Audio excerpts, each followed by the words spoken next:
Didn't mean to do that. Howdy, guys. Good evening. I think it'll be evening for everybody who's here. Testing, testing. Let me know if you can hear me. And if not, I'll fix it. I don't need this one. No, not sure. I just left it on the thingy. Can I pass it to you? Boop. Thank you. Howdy. It was just a scarf.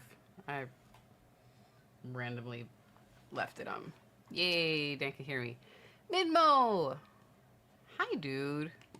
Good to see you, as Dan said. Hope you and the family are well. How are things going? Tell everyone we said hello. Give hugs to the fam, please. And any updates, if you're here. Dan! Howdy, sir. Thank you for your early picks. I will go through the list in a moment since I could actually share screen on this thing, which is nice. I'm sorry for the early yawn. I swear I'm not going to yawn the whole show. I just woke up from a nap again. DEG will be joining me in a bit. Is it just me or is this like really grainy? It always bugs me. Oh well, maybe it's just me. What was I saying? Just got a brain fart. Yes. Thank you to our I'm just gonna give you the title of producer.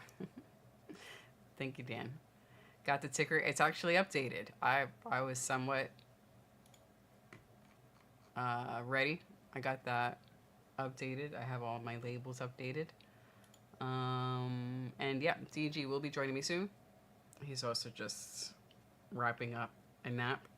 He had a very long, busy morning for a Saturday, since Saturdays are no longer his off days. Yeah, 3 or 4 sessions this morning. 3 sessions this morning, back to back to back, which is good. We like that. However, you know, just makes for a busy day. Thank you, Dan. Starting us off early. Making sure our vacant has the proper name. I won't mess this one up. 1 second.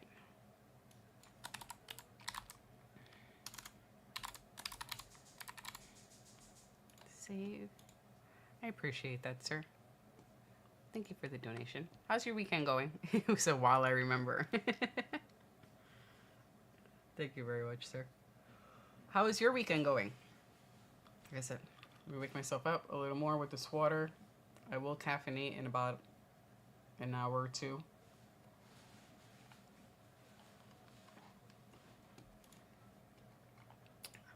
Put up our banners.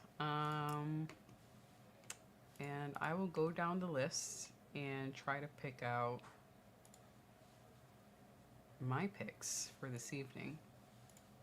Let's see who I remember. Let me share real quick, because I can actually share screen. What? Tab. No. Let's make sure I don't choose the wrong fight. The wrong tab. Yes, this is the one I want. No audio. Yay, shared. Okay.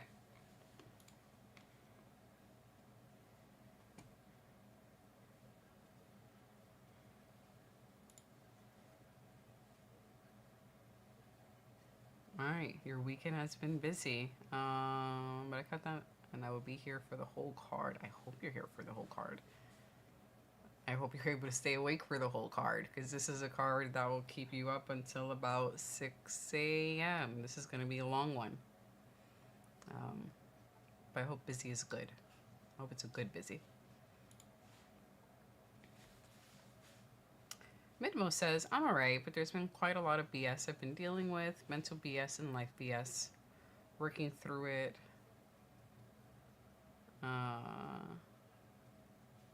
there's only so much I could bottle at once. Oh, bottling up is never good. Never, never good.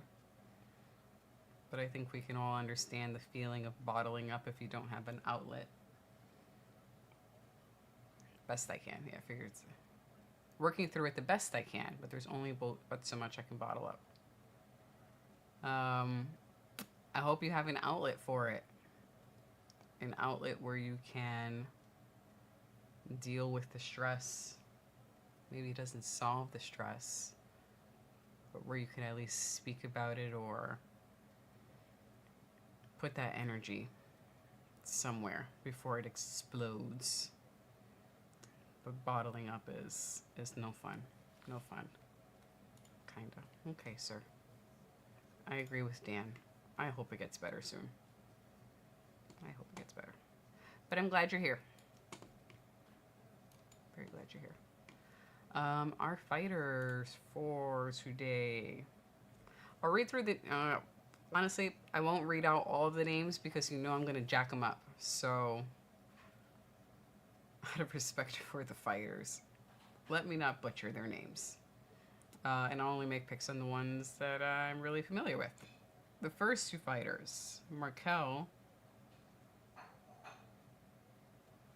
versus Mark. I'm not familiar with either. I'm not familiar enough with either fighter. Probably seen both fighters, but I'm not familiar enough in order to make a choice between the two. So I'm going to skip over that one. For women's flyweight, and I will put it in the comments so that I can reference it later. I almost said labor. I'm going to say, oh, not the Silva. I want Wang Kong. I think she's pretty good. For the fighters after that, I'm going to choose Jusang because he sounds Korean. I am purely picking him because he sounds Korean. The last early prelim, I don't have a choice for that one. Where are the prelims? It's weird that it skips the main card here. Prelims, here we go. Bruno Silva versus Joshua Van. I'm going to go with Van on this one. One after that. Ooh.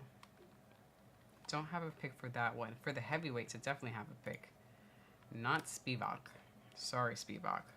But I'm going to go with Cortez. I believe that's Mr. Baseball, Waldo Cortez. It always looks like he's throwing a baseball every time he throws a shot. Chaos Williams versus Gustafsson. Let's go with Chaos. Chaos on that one. For main card. Okay. My first choice for main card, I don't have a lot of confidence that he will win, but I hope he wins. Kevin Holland is one of those fighters where no matter how many times he loses, and he has 13 losses on his record, I really like him a lot, and I'm usually going to choose him. So, fingers crossed, Holland gets the win. After that, Batista versus Patchy Mix. Batista. Kevin Gastelum versus Joe Pfeiffer. I forgot what's the new name we give Kevin Gastelum. What's his twin? DEG will remind me of that when it gets here. Nasrat? I think Nasrat is his UFC twin. For women's bantamweight, Peña versus Harrison. I'm going to go with Harrison. I think we get an Anu. For... yeah. So I think Nasrat's going to lose. Shorter Nasrat. Shorter, chubbier Nasrat's going to lose against Piper. For the men's main event, do we get an Anu or an and still? I'm going to choose just for... I know we have someone named Chaos, but I'm going to choose... my choice for the main event is strictly out of pure chaos. Because I'd like to see some drama, I'm going to go with O'Malley. And I will allow DEG to give his updates later. Those are my picks. Done. Ah, shit. Stop sharing. I almost accidentally shared the real fight. I remember I did that once. Good thing we didn't get flags for it. Midmo is injured. Been injured and trying to continue working out and shooting bang bangs. Hopefully the bang bangs offer a little relief. Actually sounds fine.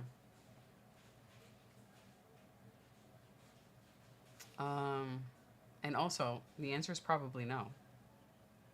Yet. But have you seen Ballerina, Midmo? That's all I'll say. Have you seen Ballerina, the John Wick film? And I remember you were injured in the past. Is this the same injury as before? What was it, your ribs? We just want you to be healthy. Let me make sure I'm live because sometimes I'm not. I didn't get to see Bruce Buffer's coat because I was looking at the fighter list. But I'm glad we have Mr. Buffer, and he's probably looking fly. We'll see him in a bit.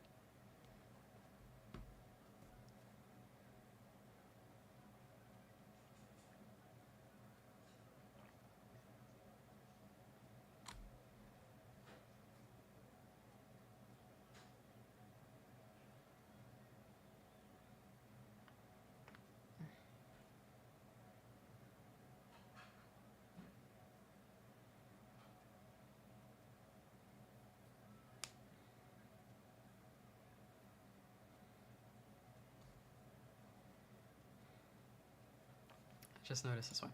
I didn't read it before. As long as I earn money, busy is good. Absolutely.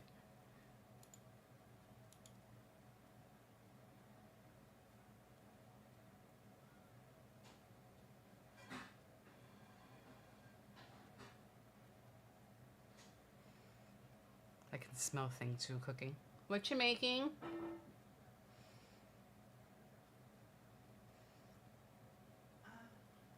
What you making? Smells good. Ooh, making noodle. Somebody's making Korean noodle. Hot noodle? Ooh. Okay. Do you remember what was the barbecue temperature? Oh, for the ribs, it's 275 for 2.5 hours. Okay. Yeah. Covered. She is actually making some barbecue ribs, which I always forget the time and temperature for these ribs. I always have to go back to the recipes. Slow cooked barbecue ribs. Here we go. We need 275 degrees or 135 degrees Celsius. And baking that 2.5 hours covered, then uncovering. Yep, 275. You could season that any way you want.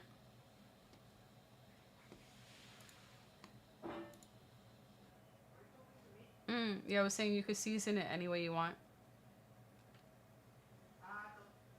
Uh-huh. Okay. That brown sugar one might be good for it. Brown sugar seasoning.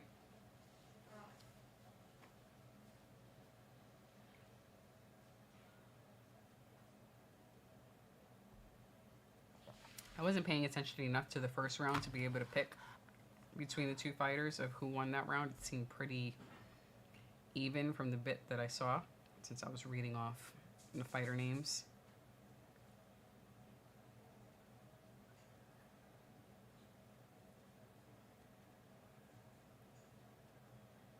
When was the last time we saw Joe Rogan at the desk?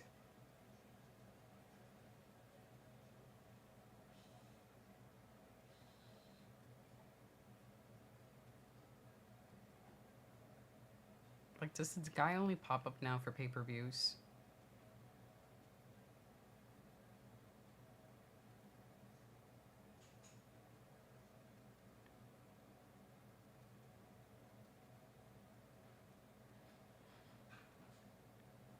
Medeiros is reaching a lot for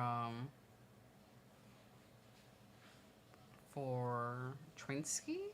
God, I'm gonna fuck up their names. Markel is reaching a lot from Mark's hands, which always makes me nervous that there's gonna be an eye jab. JL is here. Welcome, sir.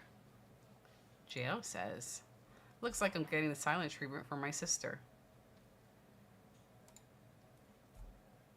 Ditto what Dan said. Isn't that a good thing? Isn't the silence wonderful?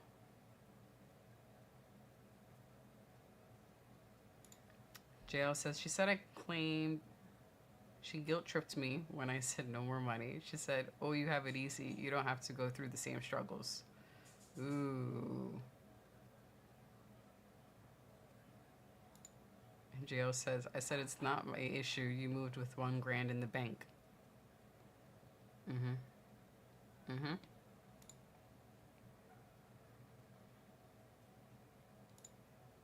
JL says she thought she was slick. I'm 21 and not a kid anymore, and she's upset she can't play mind games anymore. That does sound like a sister problem. Minashi! Welcome, sir. How's your week going? Oh, someone's looking for a takedown now. Hope you're doing well, sir. Welcome. Oh, JL, give me his picks. Thank you very much. I will star that. Kayla says she cut from 170. What's the weight for that? For Bantam? 135. Wow. From 170 to 135 is crazy. That's wild. Oh, we have a knockdown. Dang it. I just switched tabs and I missed it. No. Oh, watch those knees. No stoppage. Good, good. It's getting a little exciting now. I wanted to highlight this from JL, where she said, oh, you have it easy. You don't have to go through the same struggles. And I have a...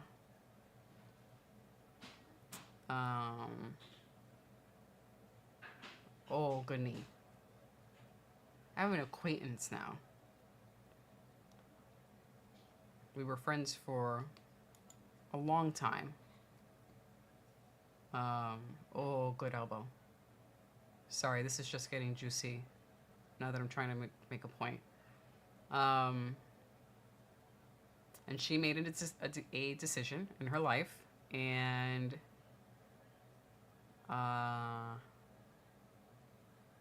has to live by the consequences. I chose a different sort of life and do not have to live by the same consequences that she does. And when I spoke to her about it, and I was trying to be supportive of her, her comment to me was, you have it easy. And that's like a really quick way for me to pull out the scissors and snip, snip when I hear the, you've got it easy, you don't have to go through X. And while you're probably correct, I don't have to go through insert whatever your struggles are. And this part, I'm going to point on, you don't have to go through the same struggles. But that doesn't mean you don't go through any struggles at all. Everyone is fucking struggling. We've all got fucking struggles. So she was like, oh, you have it so easy. I'm gonna take them scissors and snip, snip, snip. Bye. Enjoy your life. I will stay here with my struggles. And I can't help you with your struggles because my life is so easy. I fucking hate that sentence. You've had it easy. We all got struggles. Probably just different struggles. I hate that. That's triggering. Like, if someone tells me you've got it easy. All right, bitch. Not to call your sister a bitch, but you know what I mean. And now she goes, it's going. Okay. Did you get caught in the rain? I know we had a downpour. Is it still raining now? No, I don't think it's raining anymore. I was out earlier this morning for a race, and I got home before the downpour. Thank goodness. Although I wish it had rained a little during my race because it was very, very humid this morning. Always complaining of an eye poke. I don't think the ref saw the eye poke. I didn't see where he stopped the fight because of an eye poke. He's around. I will not be hosting by myself the whole show. That's a lot. I don't think I could do it. After a while, I can't form sentences anymore. And I'm like, okay, what else do I say to myself? I know I was talking to you guys, but sitting here, you know, I'm either looking at the camera or I'm actually looking at myself on the screen. And after a while, I'm like, I don't know what else to say. How else do I entertain? Do I start dancing? So my co-host will be here soon. JL says she will gas hard. That really is. Oh. Are we about to get a TKO from leg kicks? Oh, man. He should have kept on with the leg kicks. You're about to get a TKO from leg kicks. Kick him again.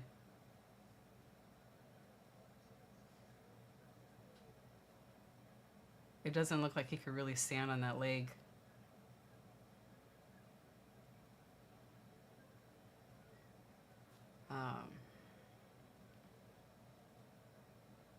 So yeah, now that you've made this point, JL, about her weight cut, I'm interested in seeing how that goes. Dan says, De Silva missing weight by 6 pounds. I did not realize that.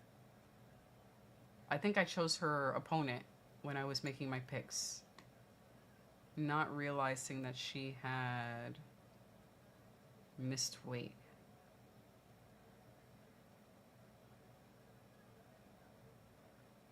Oh, she's fighting Wang Kong. That's wild. 6 pounds is wild. That's really wild. Jay says she's been through 3 jobs in the past year. She is picky and says she doesn't want to work in the food industry or anything like that. Yeah.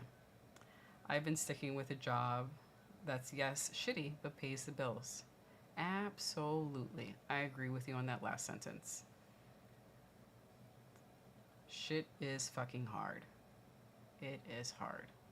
My ass has a freaking master's degree and I'm working in a grocery store.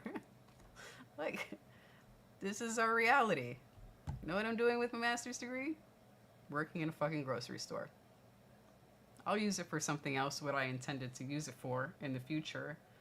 But life is tough and we got bills to pay. And I remember when I applied, because I understand that sort of that mindset of I don't want to work in the food industry. Like, I get that. However, sometimes you just got to put that ego away and go, I have bills to pay today. And I know I'm preaching to the choir when I say this to you, Jay, but this was like my thinking. I remember when I applied for the job at the grocery store, you know, I do have a full-time job, but at the time when I applied, shit was more difficult than it is right now. And I was applying to jobs that was not related to the food industry or a grocery store, and nothing was coming up. Like, nobody was calling me. I didn't have a master's degree yet, but I just wanted like a simple, even if it was a data entry job, I didn't care. I just needed to make a little extra money.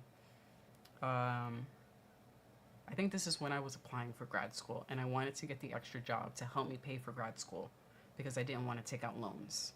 I didn't want to take out student loans. I already had some student loan debt, and thankfully my student loan debt is relatively small compared to most people. My student loan debt is like in the 23,000, which there are people who have it in the hundreds of thousands. So 23,000 is nothing compared to what most people have. And after I got that job, I don't regret applying. I really don't. Get that job in Dunkin' Donuts. Get that job in the grocery store if you need it right now to pay your bills. And you move on to something better after. Because I can't tell my landlord, sorry, I can't give you the rent because I didn't want to work for the food industry even though they're hiring. Nope, nope, nope.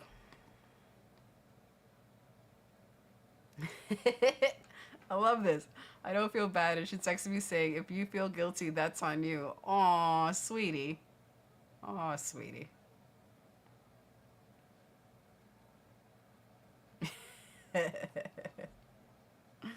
She said you have money in the bank. When she texts this, you should have replied with an image of WWE Money in the Bank. Like at that point, I would just want to. Oh, he almost hit him in the back of the head. I think he did hit him in the back of the head. That wasn't cool. He knows he lost.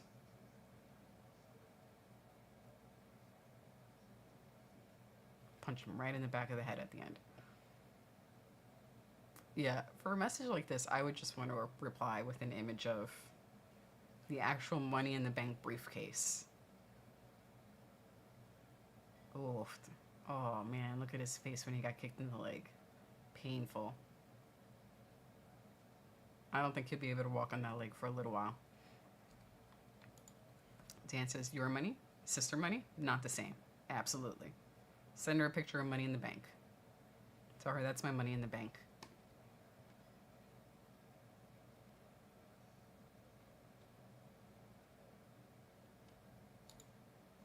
So manipulative. Then she had the nerve to say she doesn't want to live anymore because she was broke, and she texted me this while I was working, hoping I'd miss it and not see it till after. Very manipulative. Listen, man, remember what we talked about before. If you need to set, I don't know what kind of phone you have, and I think you should do this with, you should be able to do this with almost all phone types. We were saying before, there's that do not disturb mode that you could set on the phone, or silence notifications from certain phone numbers. And if you don't see it during work, you know, oops, call somebody else. And now she asks, did you win? I did not, but I did get a medal. I'll grab that in a minute. So for this particular race that I did earlier, I'm jumping from topic to topic. But I did a 10K earlier today by the organization who runs the New York City Marathon. They hosted a 10K earlier today. And I usually do some of these races throughout the year, which allows me to qualify for the New York City Marathon next year. So if you live in New York, if you want to race the New York City Marathon, there are a few ways you could do it. And one of them is called the 9+1 program. And the 9+1 program is you run 9 races. So this is for 2026. I will run 9 races in 2025, and I will volunteer 1 time. So that's the 9+1. So today's race was so that I could get 1 more in my 9+1. I think I'm at 3. I think today was race number 3 for the 9. Oh, he just stepped on his leg. That was disrespectful.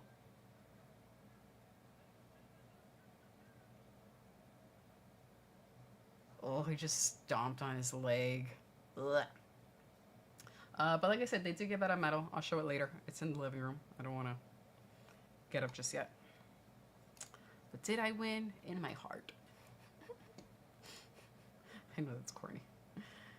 Midmo says it's been raining all day until about 40 minutes ago.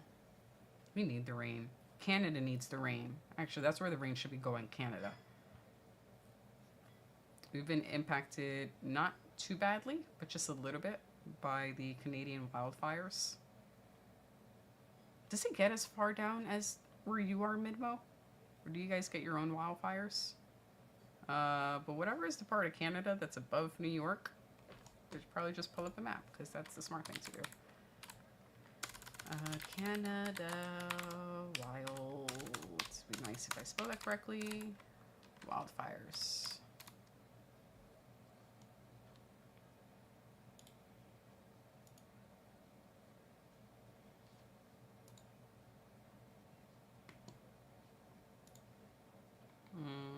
We're in Canada.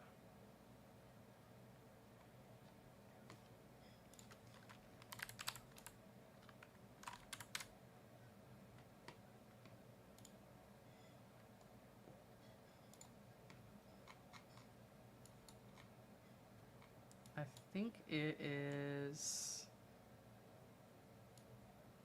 I think around Montreal, Quebec, Canada. I think there are wildfires there, and then we get impacted by the smoke. And that was just a couple of days ago. It wasn't too bad where we got like the haze, where it looked like you were in a Terminator film, where it looked like the end of the world. Anyway, the point I was trying to make is Canada needs rain. So rain is good.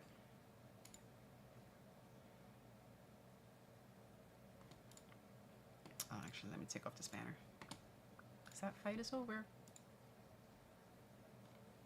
And I'm glad it went to decision, because no fight packs, yay. Let me make sure I don't miss it. I was up to this one. Jo says, I don't want to trash her, but it's ridiculous how backwards it is. She gets mad when I say no, and she could throw statements like she'll unalive herself if she doesn't get money. It's frustrating. And I understand not wanting to trash her because she is a sibling. I don't know if you guys used to be close when you were younger. I hope you were. That would be a nice memory. But yeah, I could see where it's even more frustrating when it's someone who should be close. But it's very, very manipulative.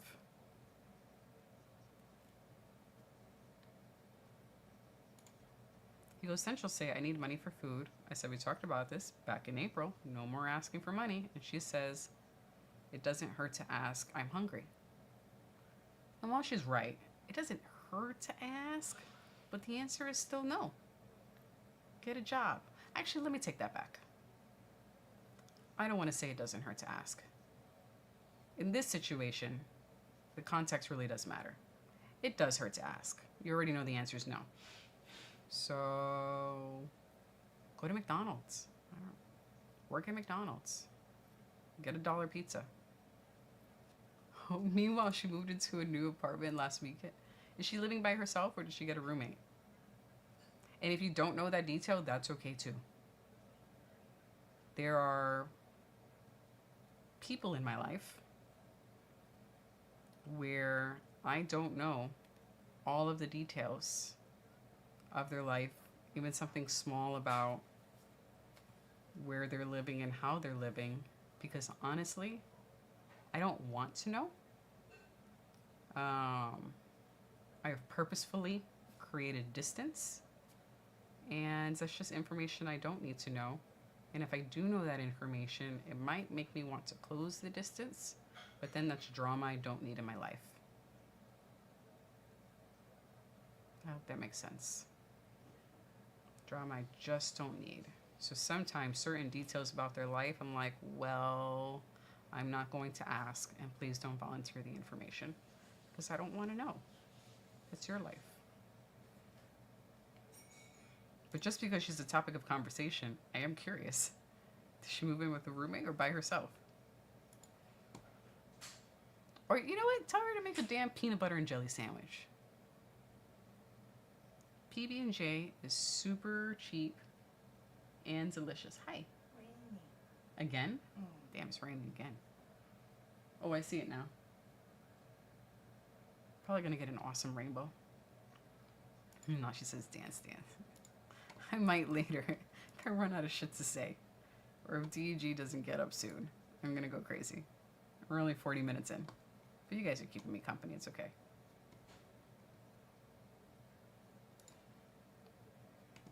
I think this is how you pronounce his name, Choinsky. Is that how you pronounce it? Is a tough mofo. He is. Those leg kicks were brutal.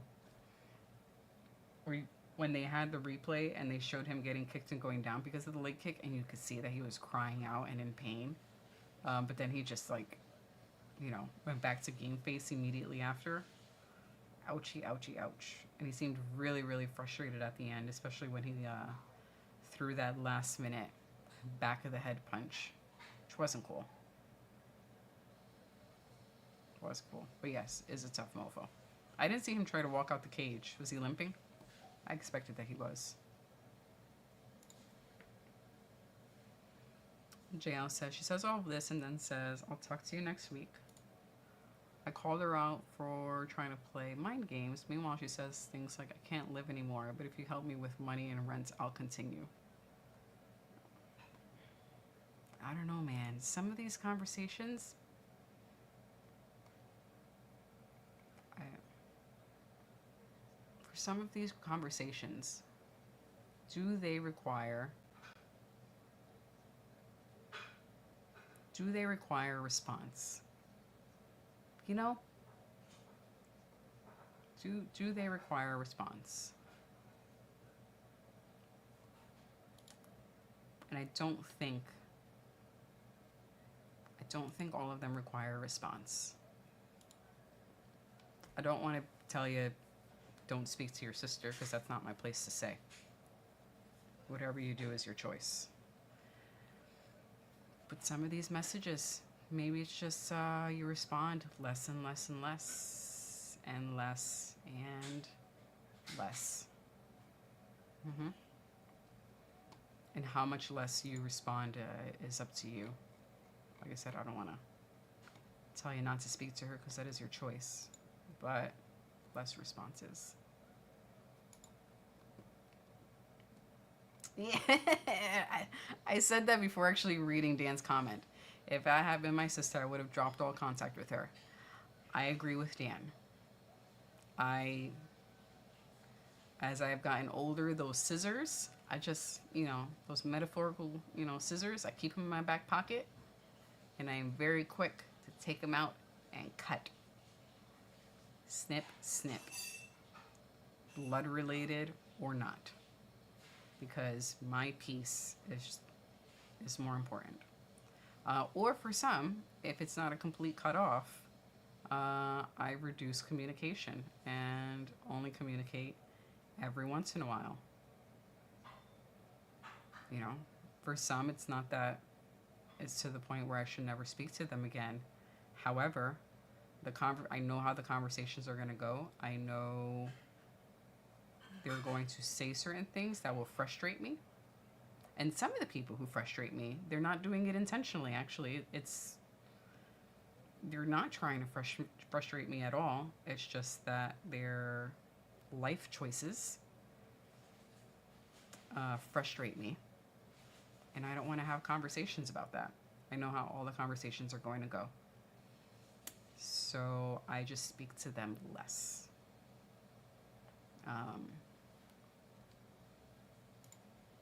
JL says, and then when I was trying to cheer her up, saying things would get better, she said, I'm tired of your bullshit positivity. You insult me when you say not to stress out. Oh, poor baby. Tell her she'll be okay. Pat her on the head and she'll be okay. I'm sorry, dude. Stop trying to cheer her up. At this point, there is no cheering her up. Because she doesn't want to be cheered up. She enjoys being miserable. She enjoys being the victim. And blaming all of her problems. Oh, he almost grabbed the fence. I actually think he grabbed the fence. And he's trying to do the stupid, I'm touching the floor, so you can't kick me. Aren't those kicks allowed, though? I'll get back to the comment in a second. Because I know for certain events, they will pick and choose which rules they want to follow for each event. And I think DG has sent me a story about, like, the 12 to 6 elbows not being... the 12 to 6 elbows not being allowed for this one, even though they're technically allowed in general.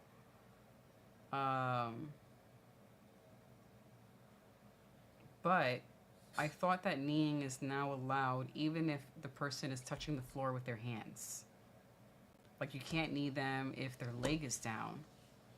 But if hands or feet are touching the ground, you technically can kick them. It's hard to follow the rules or which ones are active for each one. But yeah, man, I think she just wants to be a victim. So, yeah, that's what I thought. He should have kicked him. Or maybe he just forgot, because Probably everyone is so used to not being able to kick in those situations. So maybe he didn't do it out of caution. Right, but you know, that's what I thought.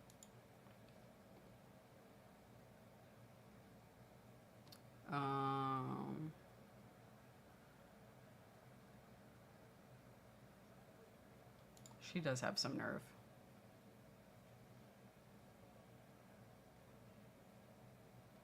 She does.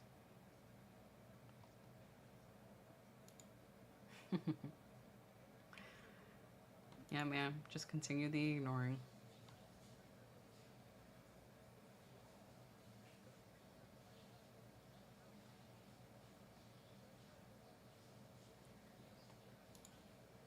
Dan says, see who are on this card? Our friend Anal Ass.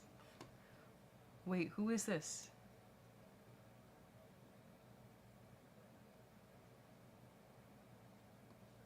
I don't remember who this is.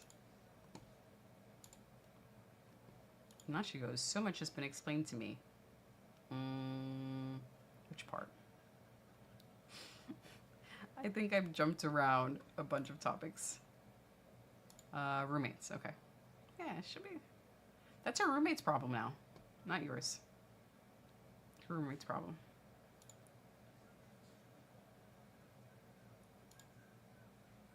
She said I have an easy ass house. She says you don't have to worry about rent.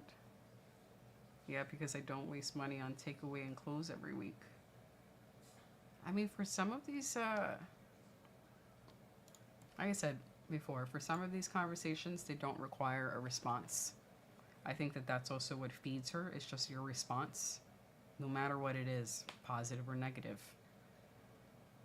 They don't require a response. Or the response could be, when she says you have it so easy, you could just respond, yeah, I do. And it's great. I don't want to say, don't do that. Because then you start getting a little asshole-ish. But maybe you should. You know what? Fuck it. Let her know, yes, my life is so easy. So easy. As you have customers yelling at you over bullshit. Purple suit. I like the purple suit. I need to look at it one more time so I can see it in detail. Because I was looking back and forth between the fight and the comments. I'll catch him again when he, if this goes to, or you know, when he calls the winner after.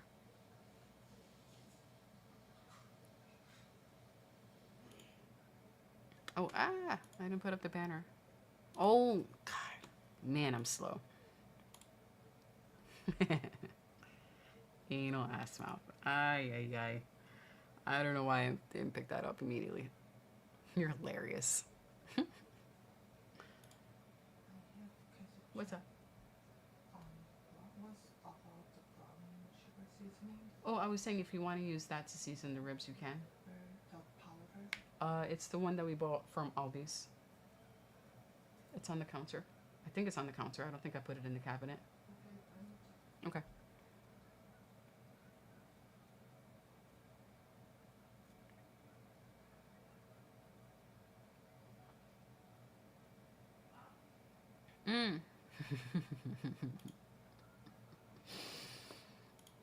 Dan says, damn, autocorrect. I got autocorrected. That's what it was. How dare autocorrect put the, you know, Ashmos. It's not his name. At least not in this house.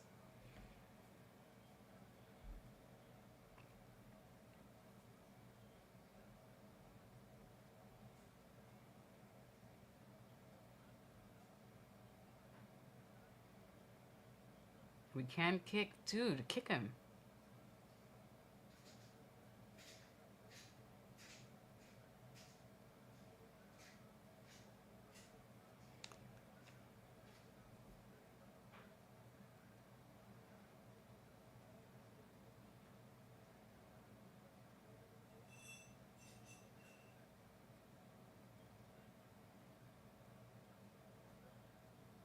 I can't really hear the audio too much because I don't want it to get picked up by the mic, but I'm assuming his corner is not letting him know to kick his opponent.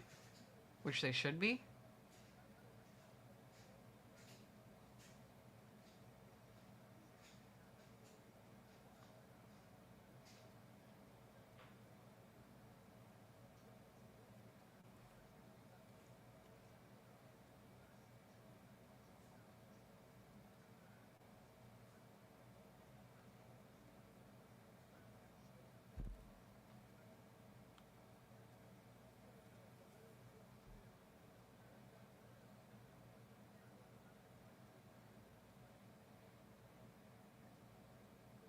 It's really, I mean, even though this part is a bit on the boring side because he's really just has a one-track mind, Kilan. He really just wants to take his opponent down. It's like, you could do something else, dude. Both of them have excellent takedown defense. I'll give him that at least. But let's go to plan B. Let's switch it up because your takedowns are not working. Oh, it is now. Never mind. I take that back. It's just that ass mouth fucked up.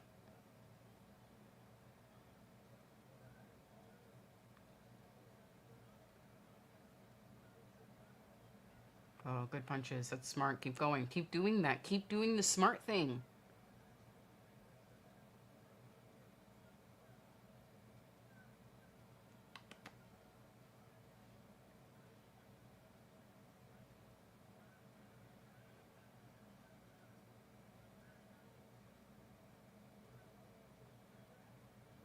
This is terrible. Fucking kick him already.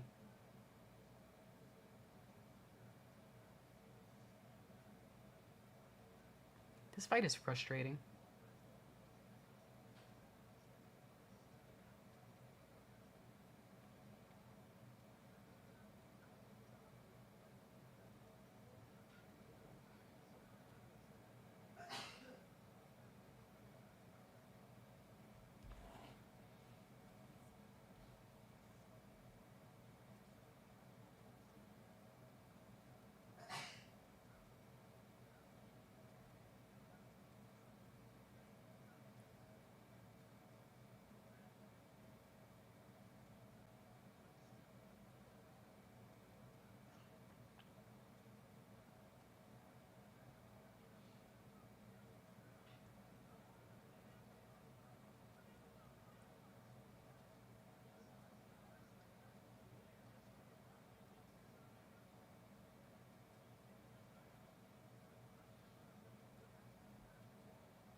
If Assmouth wins by submission, that would be hilarious. I kind of want him to win now, just because his opponent has been not fighting very smart.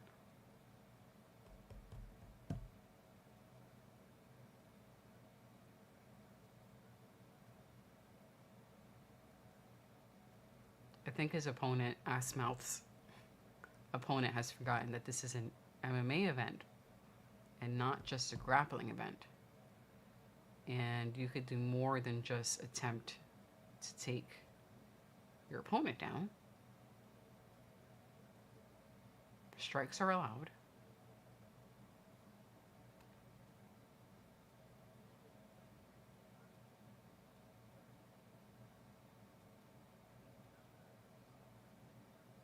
I can't. I cannot hear it. Now that you have reminded me of the proper pronunciation of his name, because, you know, I would have pronounced it incorrectly. The proper pronunciation is Assmouth. But I hope he wins by submission now. Just because his opponent is annoying to watch him fight.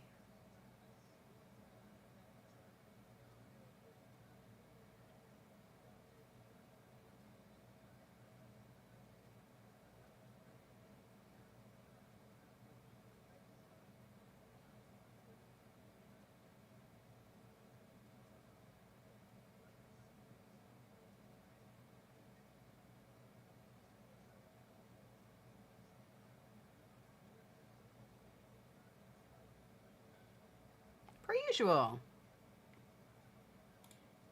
Dude. Hi. Welcome.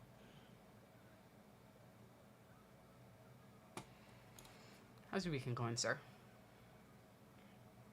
Your favorite person in the whole wide world will be here soon. Don't worry.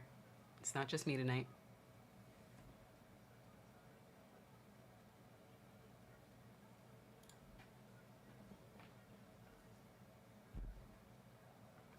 Oh, no. Come on, ass mouth. Knock him out. Knock him out.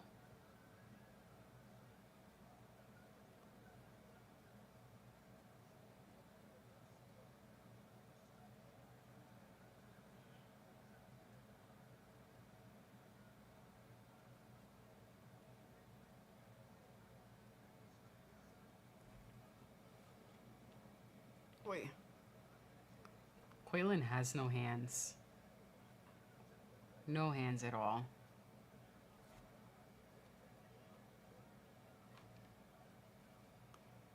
Sir, hope you're awake. Wake up. Wake up.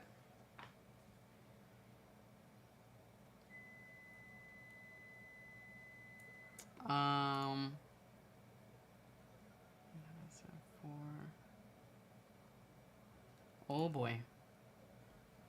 You got a little drama at home?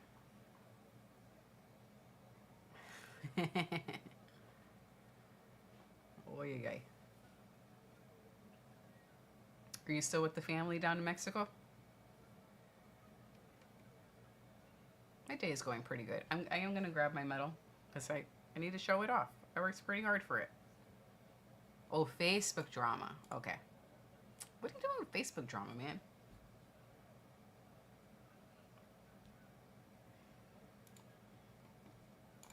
Jake Miller. Welcome, sir.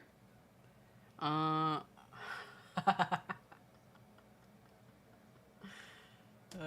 going to start that one. Did it? It's about to start, right? Money in the Bank starts at 7 o'clock.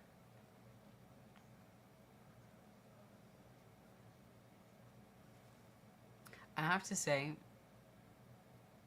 related to wrestling, to WWE, I have not been catching the Monday Night Raw playback as often as I was before.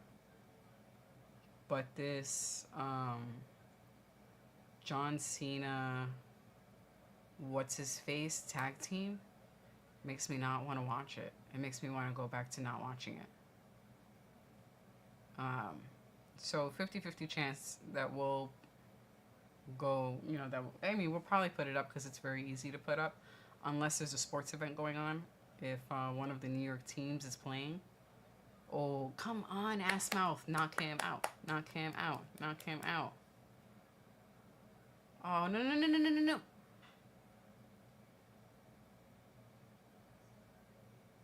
I really want this guy to lose. Jake Paul. That's what it was. This Jake Paul, John Cena team up. Whatever little bit of interest. Oh, someone's mouthpiece fell out. Whatever little bit of interest I had in following the storylines again, it's just killing it. It's really, really killing it. So I haven't been watching as often. If the Mets aren't playing or, you know, another team is not playing tonight, we might put on Money in the Bank on the side because I think it starts now.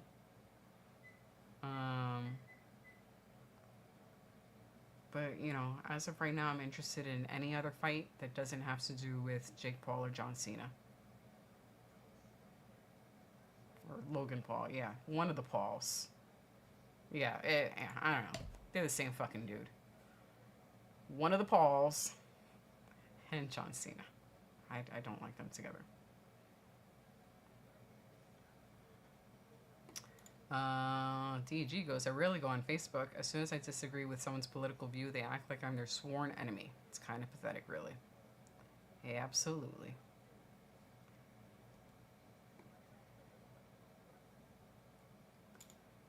Per usual says, I want Sean to win so bad, but at the same time, I already know he's going to get his ass beat bad. But if I have money, I'd bet my money on Sean still. And complain when I do lose my money. So I'm going to star this, per usual. This is your pick for this evening. Is it okay if I put your pick as O'Malley?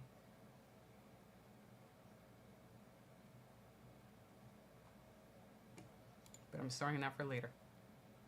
Dan goes, come on, ass mouth. This was a terrible fight. That was so awful. Assmouth had a terrible opponent. That's just... I think his opponent's gonna win, but it's not a deserved win. It's just awful. And if he doesn't get cut, Sal killed. Oh, hold on one second. Let me hear the score.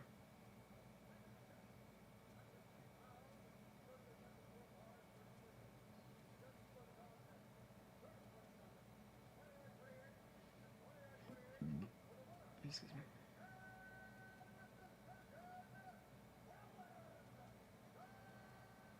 That was a terrible win. It was awful.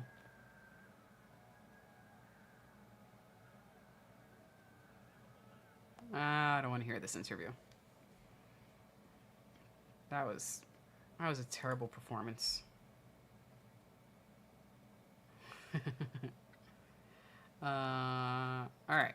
Mets at 940. So, you know, maybe a little bit of money in the bank before Mets. We'll see. Lots of panic shooting. Yes, because he has no hands. Dude won, but he has no fucking hands. So whoever he fights next, I would like to see him get knocked out.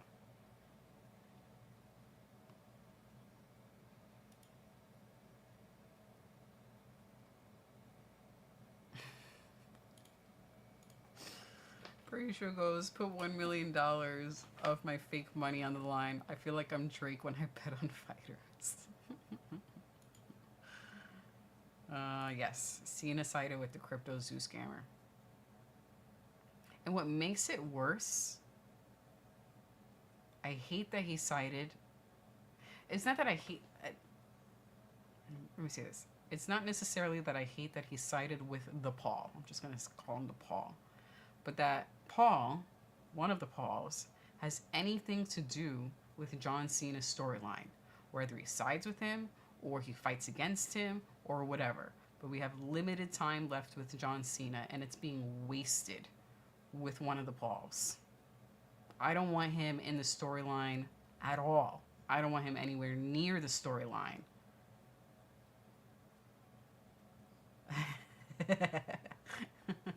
I'm reading ahead on comments.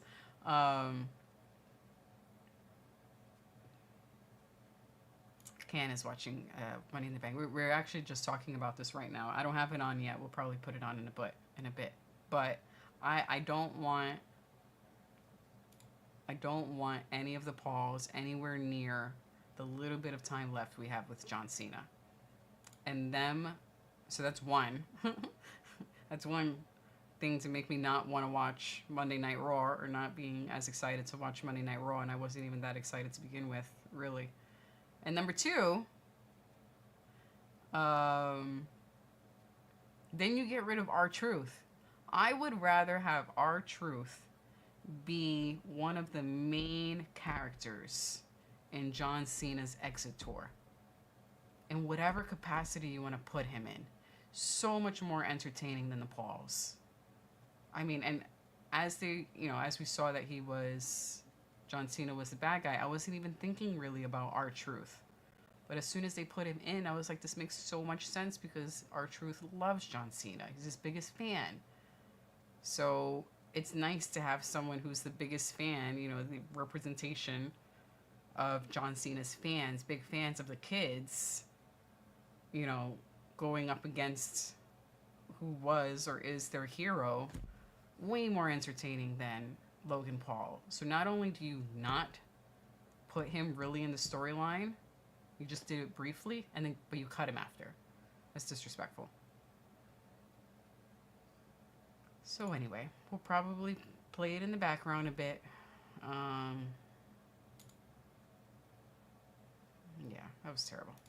All right, take away the spanner. Ba, ba, ba, ba, ba.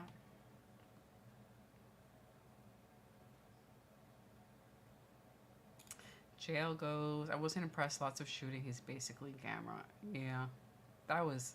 And then when they were actually standing up, he didn't do shit, which is why I really wanted Asshat to knock him out, because he can't.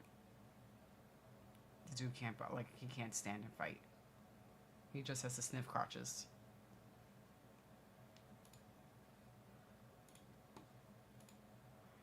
Ba, ba, ba, ba.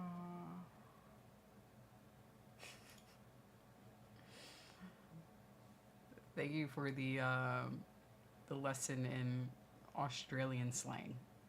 I didn't know that that's what they would call him. Herschel goes, damn, Miss Evo, you're just really out here wishing on people's downfall. I hope he gets knocked out. It's tough. I do! Did you watch that fight? Did you not watch the last fight? It was so fucking frustrating. That was an awful fight. So yes. I hope he gets knocked out in his next fight. And it's only because of the terrible performance in this fight. I know nothing else about the guy. But he did so shitty in this one. I want him to get knocked out in the next one. Because maybe it'll teach him that you need to do a little more than crotch sniff. So, it's for his benefit.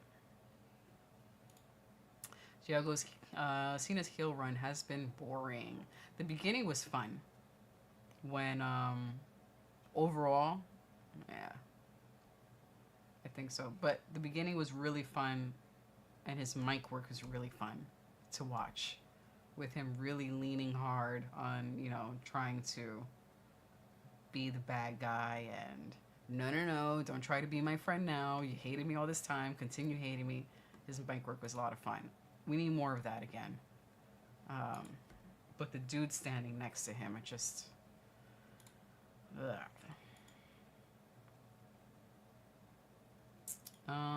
Can says Lipsky. Is this your one pick, C-Can?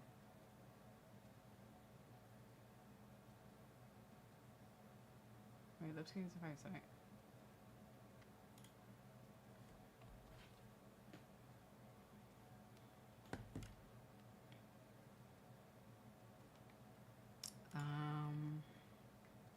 Jake Miller asks, how is Logan allowed to work in the WWE, a family-friendly company, when the FBI are investigating him for theft?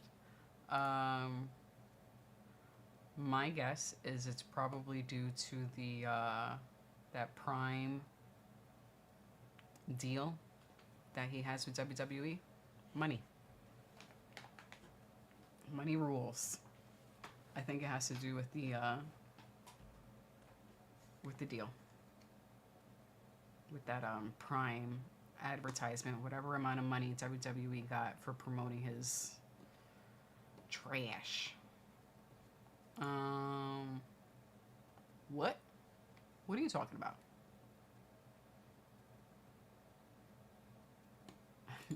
Jake Miller goes, even JBL was a con man as a character and an average citizen. Paul is a real scammer. Yeah.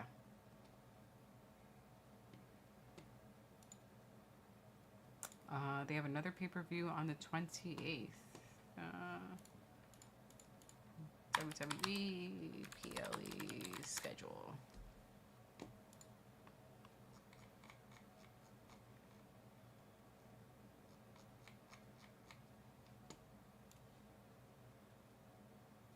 I don't know why Wiki wouldn't just put the most up to, you know, the most recent stuff first. Upcoming. This is what I want. 2025.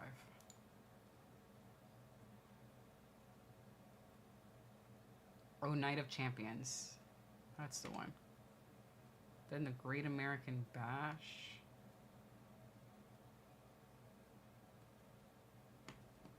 So this is what JL is talking about. Put this up really quickly.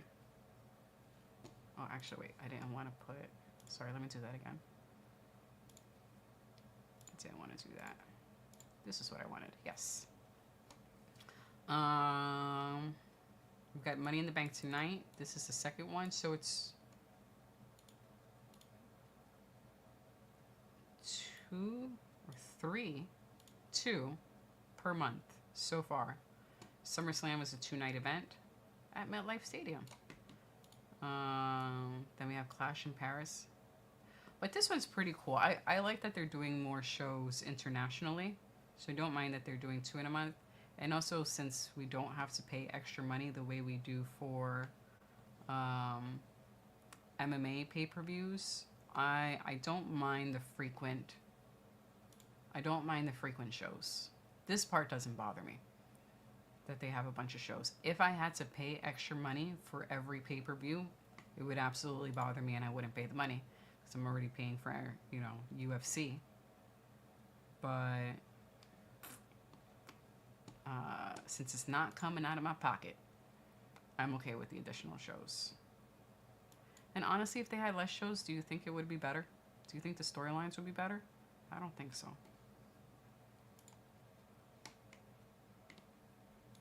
Let me make sure I'm live. Yes, I'm live.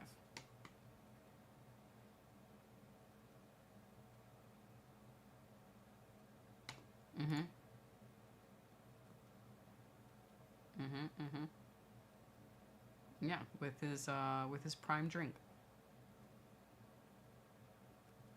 And the one person who, oh, yeah, ass mouth. That's what we're talking about. I need to stick to 1 comment at a time.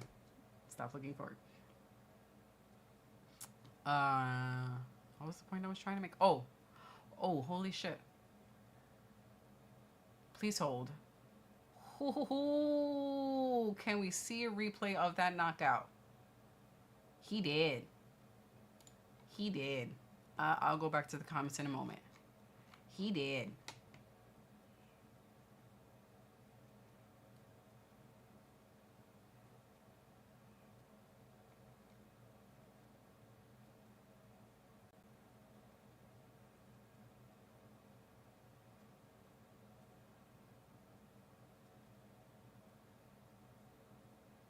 I need a replay of that, and that replay could probably be the entire fight.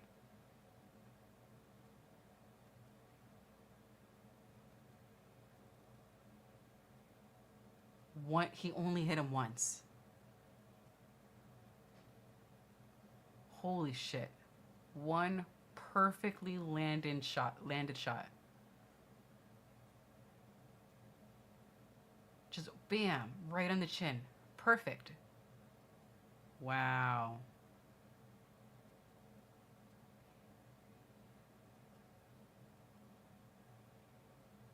Wow. I think that was his only shot of the entire fight. I mean, there was a second follow-up one, which wasn't necessary, but I don't think he landed any shots prior to that. That's crazy. Your first shot, and you knocked the dude out.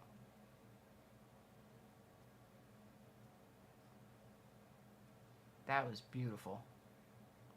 Can we replay the entire fight, like, from the start? Boop. And he's going backwards as he lands the shot. Oh, he face planted.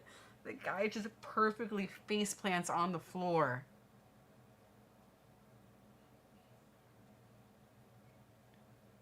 He could walk out with a broken nose, not because he got punched in the nose, but because he landed on the floor and broke his nose.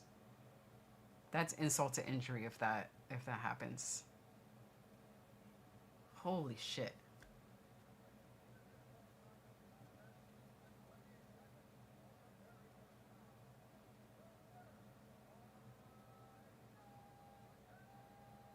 They got him out the cage real fast. 28 seconds. Wow. Good for him. Sweet. Good for him. That was wild. Let's see. Which comment was I up to?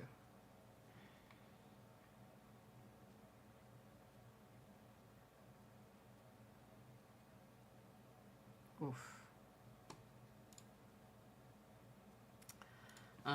Jay goes 2 weeks to build matches. There's like 5 matches, and 2 of them are ladder matches. No world titles being defended. No tag belts. No feuds that are not for belts. I'm talking about for tonight's thing, right? I mean, with the ladder matches are going to happen. It's Money in the Bank. They have to climb, and it sets it up for the next one.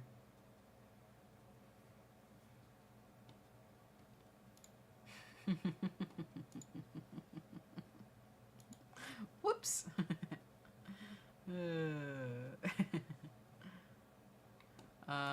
Can says, you didn't hear about the story that Cena found out about Truth's contract. That's the only reason Truth got involved, because it was Cena's call to have WWE give Truth another chance to prove his worth, but they let him go anyway.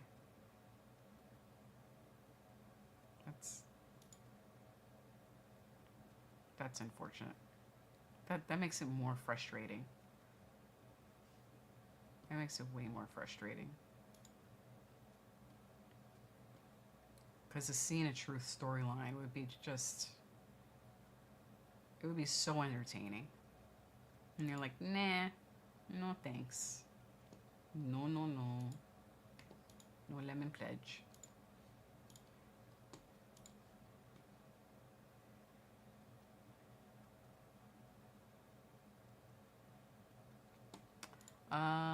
Priya goes, I haven't watched fights in months. I don't have my computer. Both things up. I'd have to choose between... Oh, okay. You're not able to stream both. Got it. Well,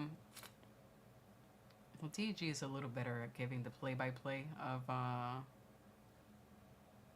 the fights. But I appreciate that you still hang out with us, even though you're not watching the fights. It's cool to have you around, dude. Frazier goes, although any Islam fight, I'm going to watch the fights over the stream. No problem.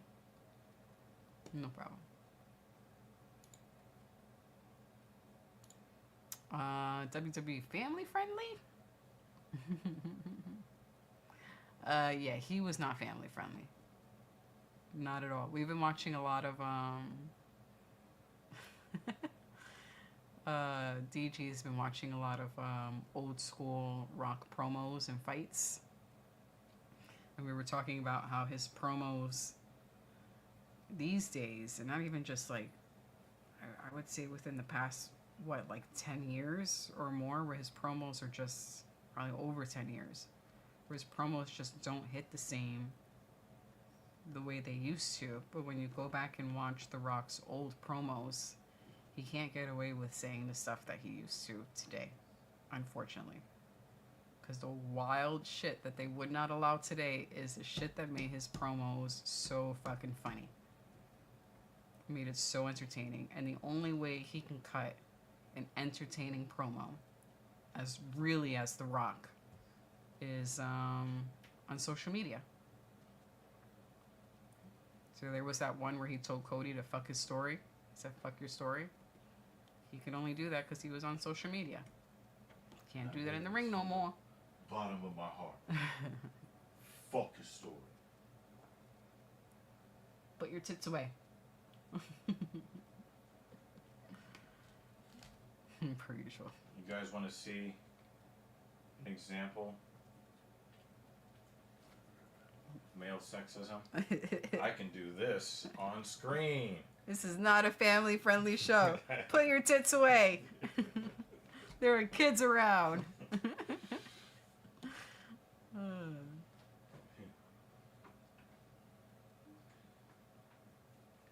Ooh. Oh, wait.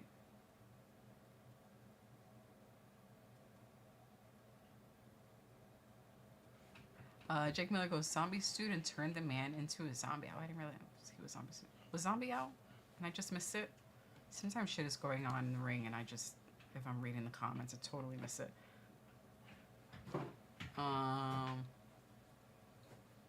He's so stupid. Yep. fell on his nose.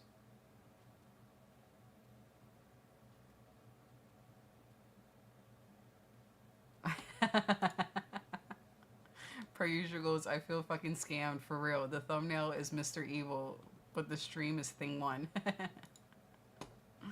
don't like being on the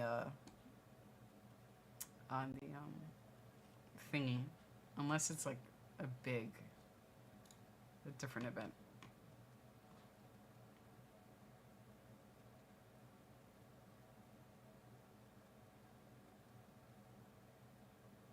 Kratos!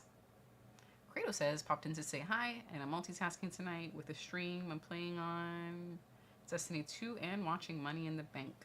No problem, sir. No problem. Yeah. Oh, my neck. I hope you're doing well. I'm glad you popped in. Jeremy was in here earlier. He stuck around to chat a little bit.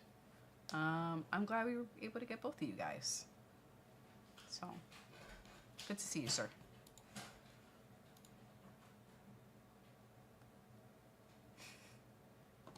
Yeah, Jake says he also delivered the follow-up shot. Yeah, the follow-up shot wasn't even needed.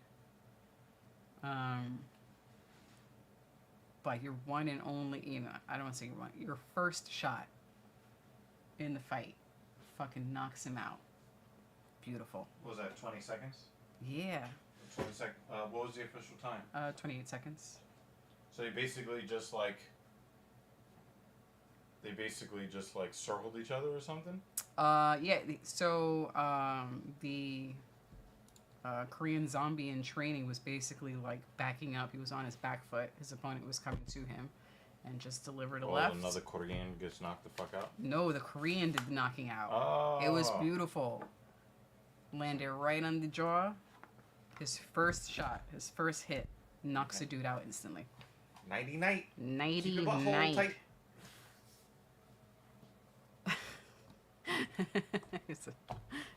What are we all crying about? I just saw a post on Facebook, right? Uh-huh. And I do want to talk to the guys about this. About this lie that women keep telling in public. And I stress in public, right? It's a public lie that they tell.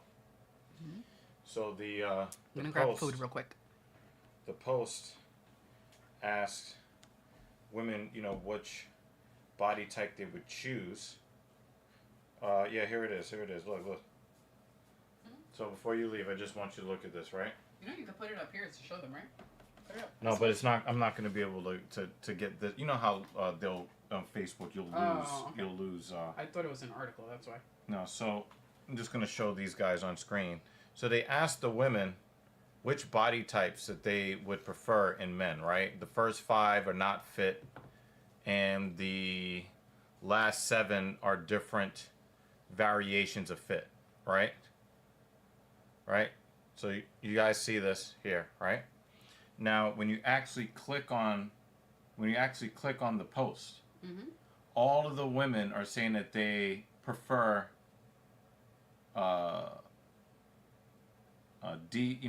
deconditioned, fat, out of shape guys. They don't like guys who are actually attractive, mm-hmm. right? And that's why I put this comment here, right?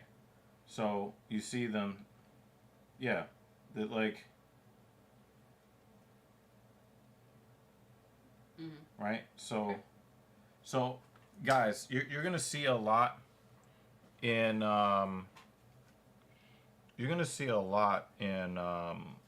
public, and you guys need to kind of know this going in. What the, a lot of times, we guys, we get, we're not showing comments? I forget that that's a thing. Oh, okay.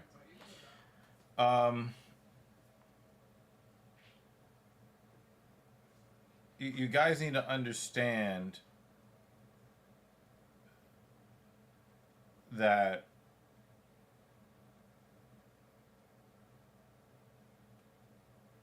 women never want to look selfish in public, even though their interests are very me-centric. They also have a very strong,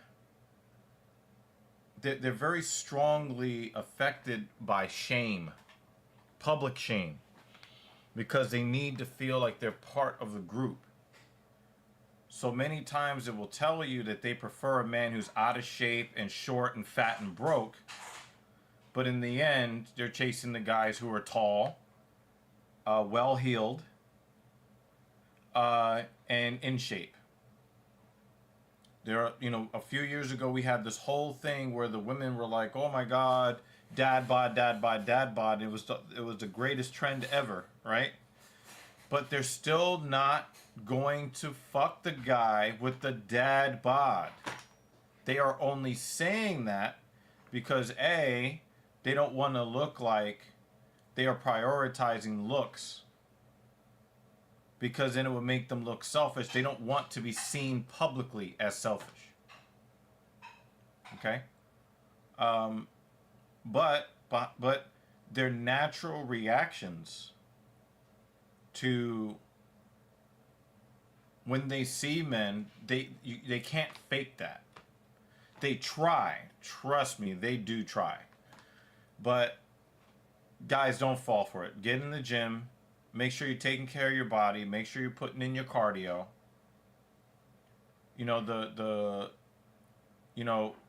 Women will always claim that they want the least attractive guy and that their love don't cost a thing, like Jennifer Lopez. But we all know she's only dating multi-millionaires.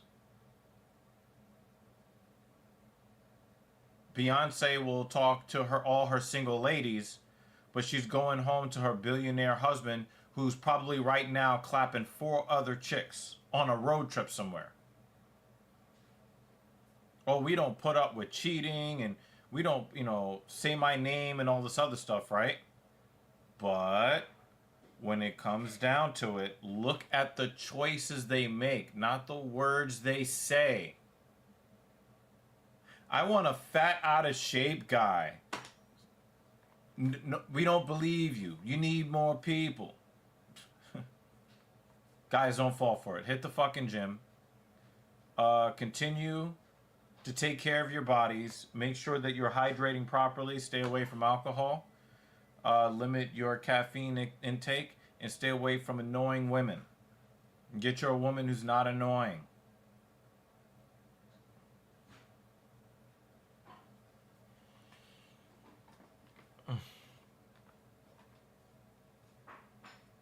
Oh, this is savage. I don't really agree with the don't respect them because they won't respect themselves. Let me say something about this. When I got my first legitimate training job after I became certified and I went to go work for one of the bigger fitness companies, I always chastised the trainers that made fun of overweight people who came to the gym. That is the absolute worst thing you can do. It is not easy for someone who is overweight to even walk through the door because their brain is telling them to go to McDonald's. So when you see somebody making an effort, we should then make the effort to make the environment as welcoming as possible.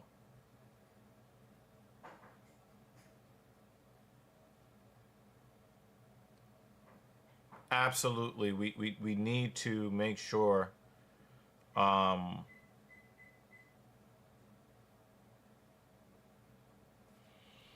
think we need to make sure that we don't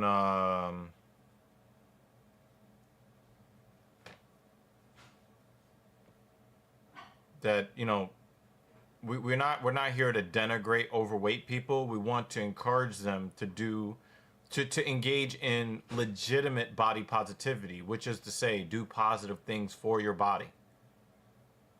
If you love the body that you're in, take care of it because it's the only one you get.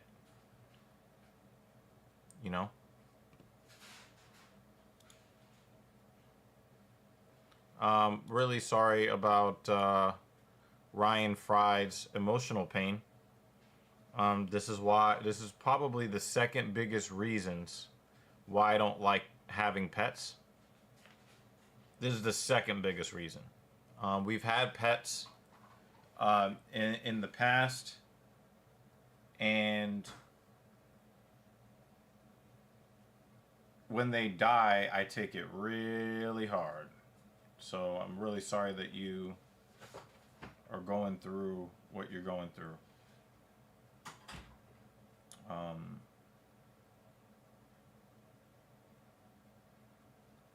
That really sucks, man. I'm not saying that I'm like the world's biggest animal lover or anything, but death in general hits me pretty hard. So,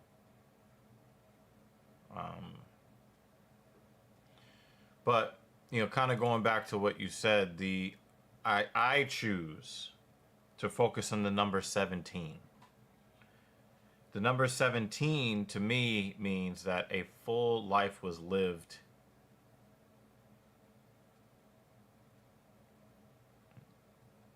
But domesticated animals don't have lifespans that span our lifespans for the most part. So we have, with the people who choose to welcome animals into their families, they are kind of signing up for that emotional pain on the back end. And we've done it. And I can't handle that kind of emotional pain anymore. But I hope you guys are you guys end up okay.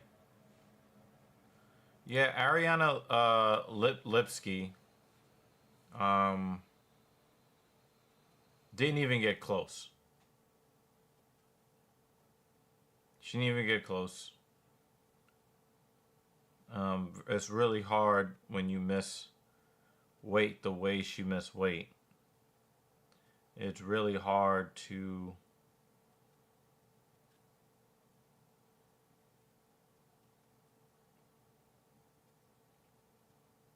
believe that she actually really tried.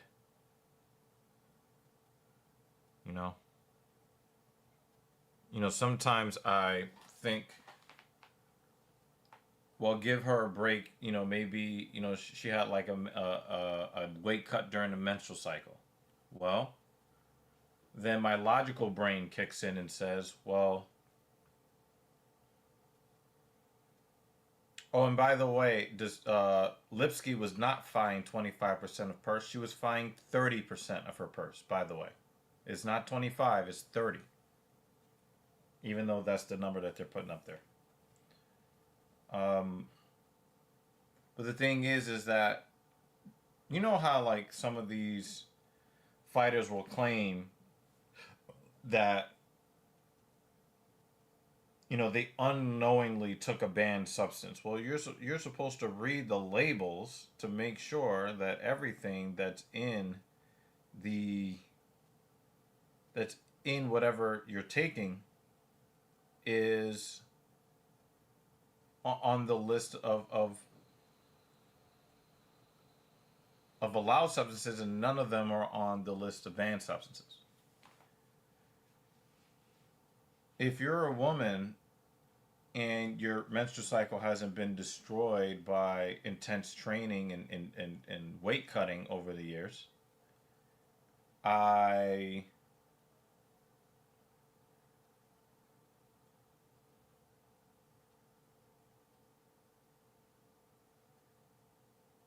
you know where you are on the calendar. You know that, oh wow, this fight seems to be lining up with my menstrual cycle. Let me start cutting weight now. There's always a way to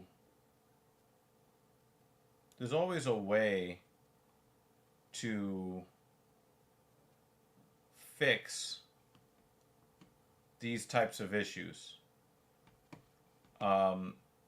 You're a professional. You signed on the dotted line, and I think that I'm hoping that Wang Kong gives her the business, because that is absolutely egregious. And of course, she's way, way, way over the limit. Way over the limit.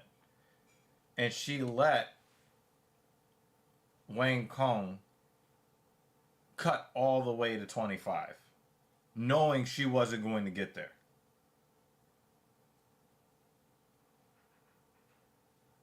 And you can't tell me that these weight misses aren't becoming more common because fighters see it is the cost of doing business. Do you lose 50% of your purse from losing the fight, or do you lose 30% of your from the 30% of your purse for winning the fight?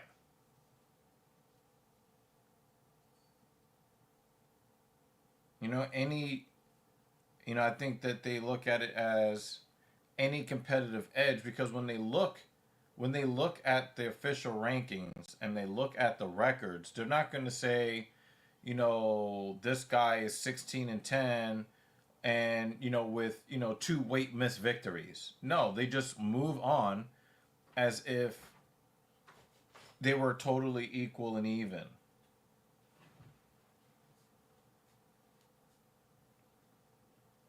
So I really do see this as an actual cheating attempt when they miss weight. Absolute, like they're trying to cheat.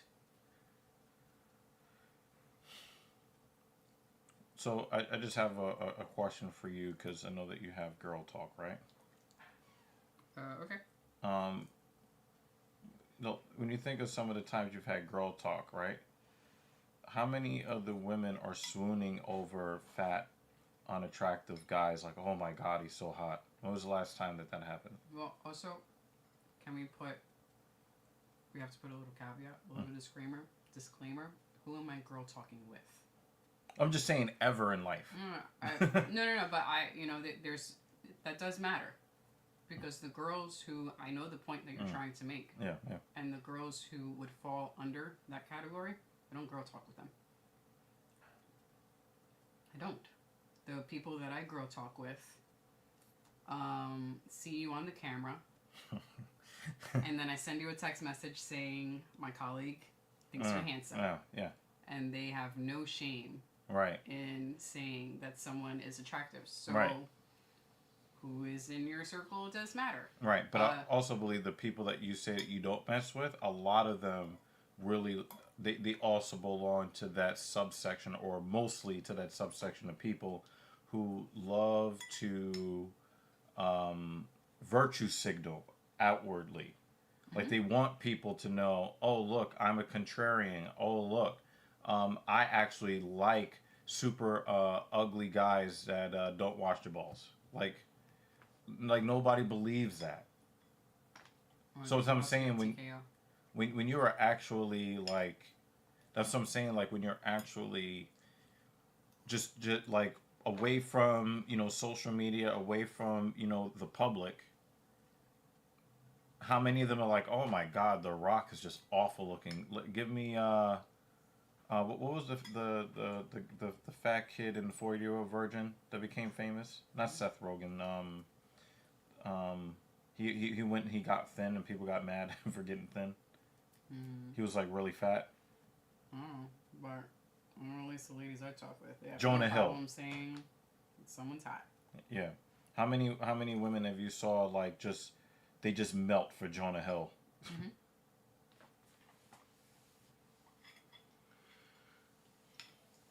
And that's why I tell guys, a lot of guys, they say, oh, I don't understand women. The best way to understand the common women is to look at what their choices are, not look at their choices, not what their publicly stated preferences are. they say, oh, I don't want a guy, who's a bad guy. I want a guy who is nice. Well, they put all the nice guys in the friend zone. Oh, that guy is an asshole and he cheats. Those are the guys they have babies for. Like, stop it.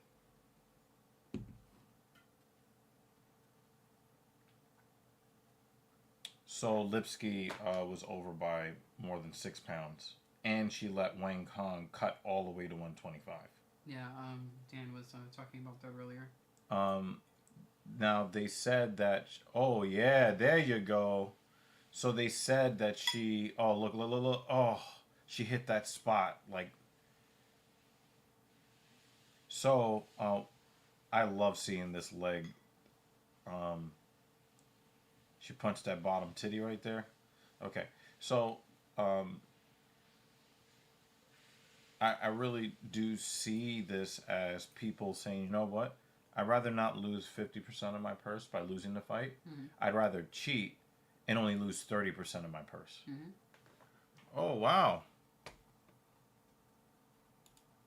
I'm glad that you're getting your shit back together, Mason DeMaio. Of course. Yeah, that's usually what guys do after a breakup, right? They hit the fucking gym. What would I do? I'm already in the fucking gym. I also wanted to say, hi, Ryan. I'm sorry for your loss. Yeah, 17 Ryan, years 17 years, yeah. It's a nice old doggy. I'm sorry, sir. Yeah, but you're never really emotionally ready. I think when we lost the rabbit, they were young. Relatively young. Yeah. So that, it was a little unexpected, especially because, like, you made sure that you did everything you could for a healthy situation for, Mm-hmm. So, yeah.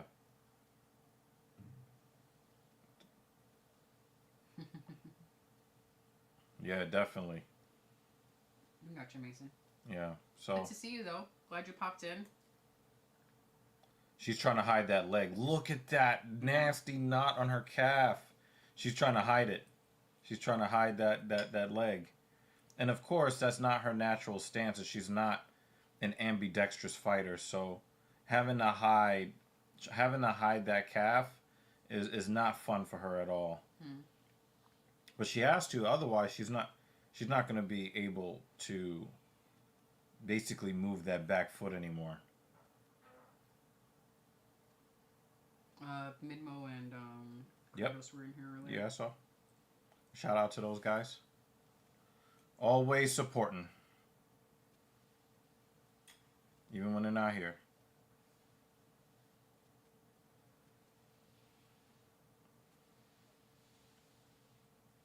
Even though the massive weight miss, Wang Kong was still favored by like 5-1. Mm-hmm. So you don't think that Lipsky sees that, like, nobody thinks she can win? You know what? I need a little extra help.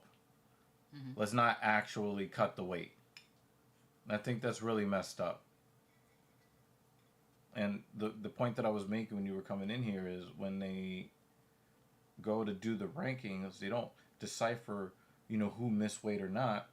The winner, usually the person missing weight, they go up in the rankings. Mm-hmm.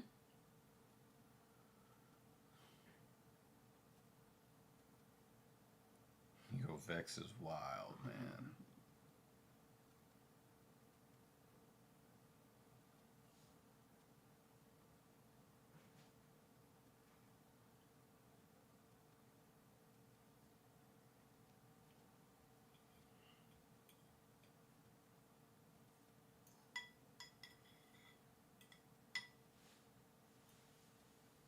See, now she's gone back to her natural stance. She's gonna get that calf smashed again. But I think Wang Kong is trying to, like, disguise. She doesn't want to just throw it because Ariane will try to move that leg out the way. Mm-hmm. She wants to kind of lure her into thinking, this is going to be one of these firefights, and then slam that outside calf again.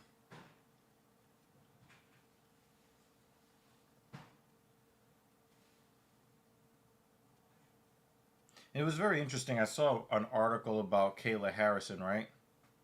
They were talking about how Kayla Harrison is making 135 pounds for the first time. And I'm thinking to myself, how could that be?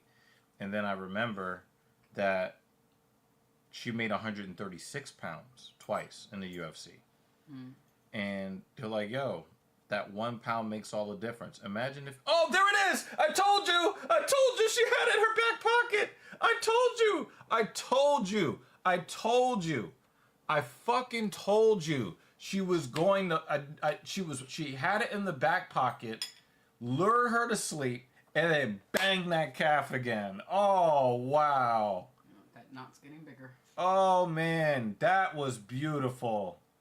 That was absolutely beautiful. And now, Lipsky has, like... She's got, like, no stance at all. Now she's got no stance. She's standing square. I think that was like psychologically demoralizing more than it was physically painful. She's like, nah, I don't even want. Damn, Excuse me. Intelligence points very, very high on her status bar. Well, I'm Wayne glad Collins. to see it, because there was another fight where intelligence points were in the garbage. Look at this stupid shit.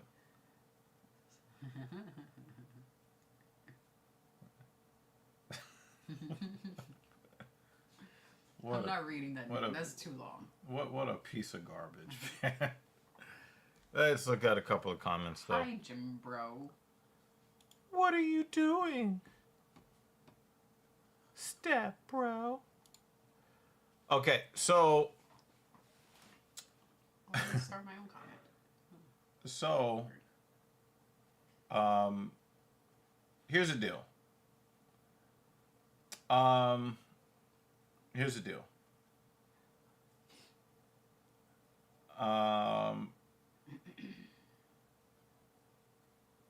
New Jersey did not ban the 12-6 elbow.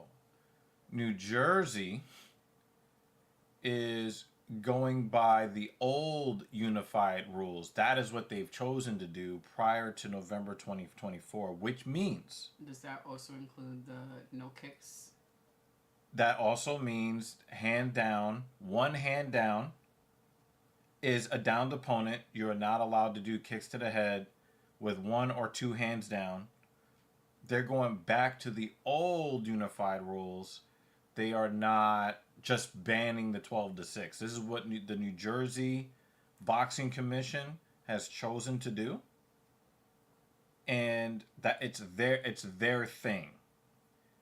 I believe that it's probably somewhere along the lines of they want to maybe conduct their own research on the impact of the 12-6 elbow and, you know, the kicks to the downed opponent and things of that nature. Mm-hmm.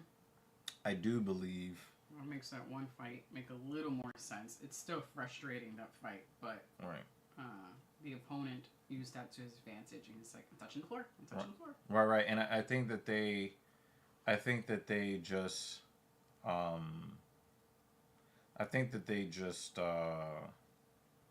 they're just not convinced that it's safe to implement the new unified rules of MMA. Mm. Polychaser says, so if you hold your hands up, you can kick. No, so the rule, Polychaser, and welcome to the stream, is that if a person is down on the ground, you are not allowed to knee or kick at their head. Now, they changed the rule in November 2024 to you have to actually have like a knee down on the ground or your butt cheek on the ground. Just, you have to have something else down other than one or both of your hands, because guys were playing stupid games where, haha, you can't hit me, I touch base, and, you know, people didn't like that. So, they basically raised the bar for what is considered to be a downed opponent. So, you can't just like play these weird little games to try to avoid getting knocked out, right? So yeah, it's not a true 12-6 elbow ban. It is just New Jersey not adopting the new unified rules of MMA, at least not yet.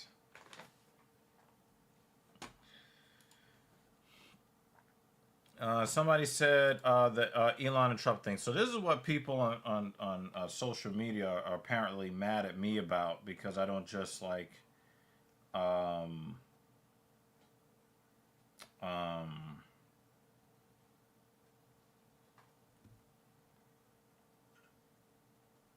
I don't just like co-sign everybody's opinion. Like if I disagree with it, I'm going to question you on it. Mm-hmm. But we've gotten as far as like the whole political nonsense. Again, I don't want to spend a lot of time on this. I don't think that there is a Trump and Elon breakup. I think that they're playing all sides against the middle. These guys are doing anything they can to seize more and more power. And the only thing that you have to look at is just simple logic. The simple logic says that, for instance, Elon Musk is trying to bring up the Epstein files. You don't think Elon knew that before this? Right. He knew that the whole fucking time. Yet, Elon put on the knee pads and was, sucking Trump's cock just like Dana White and all the rest of them. Mm-hmm. So I don't buy any of this. It's nonsense. It's nonsense. And I think that what they're looking to do is they're trying to get the American people to buy into this and to be emotionally invested in this, so that they can continue taking away our freedoms and stealing our resources. Like, for instance, right? And I've been saying this from day one. It didn't make sense to me that Elon Musk would try to kiss up to the very group of people who don't want to buy his products. Mm-hmm. Right? Do you know what coal rolling is? Mm-mm. Okay, so the act of coal rolling started when Teslas were like really the only electric car out there. Mm-hmm. And it was for people that, and I wish that we could have Captain Paul on here because he would go crazy on this topic. Okay. But they felt like because they were plugging their car into, an electrical socket, that they were not contributing to the greenhouse gases and climate change when you plug your car into the wall, they get their power from coal and oil and, to generate some of the electricity, right? Mm-hmm. And then when you talk about the long-term effects of the lithium-ion batteries, and the fact that you have to replace the entire battery pack for one faulty cell, right? Mm-hmm. That costs tens of thousands of dollars. Right. People see, people also like, especially in middle America, the MAGA truck crowd in that, the belly area of the country. They don't want electric vehicles at all, right? They want their big pollutant vehicles. So what they would do is they would alter their transmission or their exhaust systems to blow out more pollution because they hate living. They don't want their kids to have a planet to live in. Mm-hmm. So they modify their exhaust systems to pollute more, because they wanted to make up for. They're also equally as dumb as some of the liberals. They thought that the electrical cars were actually helping the environment, and they wanted to hurt the environment to try to make up for the cars that are not hurting the environment. So they thought. They're both dumb. Yeah. Right? So they would modify their exhaust system so that when they would overtake the Tesla in traffic and get in front of them, they would blow a bunch of exhaust into the faces, or basically blowing the exhaust onto their car. Mm-hmm. So that's that they call it coal rolling, right? So it's really like they're trying to cause accidents on the highway because they don't agree with somebody else's mode of travel, which sounds suspiciously like the New York City liberal that has this war on cars that they want to control how other people travel.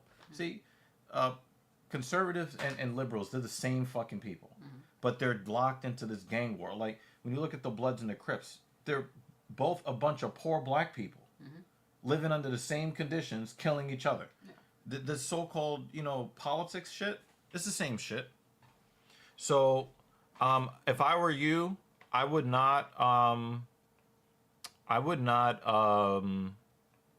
put anything into this JL whatsoever. I don't think that it is anything that is worth caring about whatsoever. And, again, they're just trying to play all sides against the middle. And these guys are best fucking friends, just like like Trump is best friends with the Clintons and the Epsteins and all of that, all of them. And I'm pretty sure that if Elon Musk was rich enough and he was prominent enough, he would have been on the Epstein flight too. All right, we're behind our comments. All right.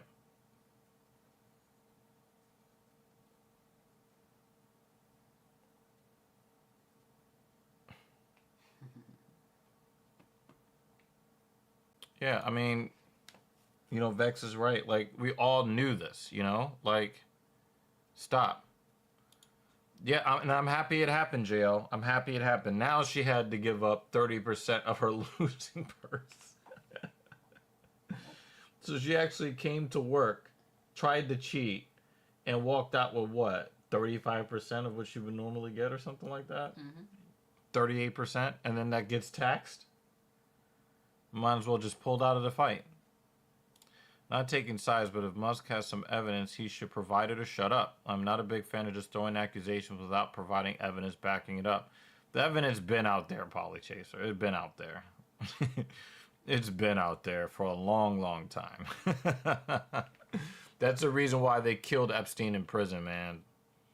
But yeah, you shouldn't be taking sides because there are no sides.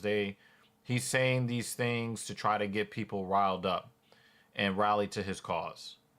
And there is no rift between the two of them. It's complete bullshit. I tend to think that I disagree with you. I don't think that it is a scam, but I do believe that the people pushing EV, they don't understand the end game. They don't understand like that. They don't really understand the full ramifications of their position, and they don't understand that until battery technology matures to use different chemicals that don't use forever chemicals, that don't require you to scrap the entire system with just one blown fuse or one damaged battery cell, and they don't require being manufactured the way that they're currently manufactured. It's not doing what you think it's going to do. And I can tell you that the politicians are really more to blame with their efficiency mandates. And I would love to see more efficiency because that means I have to use less gas, and I like using less gas. Right. But I think that is something that should be left to the market. I think that if somebody wants a 700 horsepower Hemi, and that's what they want, let them pay the high gas price. People who you want a nice, fast performing vehicle, but show up to the gas station at half the rate and they save twice the money. Yeah. Let the market speak. Yeah. Like I saw a post today on I don't know why they put this shit in my news feed, but they, people are trying to say that everybody who doesn't want to use a manual drive stick shift in heavy traffic that they're just pussies and weak. And it's like only like 3% of cars on the market are sold with a manual transmission. Like, what the fuck are you talking about? Yeah. Oh, we should just do things the hard way because they're hard. The market has spoken. All right, if you want to feel like you're more of a man because you're more annoyed when you drive, cool. Why should I need to use both hands like that? That didn't come out exactly the way you thought. I'm okay with this.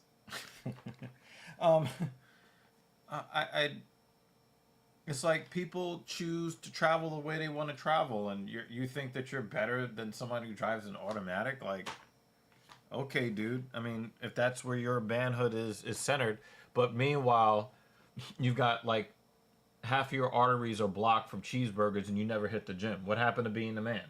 Mm-hmm. So, whatever. The last 3 digits of my card. I didn't buy the thing early enough. I just forgot about it. What thing? The pay-per-view. Ouch. It would have been ouch anyway. It's $10 less ouch, but it still fucking hurts. Yeah. Yeah, I definitely get it. I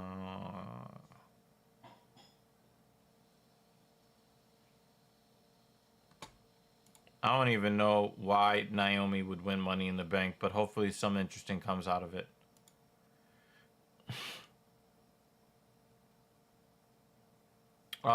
We don't talk about films that other people haven't seen, and I'm pretty sure most of the people in the stream have not seen the movie yet. So let's refrain from putting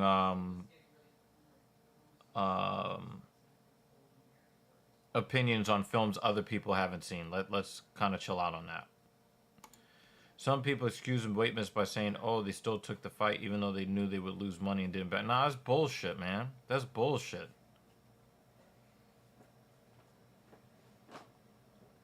That's bullshit, man. I don't really agree with you on this, Polychaser, personally. With respect, I don't agree with you. Yeah, no opinions. I don't want you to talk about it in detail. See, the reason why I don't want opinions on films, especially new films in the stream, is because when you give your opinion of a film, when that person then goes to watch the film, they're not watching the film through your opinion. So they're looking for certain things and not for other things because just simply off of your opinion.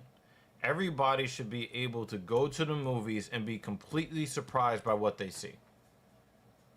And I've had people ruin movies for me by saying, "Oh, this movie sucked," and then my brain starts looking for all of the looking for confirmation. Looking for all the bad scenes, and then you can't even enjoy the good ones.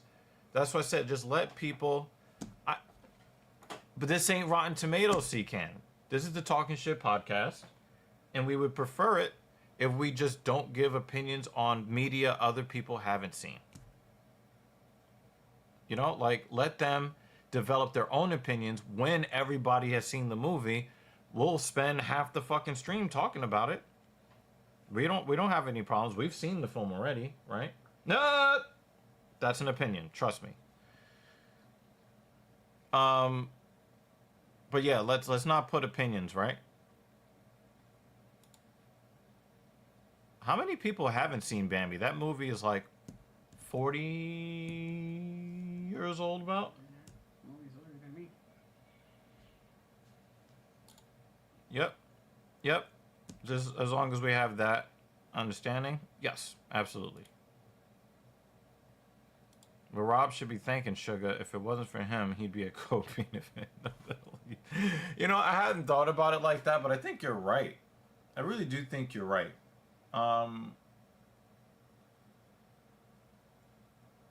Nobody wants to see Merab as a champion. You know who's the most happy that Jack Della Maddalena is the 170 champion? Who's the most happy about that? Who? Dana White. Okay. He hated Bilal Muhammad is a champion. Wow, this is strong.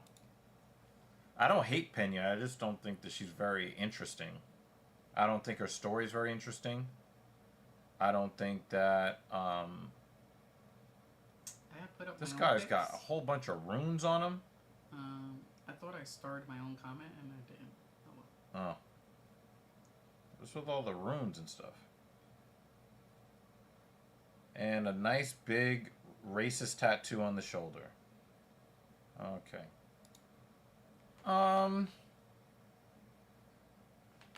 Okay, I get it, C-Ken. I get it. I get it.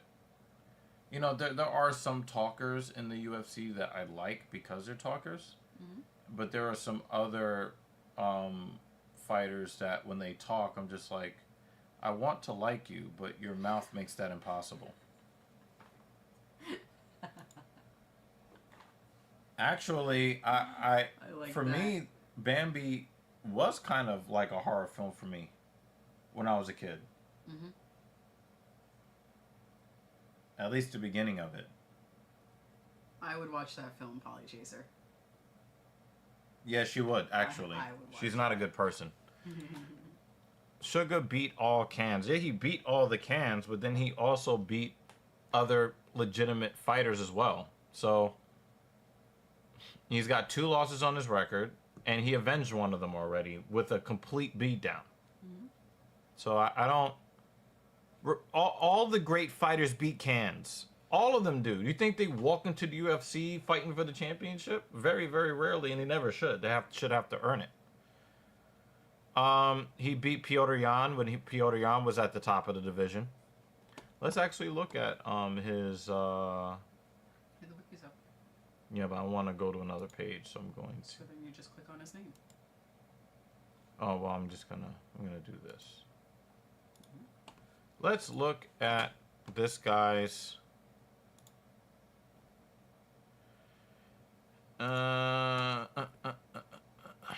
let's look at his situation here.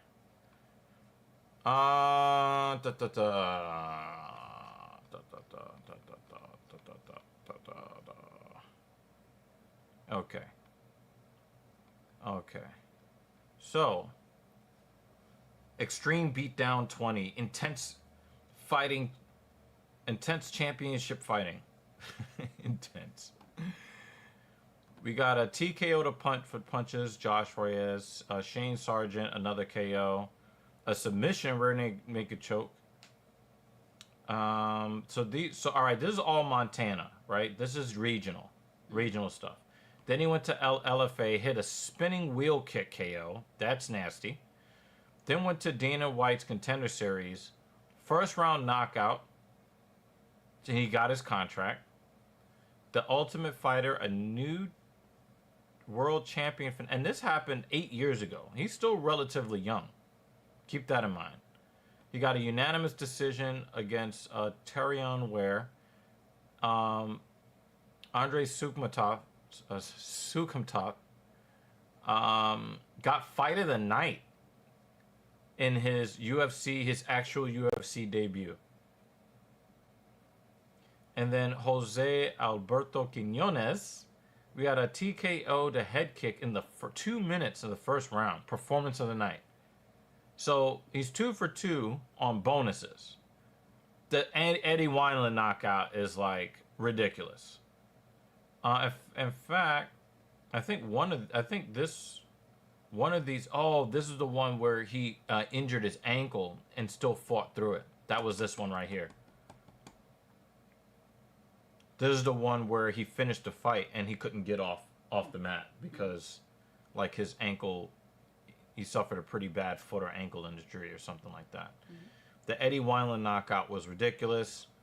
The Marlon Vera loss was probably the most unlucky situation I've ever seen, where Marlon hit that peroneal nerve and his foot went dead. Then he beat the shit out of Thomas Almeida, Chris Moutinho, TKO to punches, fighting. Look at all these he gets a performance bonus all the time. Are these all pay-per-views? Yeah, and he's doing it on pay-per-view. All of his fights after when he got signed. Yeah, Just straight. pay-per-view. Yeah, and then Raulian Paiva TKO punches first round. Pedro Munoz, we got the accidental eye poke. You know I hate those. We got the split decision fight of the night again. Then he actually beats the champion. I don't look at Peña. I don't look at Pedro Munoz as a can. I don't look at Petr Yan as a can. I don't look at Aljamain Sterling as a can. I kind of look at Marlon Vera because he doesn't start fighting until like 2 minutes left in the last round, whatever the last round is, 3 or 5. He doesn't start fighting until the end. Mm-hmm. He's really annoying that way. But he dominated Marlon Vera at UFC 299.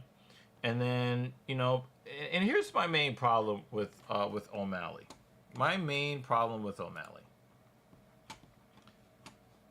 is that everything that I've heard from his side is excuses. And I hate that. I absolutely hate that. Oh, the lights were too bright in the sphere, and I had the hip injury, and you know, I'm gonna stop dyeing my hair, and I'm gonna, you know, stop doing this, and I'm gonna stop doing all these other. Dude, you got beat. You got beat. That's because it is funny. So he got dominated once in his career.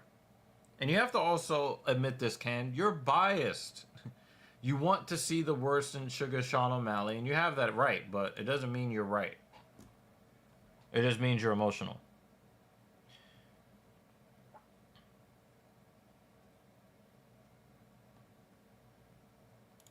So yeah, it's not the Hitler cross, but it's the Iron Cross, which is a Nazi insignia. And I had to actually think about it because Triple H was rocking that Iron Cross too during the Attitude Era. Mm-hmm. Like throwing.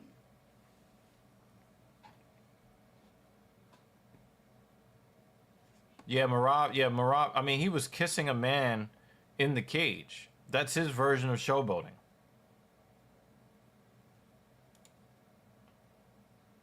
But I do agree that I don't even know why we're having this rematch. I don't think there really is any path to victory for Sean O'Malley. I'd like to see him win, but nah, I don't see it.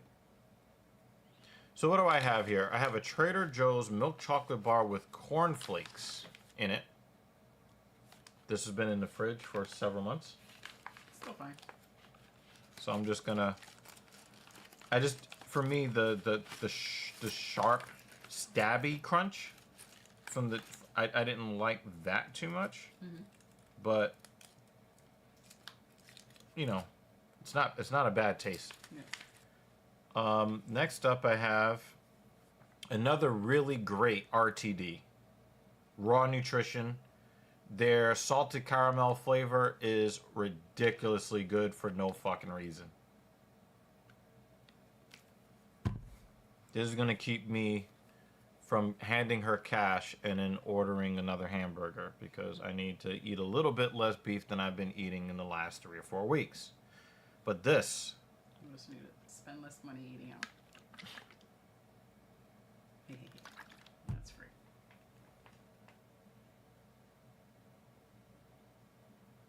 I can't get behind this Adolf guy after reading Mein Kampf and knowing what his principles are. Strange that some people say. You know, Polychaser, there's 2 things that really annoy me because I've been getting a lot into a lot of the documentaries about the Third Reich and World War II. These 2 things really, really grind my gears about the Third Reich. Number 1, Adolf Hitler was part Jewish. And I will never, never let anybody live that down. Because if you really agreed in Aryan superiority in the final solution, then the first person that should have went into the gas chamber was Adolf Hitler himself. He's supposed to be the first one in the gas chamber. If we're talking all this garbage about racial superiority, then you should show the world how much you're committed by walking into the gas chamber first. Breathe deep. Breathe in that Cyclone B. If you really believe in it. So the views are not even really his views. He used these views as a conduit to get power and control. And I just think it's really disgusting. And we're seeing it in modern politics today. The same playbook. Do you think Trump believes all the bullshit that comes out of his own mouth? No. We know that Musk doesn't believe the shit that comes out of his mouth. We know this, but they will do anything to get you emotionally involved and riled up against an acceptable group to hate in society so that they can gain power at your expense. The concept of white supremacy is not to dominate the minority populations. It is to enslave the minds of the majority population. The concept of white supremacy is an anti-white concept. And until people actually figure that out, they are going to constantly be victimized by it. Yeah, I know. Yeah. Everybody's always trying to push some kind of socialism that involves them getting the most of the resources. You know, in America, we have socialism for the rich. Right? The real issue that Elon Musk has with the tax bill is that when he says it is pork filled, which he is correct. He's actually correct about the tax bill, right? Trump is trying to sell this tax bill as a huge victory for Americans by look at the poor people we're taking funding from. Look, $1.7 trillion of funding for regular Americans. See, look, we're saving the government money. But we're going to cut taxes for the billionaires by over $3 trillion over the next 10 years. Yuck, yuck, yuck. But look, we took money from the poor people. Yeah. But, don't look at, don't look at the tax cuts for the rich, which actually costs more than the cuts that they made to the poor people. So they're actually putting the country more in debt, which is why our country's credit rating dropped with all three of the major bureaus, not the consumer bureaus like, Equifax and TransUnion. Okay. We're talking about like Moody's and shit like that, and Standard & Poor's, like the guys that the real money. Okay. Right? They give countries their credit rating. And ours on the last of the third dropped below the top level because of they keep saying we're not spending. Look, we're doing these austerity cuts. We're going to cut all of this funding for all of these regular everyday people. See, we're saving. Nope, but hey, we're going to actually add 2.4 trillion to the national debt because we want billionaires to just have more billions. It's total BS. It's total BS. And the second thing that pisses me off, when the Germans knew that the Soviets were coming on one side and the Allies were coming from the other side and they were basically losing the war, they went to try to destroy all of the evidence of what they did in the camps. Now, you've been telling the world for the last 10 to 15 years at the time that these are true and inalienable truths that are just standard. See, Aryan people are just better than everybody, and it's okay if we just kill men, women, and children because we don't like their wherever they came from. Well, if you thought that you were on the moral side, why are you trying to hide what you did? Why? Well, we know that we're going to be prosecuted for crimes against humanity. Then why'd you do it? That means you knew it was wrong from the jump. Yeah. That bothers me. Louis Rossman says all the time, if you're going to be a bitch, be the whole bitch. Right? stand up there at the Nuremberg trials and tell everybody about how you're morally superior for doing what you did. Don't try to weasel out the back door and everybody's taking cyanide capsules and shooting themselves in the head. If you think that what you did was right, stand on it. Just waiting for these guys to double knockout because they clash heads. Yeah. It's really Gustafsson who keeps leading with his head. Yeah, I don't think that the rich are the problem. I think that the rich are doing what they're supposed to do. They're supposed to try to make money. And, you know, I know that people want artificial apparatuses to try to, you know, cut down on the rich getting money, but the rich are always going to get richer. That's just the way civilization has gone since, you know, we were trading fish for barley. You know, that's just what it is. From the advent of fiat currency, that's just what it is. You know what I mean? But I definitely agree with Polychaser here. If you're gonna claim that we have a capitalistic system, then we shouldn't have laws to protect Apple's position as at number one. You know, like we shouldn't have laws to keep out competition when the whole thing is supposed to be about. Oh, wow, look at that nasty right hook. But that was a nasty right hook. Oh, wow, that knee to the body. And he's going to the ground. Yeah, I totally I totally agree with this. But for me, I think that you need to have total socialism where all of the resources are shared equally with all of the people, or you need to have capitalism where it's free market, no lobbying to try to keep your standing at the top of the market. You should have to compete for your place at the market. But nobody ever implements a pure version of either one. It's always socialism as long as the ruling party gets most of the spoils. And capitalism is, free market unless the market doesn't favor me. Oh, he was about to do it. He was about to do it. Gustafsson was about to do it.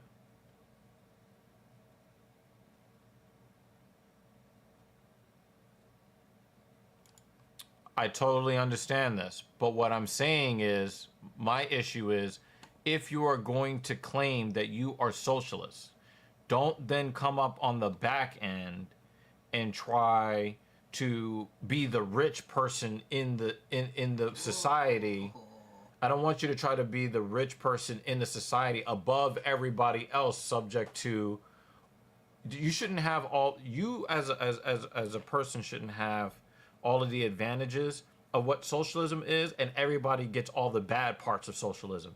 Either we're going to have socialism or we're going to have capitalism, but we shouldn't have elements of either one in either system. I hope that makes sense. It's just that, all the people that hate socialism, they want socialism for themselves. No, share in the revenue with everybody.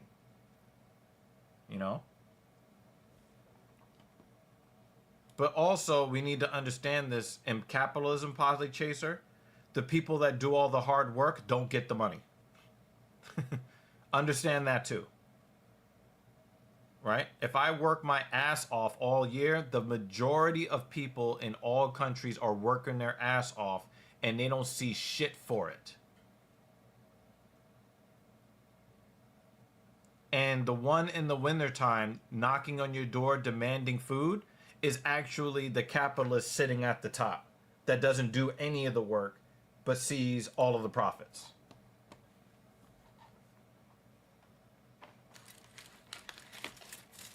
And what they've done is they've had a successful psyop where they get you focusing on the poor person asking for assistance, and then you put all your anger towards the poor person, while the rich person who has taken all of the profit and done none of the work, you did all the work.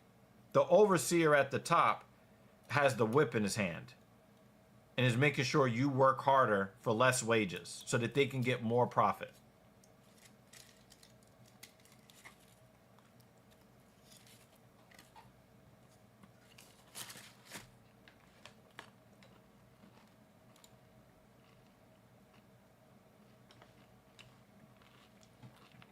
Unfortunately, Polychaser, what you said also applies to the rich elite in your country too. They are leeches in your country. And they're claiming rights and they are claiming profits. And when you look up the business leaders in your country, you'll see that they've done none of the labor. So they are leeches too.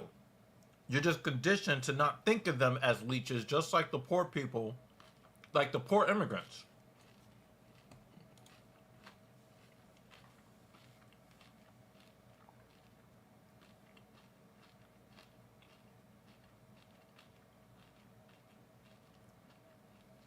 But as long as you're focused on the poor people and you focus your anger on the poor people, the people at the top who do none of the labor are always going to be safe.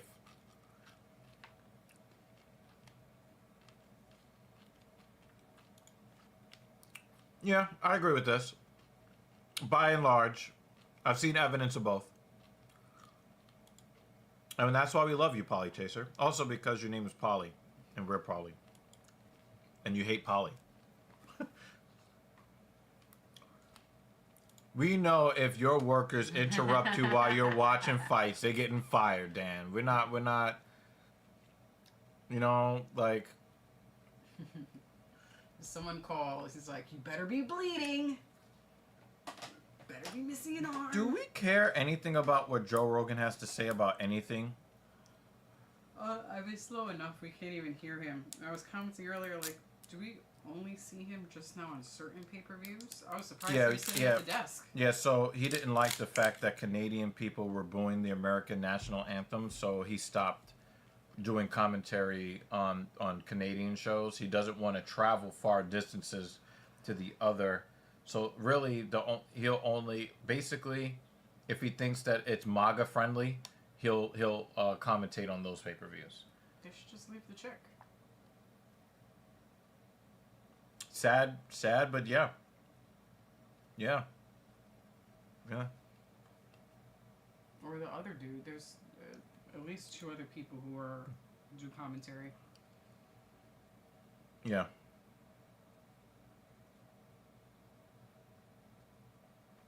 Yeah, that's just an asinine statement.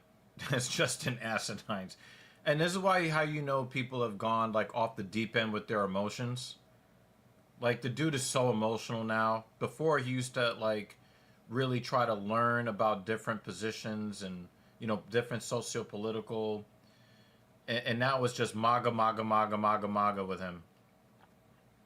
And, you know, he's got knee pads on for Donald Trump now. Before, he used to be very skeptical of all politicians. Mm-hmm. And now he's a cocksucker like the rest of them. So, saying stupid shit like this. Hey, Travis. I guarantee you this is not true. This is the same shit with the women always claiming, oh, you know, I would feel safer with a bear in the woods than a man. I don't see you in the motherfucking woods. And I don't see Travis running to go live in fucking Russia either. That's total nonsense. How you doing, sir? After all this time about talking about how soft Canada is, you're going to say some dumb shit like that. You know what, Polly Chaser, I think is interesting. I think that we always have these waves, right? We get tired of the hypocrisy of how socialism is sold to the people, so they revolt and they try to establish capitalism. Mm-hmm. And they think, well, the hardest workers should get the most. Mm-hmm. And in theory, that's the way it's supposed to be. Mm-hmm. But then they start creating laws to make sure that other hard workers can't also get rich. So then they say, fuck this, we have too much of the resources pulled at the top. The rest of the people are starving and miserable. We need socialism again. And it just goes around and around in a circle. Sounds like humans. Yep. Never... What do I always used to say? Humans don't do They don't do balance very well. Human beings hate balance. It's always got to be all the way over here, and then overcorrect to go all the way over here, and then all. Nah, I'm good on that. I'm good. Can I taste it? I'll never say no. It's salted caramel. Hey. Oh.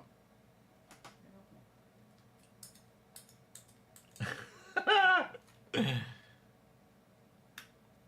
have to make it easier for me to steal your beverage. And the problem with capitalism as it is currently implemented is that a very small number of people benefit from the labor of the masses. Oh, I want to see that cut above his eye. So you're always thinking socialism about other people's money, but you should also think of your labor as your money, and your employer is taking your labor and not and he's not compensating you equitably for. So that's also theft. So again, we're going to keep going around in this circle because people only look at these subjects in a half-assed way. Only one thing is true. Oh, socialism is bad. Okay, let's look at the implementation of socialism. No, socialism is bad. Capitalism is great. Okay, let's see what's happening under capitalism. Are people happy under capitalism? No. Why? Because of the way it's implemented. So I don't think that any of the isms are necessarily bad. It's how it's implemented. That's the problem. Capitalism can work for everybody, but people have a vested interest in making sure it only works for a small number of people. Socialism can work for everybody, but for the people who've tried to implement it, because they're selfish schmucks, socialism can work for everybody, but the way it's always been implemented is it only works for a small amount of people.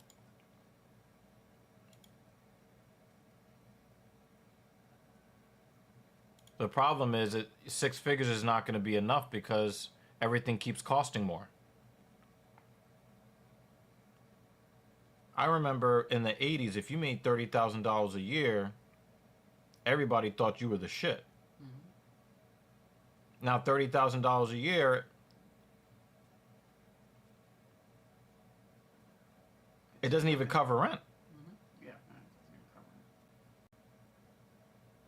it. And the thing is, you're thinking, yeah, I'm happy under capitalism because it's working for me. Until it's not working for you anymore. And then B, what about all the other people that it's not working for? And some of those people are not shy about making their financial problems your problem. Some of those people are not shy about that. Which is why I make sure that I respect blue collar workers.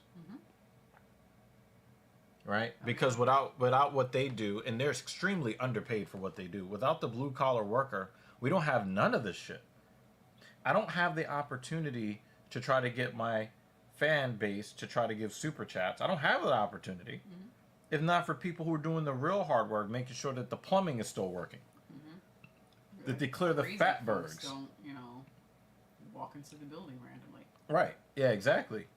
Right? When we went to the pizzeria, I put a tip, because the way just the system is, you can choose to tip. Yeah. So if I'm ordering out or doing, I'm going to tip, and the guy was shocked and thought I did it by accident. Because it didn't go through immediately, and I was like, "Oh, I'm sorry." I almost walked away. I was like, "Oh, I'm so sorry." I didn't realize that it didn't go through. So I went to go tap my card again. He's like, "Oh, the tip there. You want me to take it off?" And I was like, "No." I was like, "Did it go?" I was like, "I wanted to put the tip. That money's for you." He was like, "Oh, thank you so much." And I was like, "Bless your heart." Right, I didn't yeah. accidentally hit the tip button. Aww. Then the question is, does he actually get the tip? Yeah, well, that's also the question. And, Yeah, it made me think of that. Yeah, and here's the thing, man. There is no country in the world implementing capitalism like this. There's not a single country in the world that claims to be capitalist that does this. There's not a single one. Yeah, we don't know I- when David's coming back, Travis. He's working. Yeah, it's going to Got a be a good job. long time. It's going to be a long time before we see him again. Yeah. Polly Chaser says, I am satisfied under capitalism as long as there stays a fair exchange of value. There is not a single country in the world, except maybe some of the Western European, some of the Nordic countries get pretty close. Mm-hmm. Also, it's no surprise that they rank among the happiest people on the, they pay super high taxes, but they also get living wages from their employers. And they're not working 70 hours a week, killing themselves just to be able to be homeless. Yeah. But there is not a single country in the world that has capitalism implemented under how Polly Chaser says. And this is where Polly Chaser and I agree.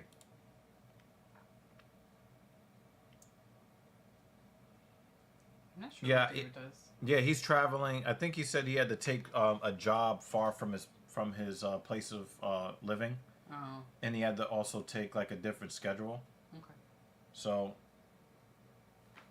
it's gonna be a while before you can bully him. No, yeah, not tonight and not for a good while. Actually, we implemented socialism for the elite in 1892 in the United States. 1892.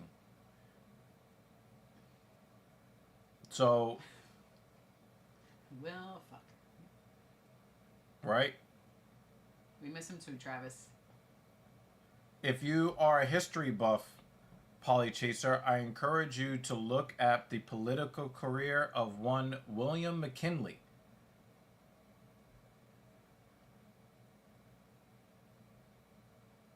And pay attention to when he wanted to run on a political on a religious ticket. He wanted to run on a religion platform. Okay?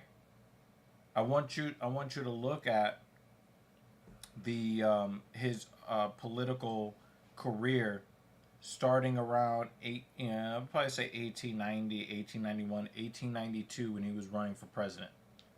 Check that out, and you'll witness the birth of socialism for the rich.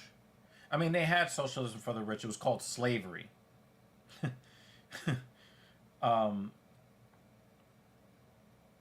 But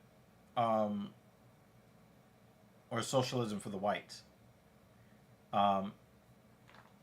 Nope. Go back and look at the political career of William McKinley. And I need you to really pay attention to how his campaign was financed. And you will find it. 1892. And then again in 1896. And then again in 1900. Those are the big dates in his political career. 1892, 1896, 1900.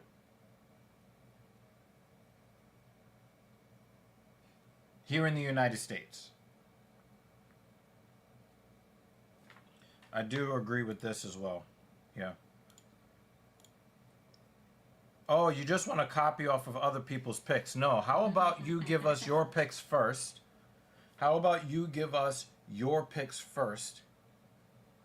And then we'll show everybody's picks. You see this bullshit? Slick, Yeah, he thought he was slick. I'm gonna take this off. Sure. Now he wants socialism for MMA picks? Like, fuck out of here with that. You want any of this? I know, I'm good. Okay. I'm gonna have a cookie.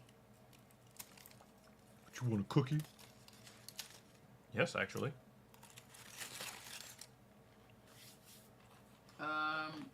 One of these events, someone will be named Elvis, and you will be right.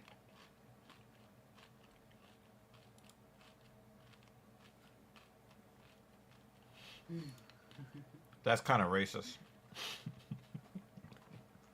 Such a goofball.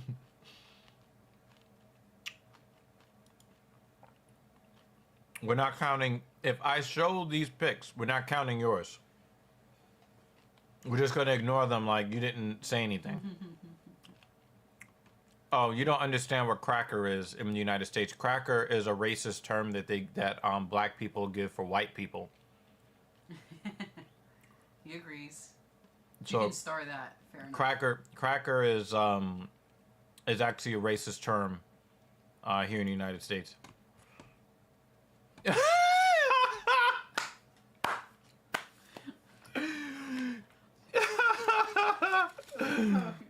Dan comes out of nowhere with the blunt comment. You and a white person. I hate this guy. Not because he's white. Well, I hate how this guy fights. Hopefully he gets hit with some fastballs and a couple of change-ups.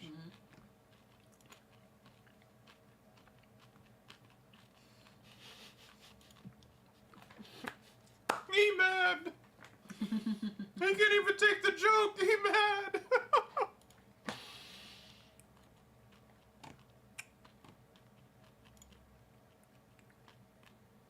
Wait a minute, I messed up. There you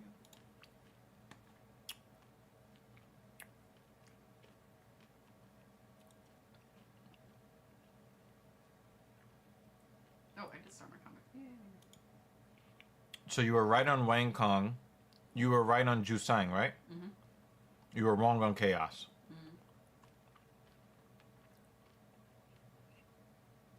I misspelled Cortez's name. I put Coretz. Everybody think Patchy Mix is going to win. I don't think these Bellator fighters, I just don't think that they are UFC level. I just don't think so. I'm sorry.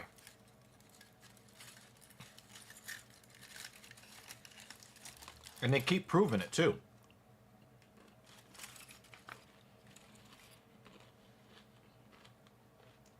Yeah, man, it's just...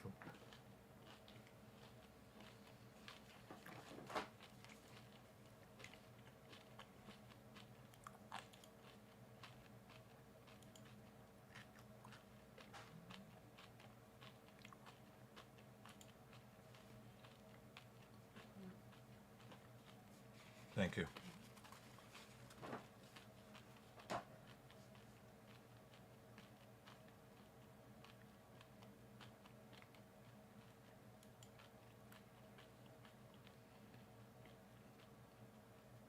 And that's the last of the picks.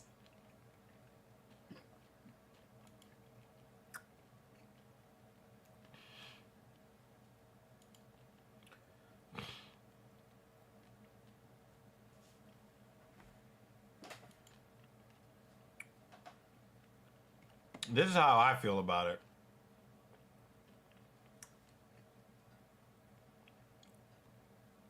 You can't lose if you don't play. And nobody likes Merab.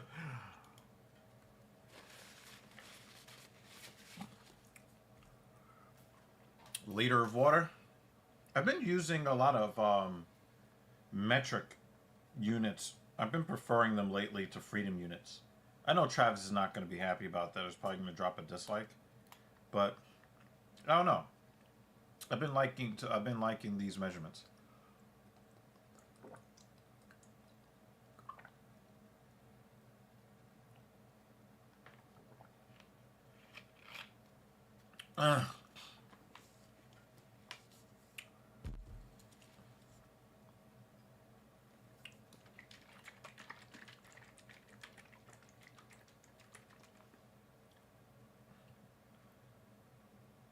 So WCA is just basically just trying to counter strike.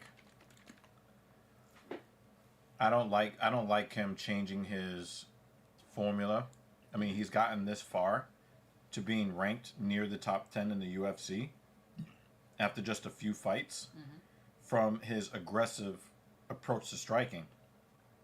I mean, I can see why he would be.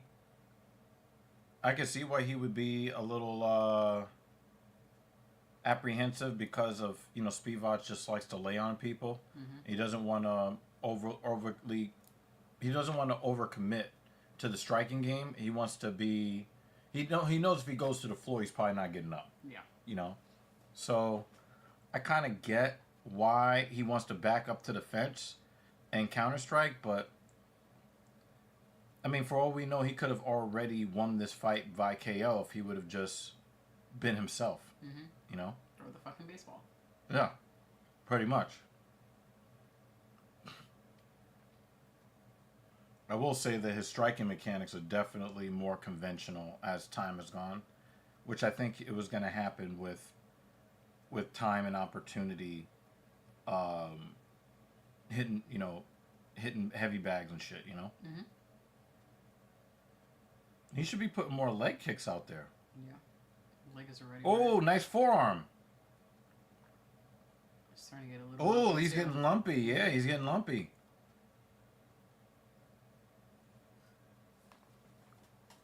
One of the things that I did is I switched up antihistamines. So I was using a Zyrtec type, and then I switched to Claritin, and now I'm back to Zyrtec. So that might be something that helps you. Spivak is not having a good time at the end of this round.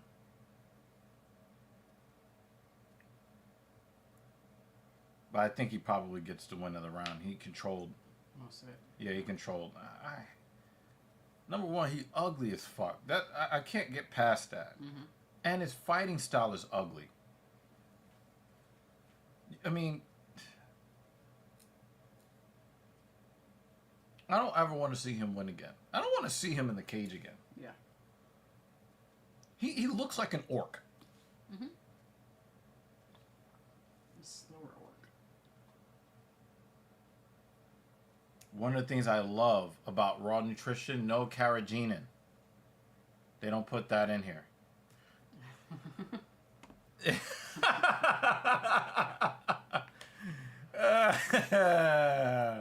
evening. You said there are cracks in that cracker.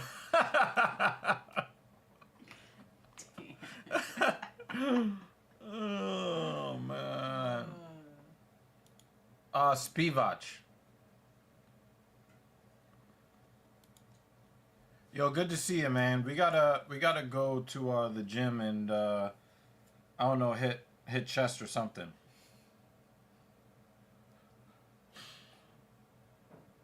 I gotta make sure I hit you up, man.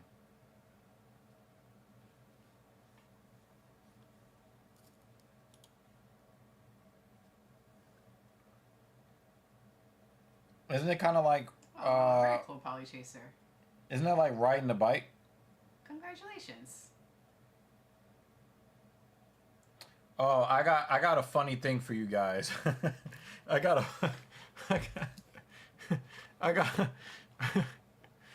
Yo, I got something funny for you guys. I'm sorry. I gotta show you guys this because this is you already know. You already know.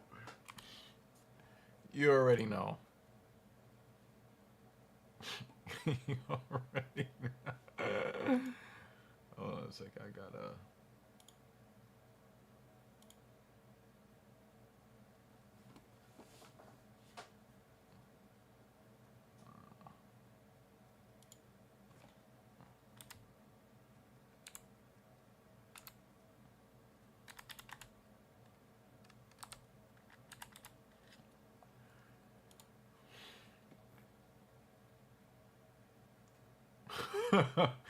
Yo, I got something for y'all.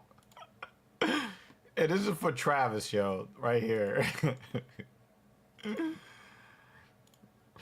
I got something for y'all right here. In Pride Month, we do legs. Because if you want two dudes you thought were chicks, What? ask her to play tummy sticks. Oh, God. In Pride Month, we do legs. Because if you want two dudes you thought were chicks, What? ask her to play tummy sticks. Oh, God. Your legs better be swell. don't want that. Let's play tummy sticks. What's the tummy stick? I don't want to play tummy sticks. I don't want to play tummy sticks.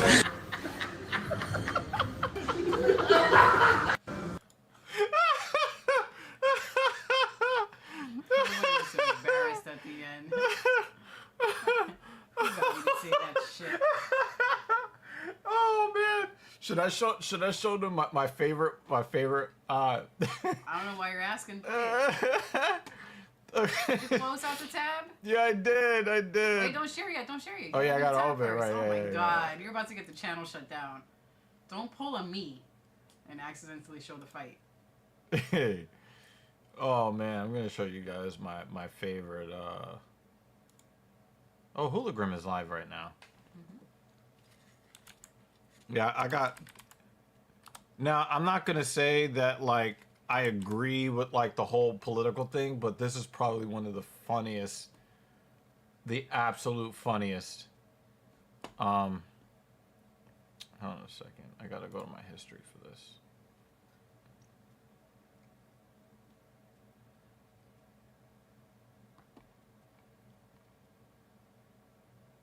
Yes, those are watching videos. I gotta find it. I watch so many weird YouTube videos. I have to scroll Is it a down. video you're looking for or a short? It's a short. Do you remember when you watched it? It was let me see if it's this one. I think it was a Tuesday though. Yeah. That was I'm gonna find it for you guys because I have to do right by you guys. It was tricep day? It was a Taco Tuesday one. Let's see if it's this one. On Taco Tuesday, we do arms. Because if you want to bury your chorizo in a thick latte before ice comes in for the motherfucking rain. This is my favorite shit, yo. This is so fucked up. But I love this shit. No, you gotta play it from the beginning now. Yeah. I gotta go back to the beginning. Guys, this is my favorite. This is my favorite one. On Taco Tuesday, we do arms. Because if you want to bury your chorizo in a thick Latina maid before ice comes in for the motherfucking rain,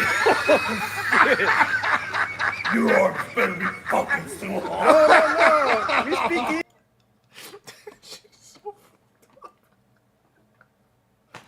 That is my favorite short of all time from Robert Franco. And a lot of them are really, really fucking funny. Yeah. But it's just...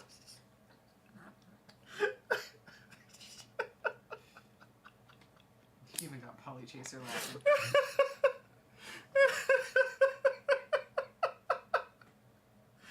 Yo, that shit is so fucking funny, man. And he likes to send this shit to me via text Well, message yeah, when you're at work, while I'm at work. it's the greatest thing. Knowing I can't watch it because I like to keep my job. Oh man. I'm sorry, that shit is fucking hilarious, yo. Oh man. That was my favorite one.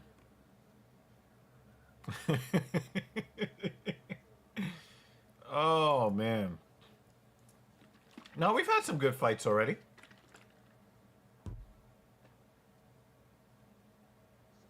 Oh yeah. All the Taco Tuesday ones are good. All Yeah. Yeah. Now we've had some good fights, Secan. Somebody asked about who I wanted for Money in the Bank. And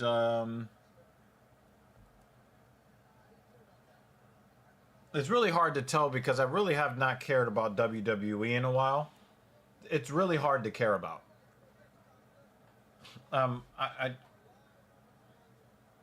It's just very hard for me to care about WWE right now.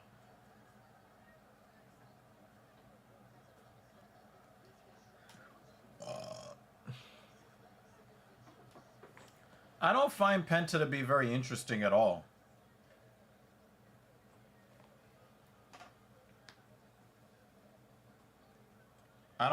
really care about Penta very much.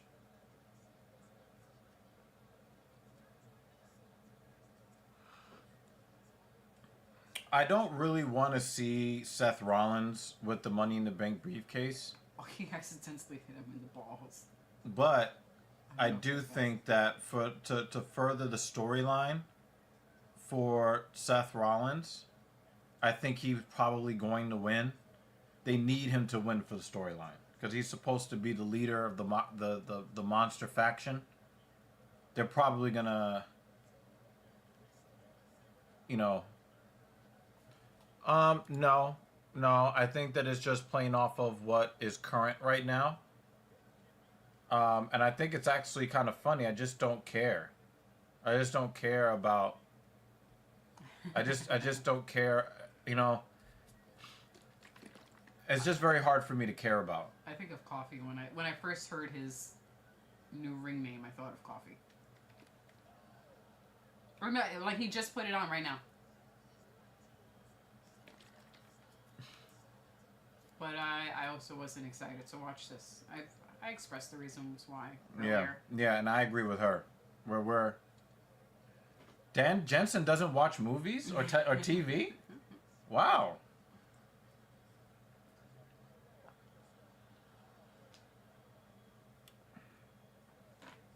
It's room temperature though. Mm-hmm.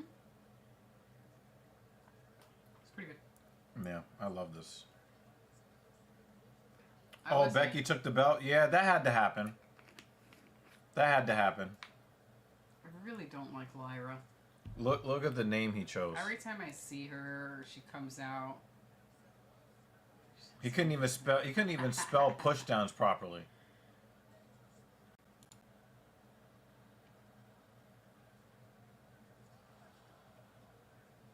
Oh yeah. Oh yeah. He wasn't here when you. Yeah. So tell them what has kind of made you sour on the product a little bit. The main thing is the addition of Logan, the Logan brother, to the John Cena. We're not talking about Logan Wolverine. We like that Logan. I like that Logan.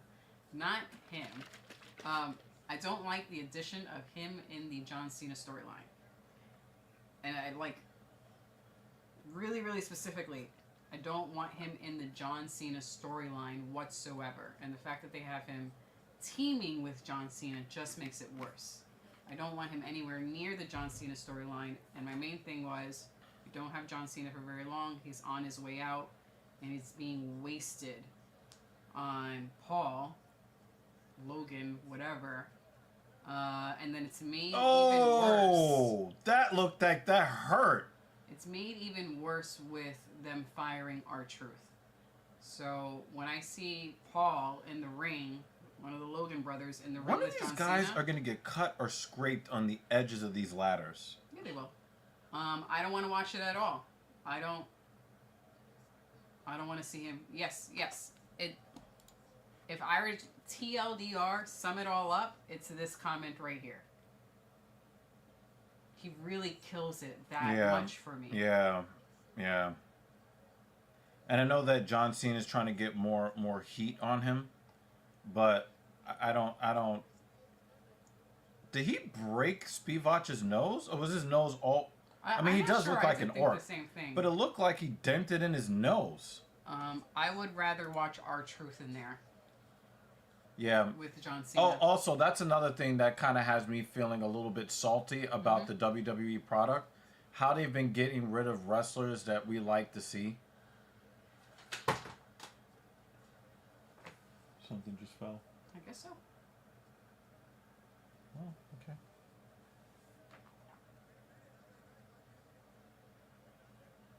Yeah, it looks a little... I don't think his nose was to the side that much.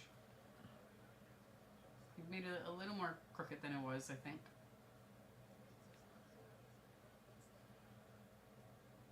Now, as far as like the people who are in the match, CCAN, I've said it a billion times. I'm gonna check the food. Even if it's a bad scorecard, I would rather WCA get the nod from the judges than Spivak. I'm tired of Spivak. Ugh. Uncover it and get 2 hours covered. Oh, he threw a curveball at his ribs.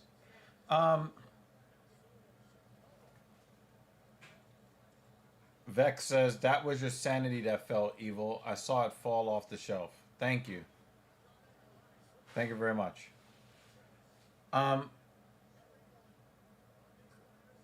Oh, the purple. So now they have a ranking system for people who participate in the stream. This is something new that YouTube is doing. Let's see who won the fight. They gave it to Spivak. Damn. Oh, they gave it to WCA. I don't think he won 30 to 27. But as long as Spivak doesn't win, I don't give a fuck. It could be a shitty scorecard. 30 to 27 though? I don't know. I'll take it. I don't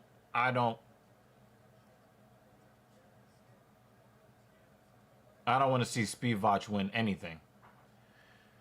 Secan.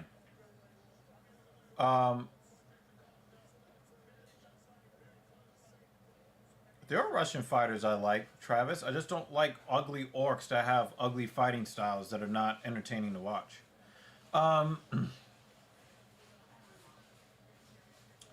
For Secan, because I know that you were asking earlier about who I'd like to see win Money in the Bank.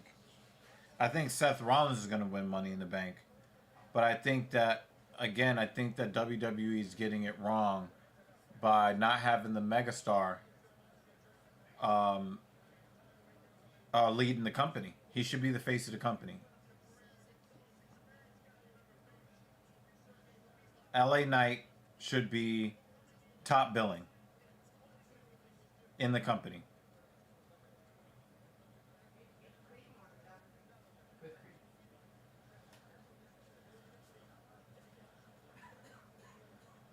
Oh shit! Seth Rollins is wearing the dirty copper foams. Oh, that is.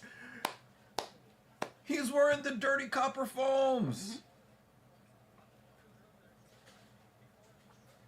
I still got the very first pair that came out. What was that? 2008 or something like that? 2010? It's on my list. I'm gonna get it. And he got curb stomped. Oh, Polly Chaser's got a stream up, so I guess he might be seeing some of the fights, I guess. I just don't understand how people can give... I don't know how WCA got round one on all the scorecards. I don't even know how that's possible.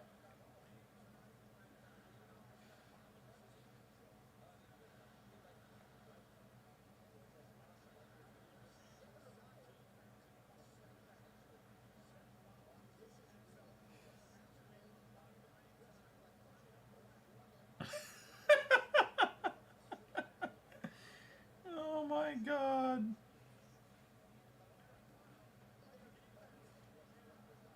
If that's not Travis, it really sounded like Travis. You said what? Fucking Vex is... But that did look like Yeah, Travis yeah, it looked comment. like it too, yeah.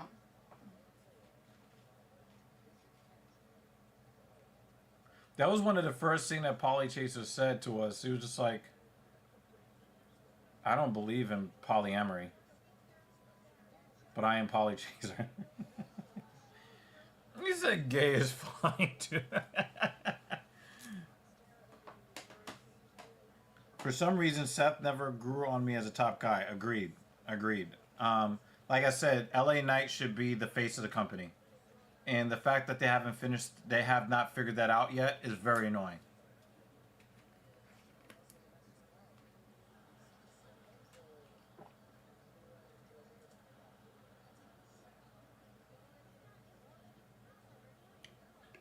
I would love to see a final match for Stone Cold Steve Austin, Stone Cold versus LA Knight, and the promos that would come out of that. Yeah.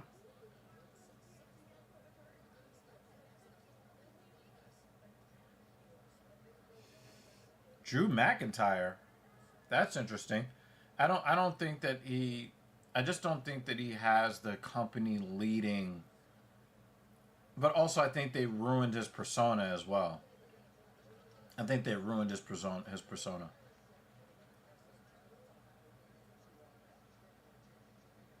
Wow, Polly Chaser's funny as shit.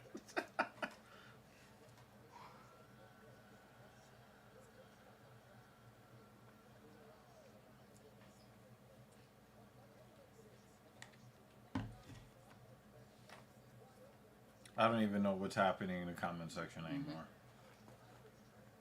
So yeah, so somebody asked about like the purple crowns and stuff. Like you get bonuses if you support the stream with like super chats and super stickers and stuff. I think they give you bonus XP. And so it's really more about like, you know, engagement and donations. And then I don't know if they keep all-time ranking, but you know, each stream gets its own top 3, I guess. As of right now, the top 3 are tied, even though they are ranked 1, 2, 3, but they have the same exact XP. It's really funny because Dan is like, I don't want to have to type so many comments to be in the top 3, so I'm just gonna put a super chat in there. And Dan probably doesn't even know about that at all. Yellowstone. I am getting close to the end of ER. I'm at season 13 now on ER.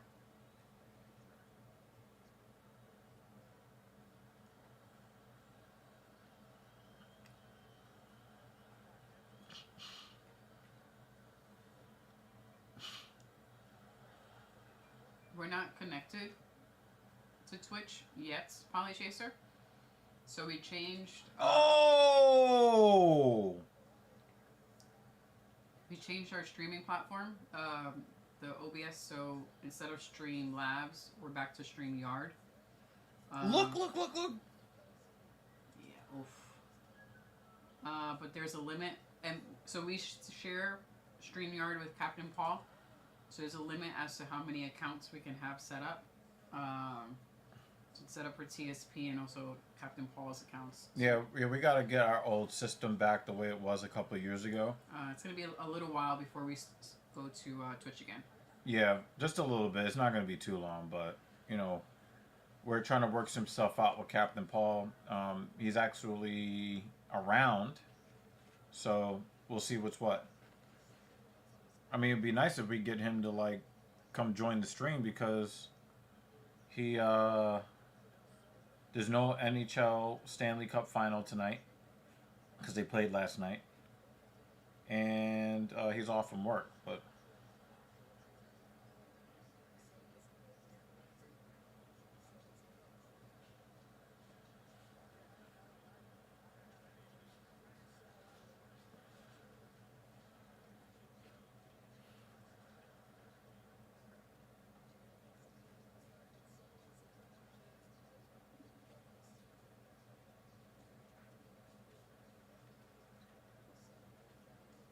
Oh, that shit is broken. He's about to...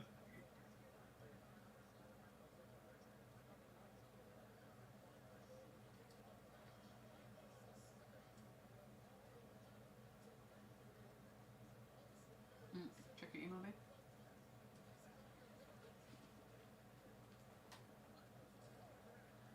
Oh, thank you. I appreciate that, Polychaser. Although you won't get the XP for it. Thank you, Polychaser. Yeah, we haven't been uploading lately, but we will be back on the grind pretty soon. Like I said, you know, Cap has been gone for a while. He's a little sick right now. He's got pneumonia. Thanks, man. We really do. I mean, I know he doesn't like to be the stream sponsor, but he's definitely the stream sponsor. Polychaser's the stream sponsor. The unofficial stream sponsor. So if you look in the comments section, you'll see that like they rank by engagement. You know. It's fairly new. Yeah, it's a new thing that YouTube is doing.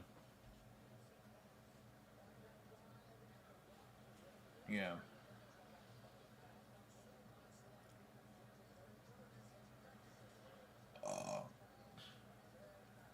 I didn't pick for this fight.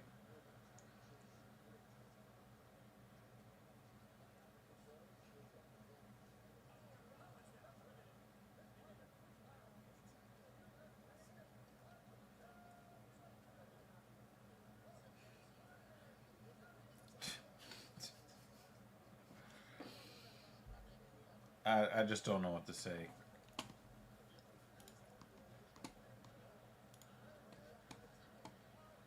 No, one below Rolling? it. Yep. Gosh darn it.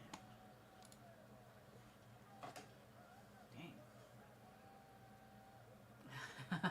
I just don't understand what's happening. That's not really Travis you're talking with, Polychaser. It's fucking per usual.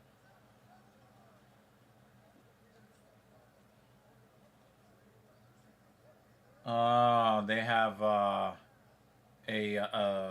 another product placement. This is what people hate about today's WWE. There's always some stupid ass fucking bullshit where they want to sell some product instead of just like, you know, there's always got to be some sponsor logo all over everything. Oh, we need a sponsor logo on the fucking ladder. Mm-hmm. And you think they're always going to make more and more money by putting more and more logos. People are going to stop watching.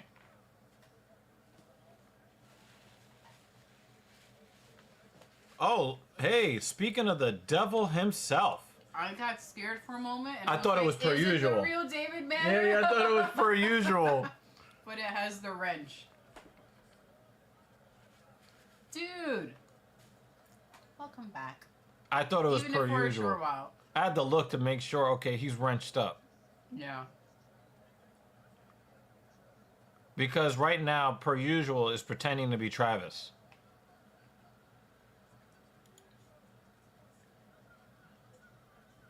Per usual really got me fucked up. My initial reaction was like, nah, that's not him. Damn you, per usual.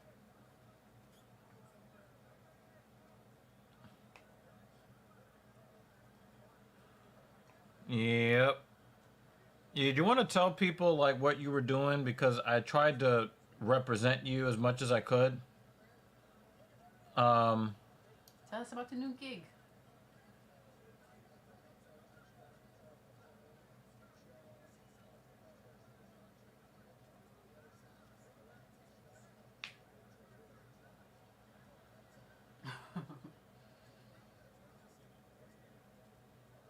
Travis or Travis, whichever Travis. That statement is true for both. Yeah. You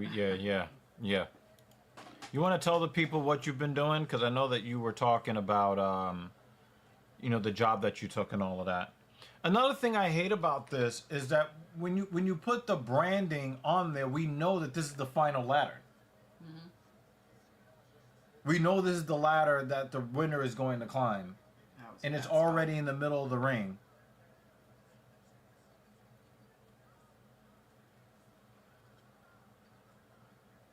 He waited for him.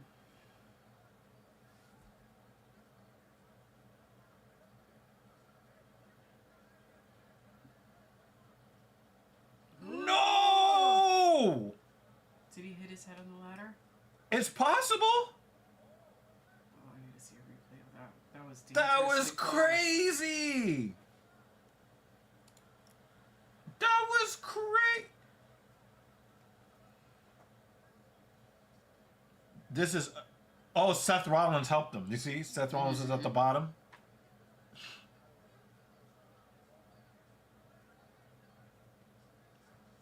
Oh yeah, he did. What? Like it's like It the top of his head. the back, yeah. That Not the shit's back still of his fucking. head. Yeah, no, I know. I thought the back of his head. No, it was like right here. No, it was like the top. The back of his head hit the mat. Oh. Um.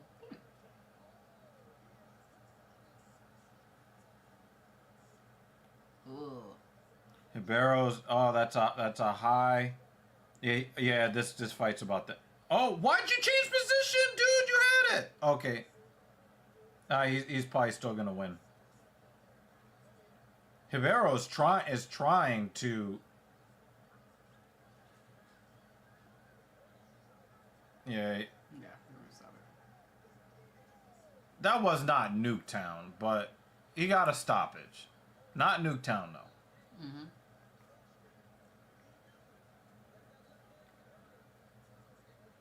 What's the temperature like over where you are, David? Well, that's why you get the wrench, David. Mm-hmm.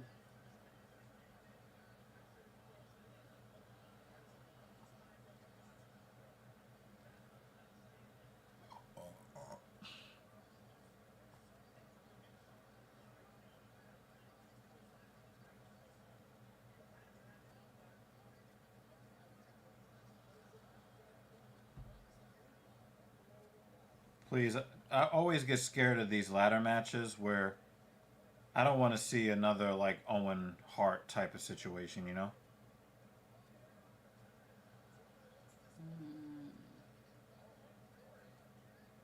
Yeah. Ugh. 89.6 Fahrenheit. Fuck. Yeah. Oh, right on the forehead. Oh, stinky chicken.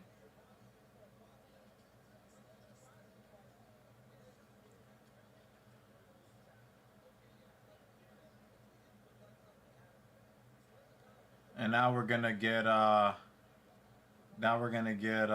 some interference here.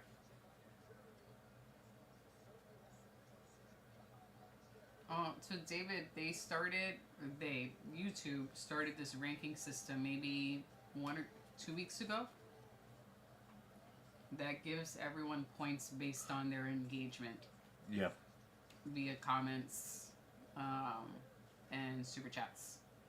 So we're all still getting used to it. David was asking what's the thing by Dan's name. Yeah. Yeah, we've got a lot of Did you see Paul Heyman? No, I was taunting in the call, man. Yeah, they're gonna basically steal the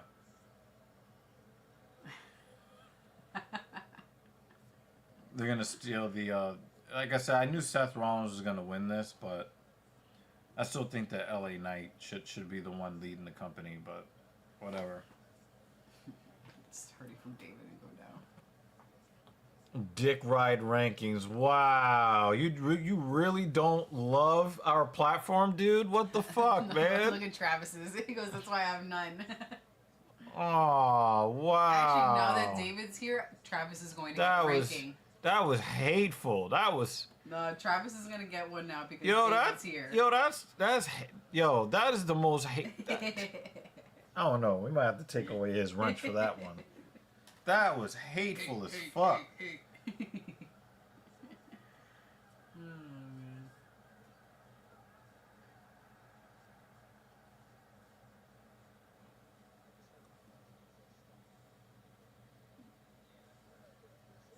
Are they all about to join up in one faction? Is that what's about to happen? That would be corny. I hope they don't do that.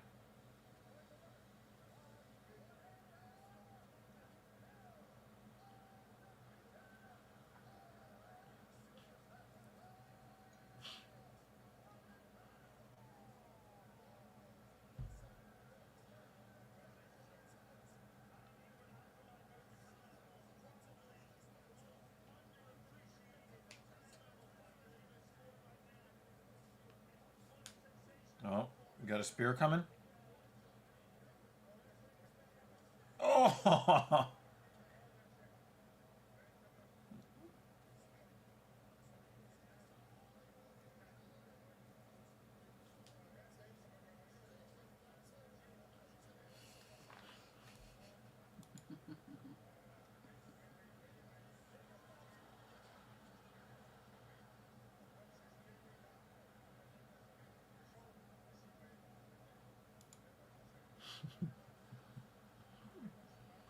Yeah, YouTube wants to guide more engagement, you know?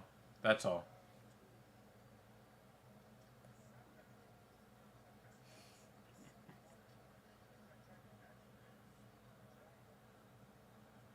I want Travis to just get egged on even more so he can suddenly get a ranking. Is he about to betray him? He said, I love you, Solo.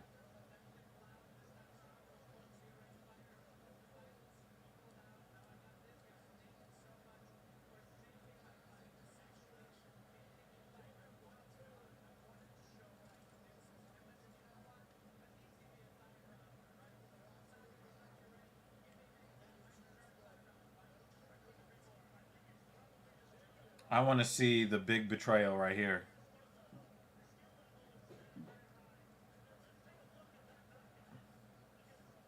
They're setting it up.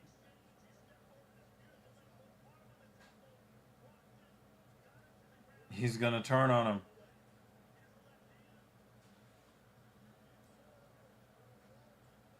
He's gonna turn on him.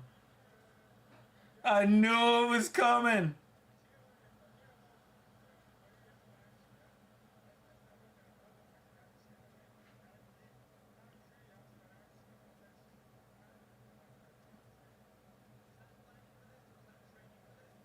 You need to break your tongue in 3 places before you can speak Dutch.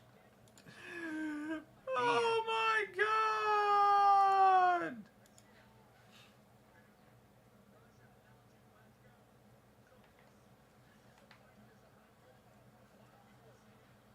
He got tired.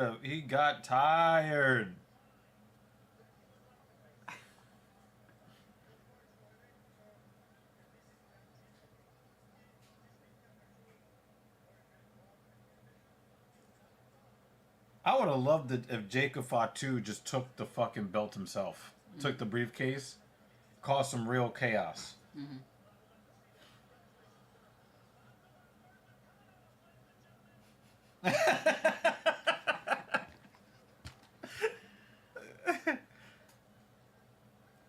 Yo, that dance is funny as shit, man. Jay was here, David. Yeah, he was here earlier. He'll probably be back. No, up one. Yeah. Well, also he's got these pics right here. No, but it's specifically about. Well, there you go, David. Here's that one. And this one. Oh! Is he gonna give him a rock bottom? On a ladder. Oh!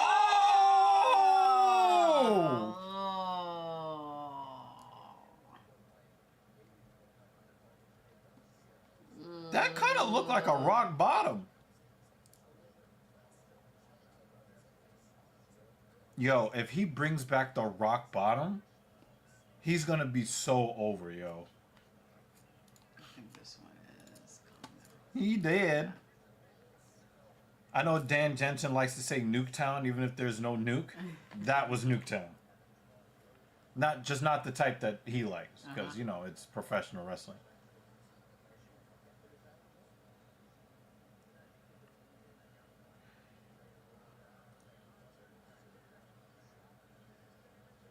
And now Seth Rollins is gonna go get the title. But don't forget, you have to use this one when you win. Yeah. I hate this. When I saw the color, I thought it was.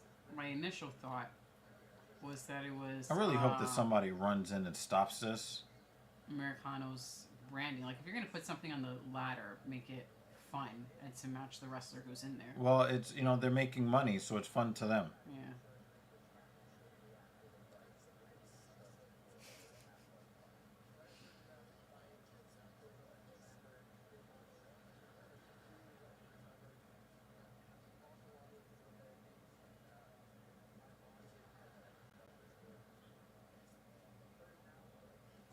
I think everybody's gonna get their chance to interfere.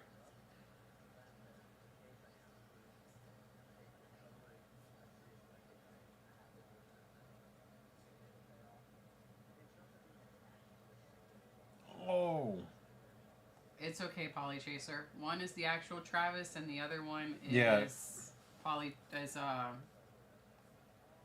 A guy who has multiple identities. Because he's really bored.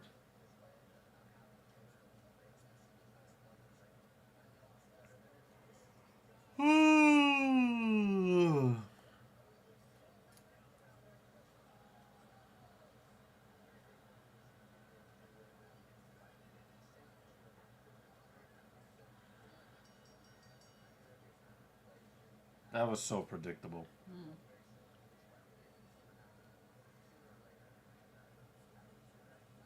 And have to put the Cash App logo on it.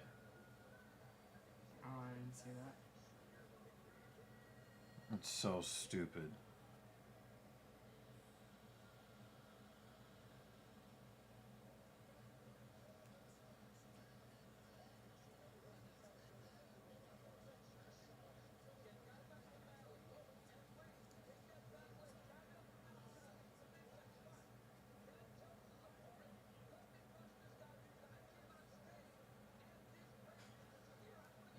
I don't know, Polly Chaser. I don't know, man. I give up.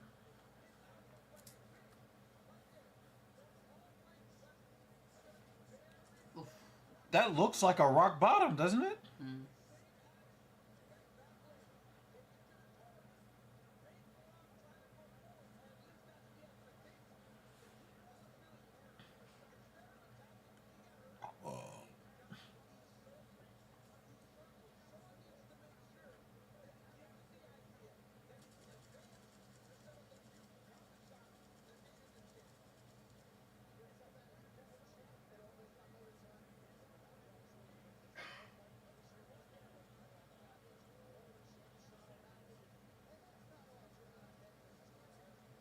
The only redeeming part of this is he did it in the dirty copper foams.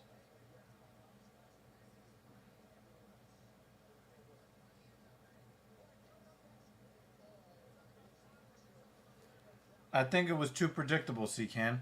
Too predictable. I understand why they're doing it, to further the storyline of the dominance of this new heel faction. But I've been saying this for a while, with all of the Sing My Song and all that stuff, you're actually making it very difficult to... You're making it very difficult to, like, really have your traditional heel-face dynamic work when people are rooting for the bad guy and booing the good guy. You know what I mean? Like... Well, for me, I don't... They made it where it's painfully obvious that it doesn't matter who won. The only thing that matters is the text on the ladder matches the text on the top left-hand corner of your screen. And that's the only thing you should be paying attention to. And it's gross. And I don't want to watch it. At all. Whatever that fire, flame ball, whatever the fuck. That's... It's gross that, like, they were already over advertising, and there's already complaints of, like, them over advertising and UFC over advertising. Yeah. Now they put Cash App on the Money in the Bank briefcase. So you have that. So you disrespect the briefcase. Yeah. This symbol of this victory, and the person has to win using the prop that is covered in the advertisement, and that same exact advertisement is on the top corner of your screen, just in case you missed it, on the fucking ladder. Yep. That's disgusting. Yep. It makes me not want to watch it. Yep. I don't... You're giving me more and more reasons to just not care. And they think it's going to bring them more money. And then go ahead and it just makes our truths firing worse and worse and worse. Yeah. Worse and worse. Let's save money with this guy and put that money on advertising somewhere else. Yeah, It sours it for me. Soon, you know what they're going to do? They're just going to paste advertisements all over the screen. There's not going to be any more wrestling. It's just going to be just 3 hours of looping commercials. What's the fucking point? Where's the mascot? I'm sure there's a mascot there somewhere, because they do that. They've been doing that a lot too. Yeah, it's too much. It's really annoying. So the story doesn't matter. So why complain about the story? They don't care about the story. They just care about putting advertisements in as many places as possible. Yeah. And it's supposed to, you say point? that you care about the kids, but you're advertising Fireball hard liquor and throwing it all in the kids' faces? It's really grimy. It's really grimy. So, I think I'm just gonna stick to viewing highlights on social media. Yeah, I mean that's what we did. Following. We just been watching fucking clips on YouTube and shit. And we watched a couple of clips on YouTube the nights of the events, but I don't really find Monday Night Raw to be appointment viewing anymore, or SmackDown. I'd rather be watching baseball or out doing something else. I don't care anymore.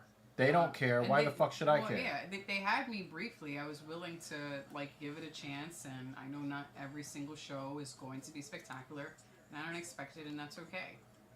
But you were actively giving me reasons to not watch. Like I said, social media, I will keep up on that.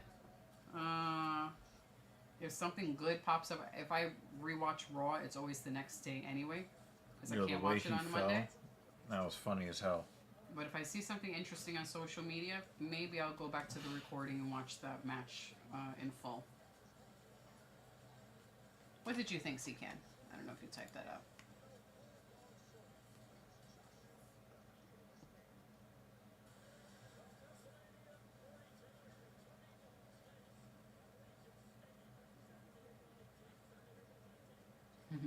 Secan's just ready for AEW. About the Mania 40, that's okay. What was the Mania 40 ending? Do you know? I think it was when they did the Cody story thing. Okay, I don't remember which I don't know. Mania. I hated it.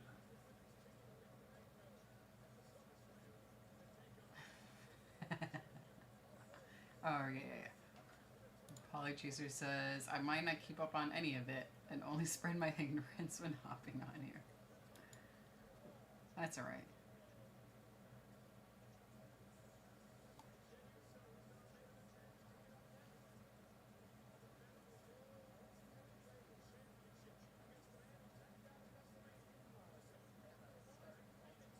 Yay, Dan is back at number 1. How did Dan get to number 1? Lutch. Oh. Dan has 300 points. That's why.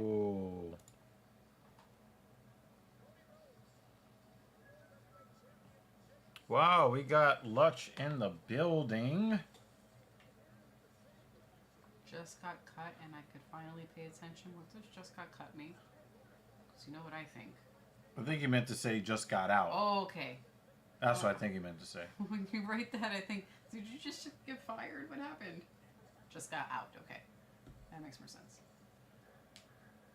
Yeah, Polychaser, we have 6 matches left. Let's see.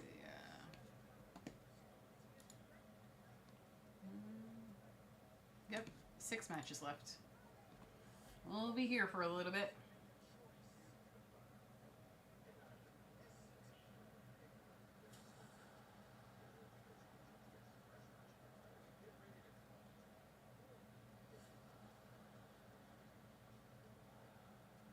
He goes 6, oh Lord.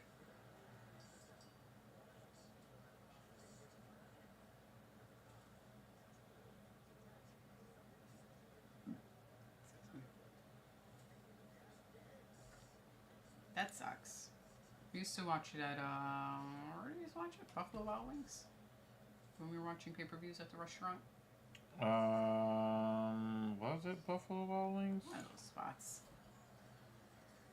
Possibly. Little burger joints that, had TVs for all sporting events. Let me put on my TVs real quick, and then I will be officially parked here.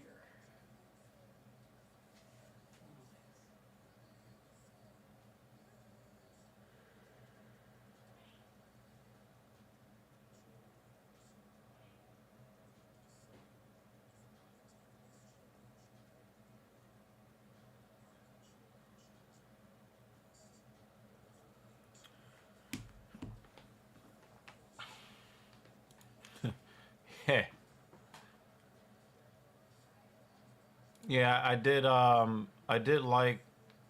I mean, I like Dean Ambrose in the context of the Shield because he was a different personality than Roman Reigns and Seth Rollins. Um, I hear that some people are complaining about him, being in that main event picture constantly in AEW. Um, I just don't know if, again, I'm not feeling great about pro wrestling right now. Yeah, the Shield storyline was actually pretty cool.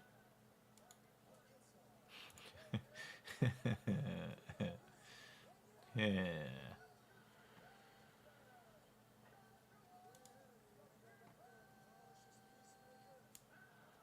It is good to see you again, TIJ. Hope you've been doing okay. I did text you, what, about a week and a half ago? Something like that.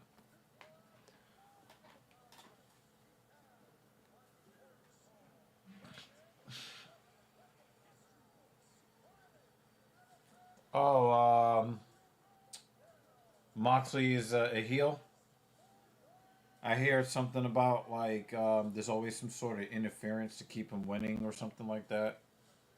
People getting tired of him.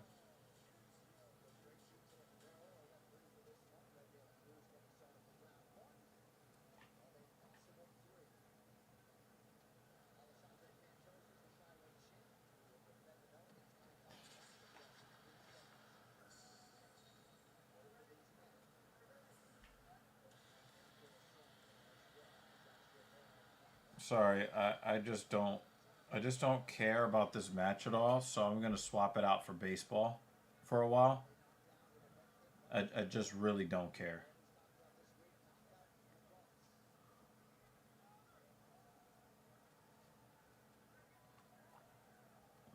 There's a part of me that wishes that I cared, but I don't. So,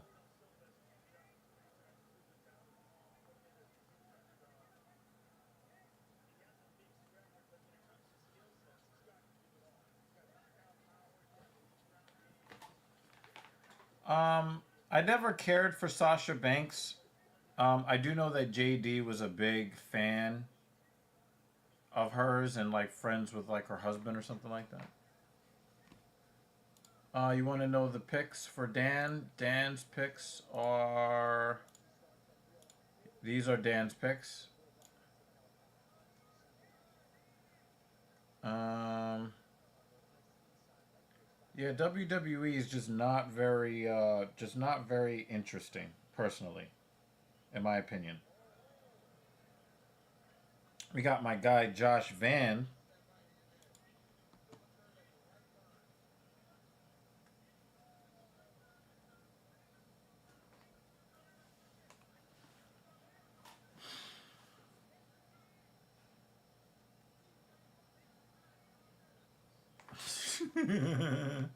Actually, O'Malley's not doing the rainbow hair anymore.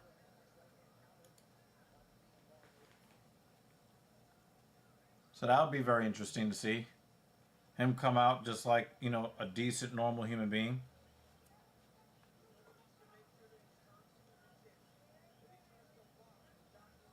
Hey, my guy making the walk MMA, walking in with a $5 holla. What's goody? Making the walk does some really good MMA content, so definitely go to his channel, please. Ooh-wee. Please go to his channel. Thank you, sir. Um, got a lot of fun content on there. And he actually is part of a pretty good panel of guys from different countries. Um, um, really, I really do like what Making the Walk is doing. So when I get a notification, I try to be, I try to make sure that I support.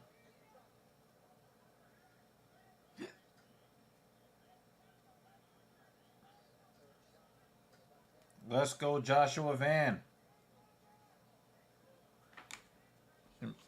O'Malley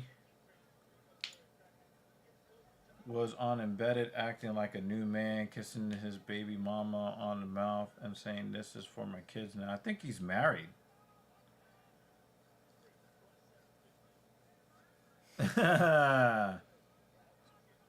Yeah. I mean, but again, a lot of this stuff, I mean, the only thing that I think that could really help him in the cage is to stop smoking. But all this other stuff that he's changing, I think is just an excuse for the fact that he's just not in by the unified rules of MMA, he's not as good as Merab. And I hate the fact that that's true. I wish it wasn't true. But all of the not dyeing your hair, I mean, it's not really going to make a difference.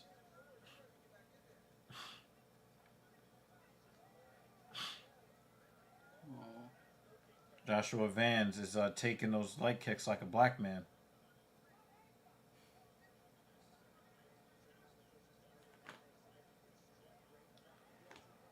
Damn. He snuck that kick in very nicely. Yep. That leg is getting chewed up. Lindor with a leadoff single. Nice. His legs are getting killed.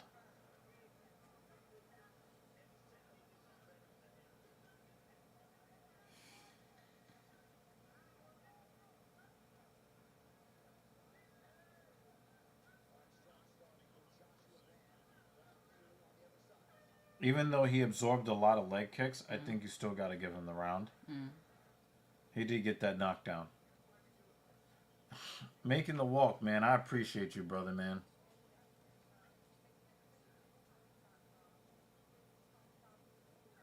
So he's stealing bases with a broken toe.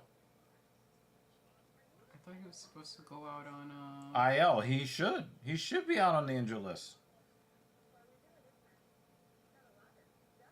He stole that on the pitcher. He can't even slide.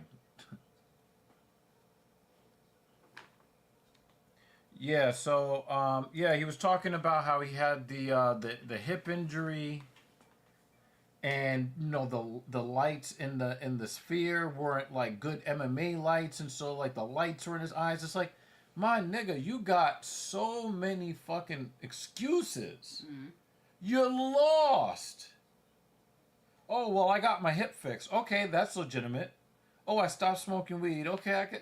Oh, yeah, I'm not going to color my hair, and I'm not going to do this, and I'm not doing that, and this, and that. Dude, when you get in the cage, will you throw your hands?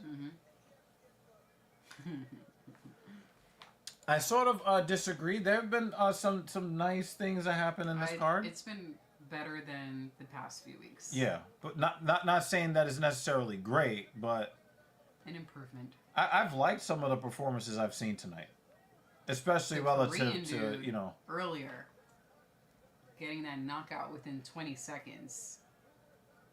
I hope they show that again. Yeah, that was sweet.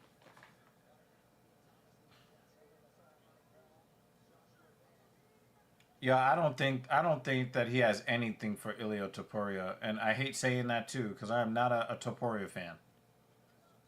I like the fact that Lindor stole second base because it keeps Soto from banging into a double play. Yeah.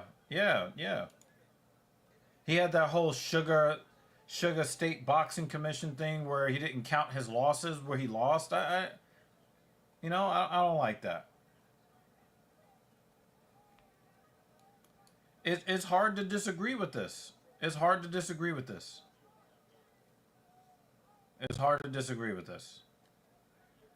Yeah. I don't have to like him to give him the credit that he deserves.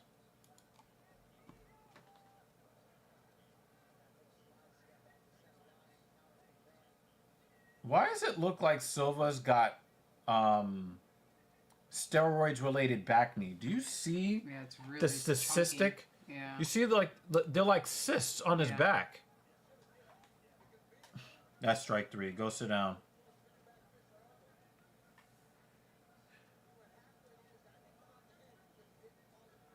They look like nodules. That looks like really bad gear-related acne. Yeah, it doesn't look like just a regular. Yeah, like mine. Like what I've had. I mean, I've never really had a breakout in my back. It's just that every time I've ever had acne on my back, it scars up my skin. You just scar easily. Yeah. There. So it's like 30 years of scarring on my back, you know? But that looks like nodules, like deep sebum filled fucking. Yeah, that's gross looking. Yeah. Damn, Banner. Let Dan live. Damn. Actually, we've been making rocking chair comments for like the past 2 weeks. Damn. Xavier's just joining the rocking chair comment party. But we were making that comment last week and Dan agreed. Oh, we got another knockdown. Looks like a possible fight ending sequence here. One thing about De Silva, he's no bitch. Wow, you let him get the desperation takedown. Wow. But he just doesn't have the strength anymore to hold that dominance.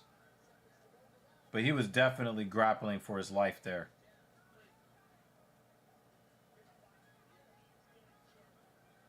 You look how he just touched his chin there. Oh, right in on the hips again. But he just doesn't have the strength to get that takedown anymore. Yeah, he's just prolonging the inevitable at this point. Bang! Oh, look at... Oh. I mean, if they want to go to round 3, I ain't mad because it's only 9:48. Yeah, and we don't need to see... Oh! I think he's hurt. I mean, he been hurt. But that knee might have... I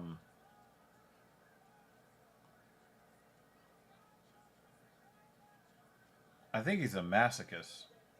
Because this dude could have folded... And he's still trying to fight back. Oh, do you see that little hip move that Van did to get the feet off the hips? To get back to a dominant position in full guard? That was kind of nice. Because you know how they always say, hey... You know, you got to get your feet on your hips so you can get separation and push them away, right? In the way that he just kind of switched his hips. I was like, nope. That was nice. Get up, biatch!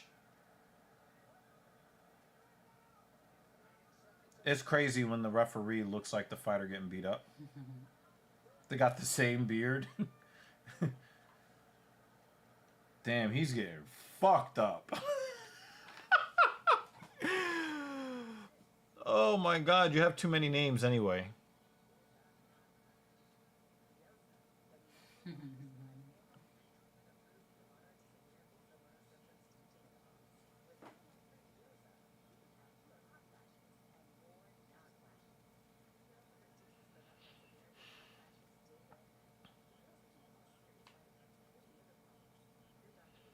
Damn.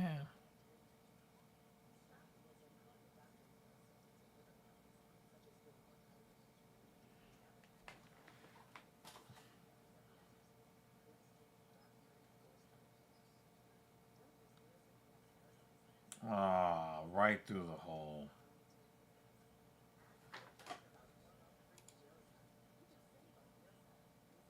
Oh, yes. I did see it. I'm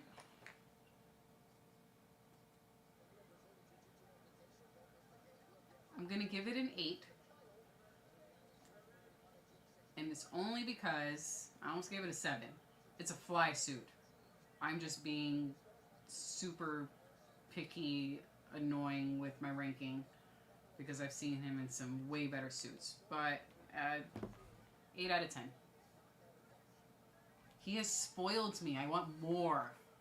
But it's a nice suit. It's purple. Yeah, I am definitely a fan of Joshua Van. Absolutely. Just because, like, hard nose. You know what I mean? Mm-hmm.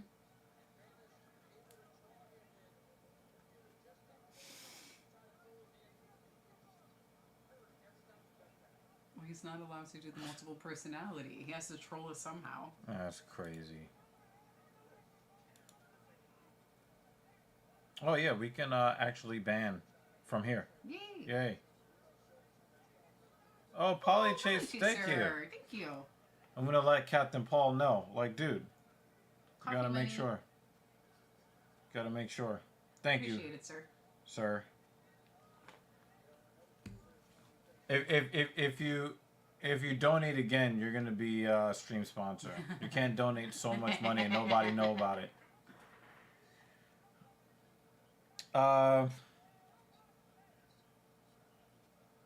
Hardest I've ever been hit in my life by a guy who's about 140 pounds. Well, you didn't see it coming. That's why. But yeah, it does not surprise me if you look at Van's quads. He's got a great power base to land strikes from, to hit that hard. Yo, he is giving him the business in the dirty boxing. In that dirty boxing range, he's giving him. Oh, by the way, Making the Walk, if you ever want to join the panel, just let me know, brother, and you can get up here and talk your shit. Holly Chaser's like, don't threaten me with recognition. Yeah, we appreciate you. We appreciate you, brother, man.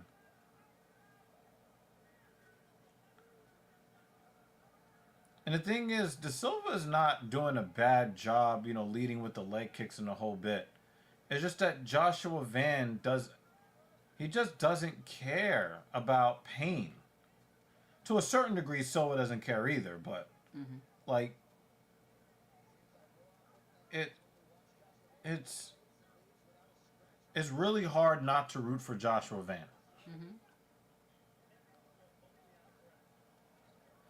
Joshua Van is not a combat athlete. He is a fighter.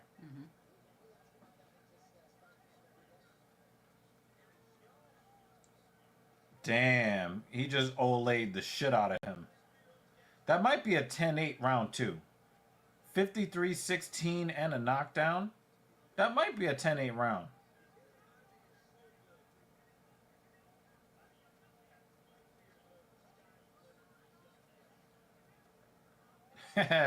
He popped him with that left. He was like, I'm going to give you that left back.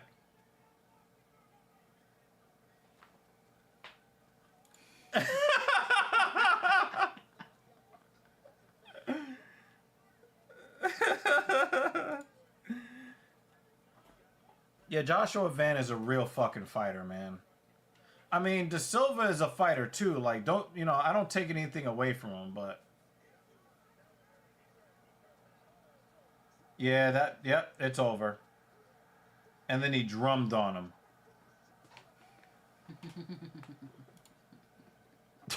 Oh man, chill. You haven't been here in like a month, and you're out here just torching dudes' souls. Chill. He has to make up for the time that Chill. he wasn't here. We're not gonna get David every weekend now. I turned the TV, but we are getting Mania 42 at Vegas, same arena. Yeah, I just don't care, man. Like, I even turned the channel. Like, I don't. Nikki Bella returning Monday. I wonder how and why. Yeah. But I mean, the thing is, they were during that Divas era where they didn't even really wrestle like that. Like, they were just out there to be pretty. And they're not pretty anymore. I mean, they're older now. I don't know. I don't get it. I don't get the appeal. What's that? I'm gonna stick to highlights, and if one of the highlights really catches me, then you might consider, yeah. Is this a fight or Van putting a CPU on training mode Street Fighter Turbo? I mean, he drummed on his face to finish it, but that was, I want to see what that second round scorecard looked like for the three judges, because I think you get at least 1-10-8, Not. Buffer's out now.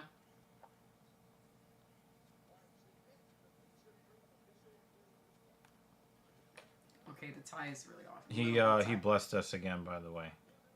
Thank you so much, man. I think that might be like collectively the most donations we've gotten in a single stream. appreciate you, sir. Honestly. It's a lot of delicious lattes.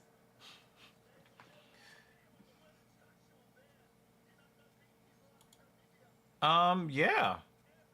I think, first of all, I like Joshua Van. I am, David. I admit it. I am. I know. I am picky. I'm sorry. I'm spoiled. He spoiled me. Not Trish. You could do better than Trish, Not man. Trish, no. Yeah, we really do appreciate you, man.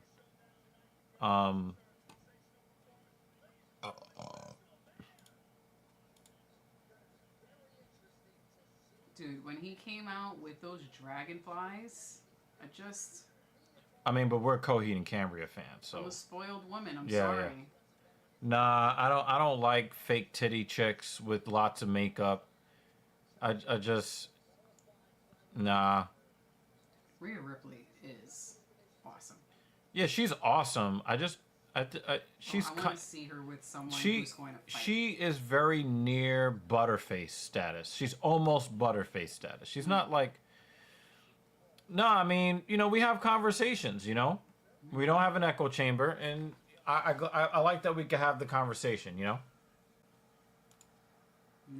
I disagree. I definitely have to. I gotta put Rhea ahead of. It's difficult because Rhea has like a legitimate yo, get off your fucking kneecaps. We're talking about attractive women. We don't attractive. It's so annoying. It also just depends on what you're attracted to. If I have to choose between the Trish Stratus type of woman versus a Rhea Ripley type of woman, for me, I am more attracted to that. But I'm taking Liv Morgan over Trish Stratus, even in that. Well, I mean, yeah, in that too. I also choose Liv Morgan over that. But I personally prefer the taller. It's always a bad idea. It's always a bad idea when people worship a politician. I don't care who the politician is. It's bad. It's always bad. It's all. I mean, I mean, we have enough. We have enough prior art in history to show that when people worship heads of state, bad things happen. You're in a bad place in your country if people worship the head of state. Mm-hmm. And I didn't pay for a pay-per-view to watch you suck the cock of the president. I paid to watch the fighters.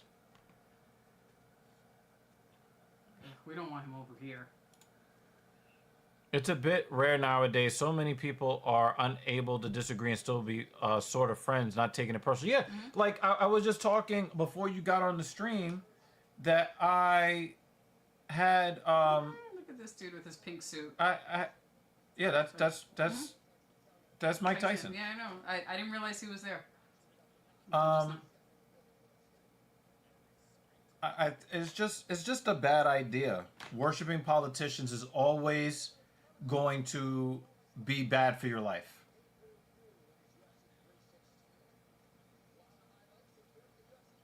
There has never been a time where a country has worshipped a politician and it ended good for them. Never happened in human history. Get off his fucking dick.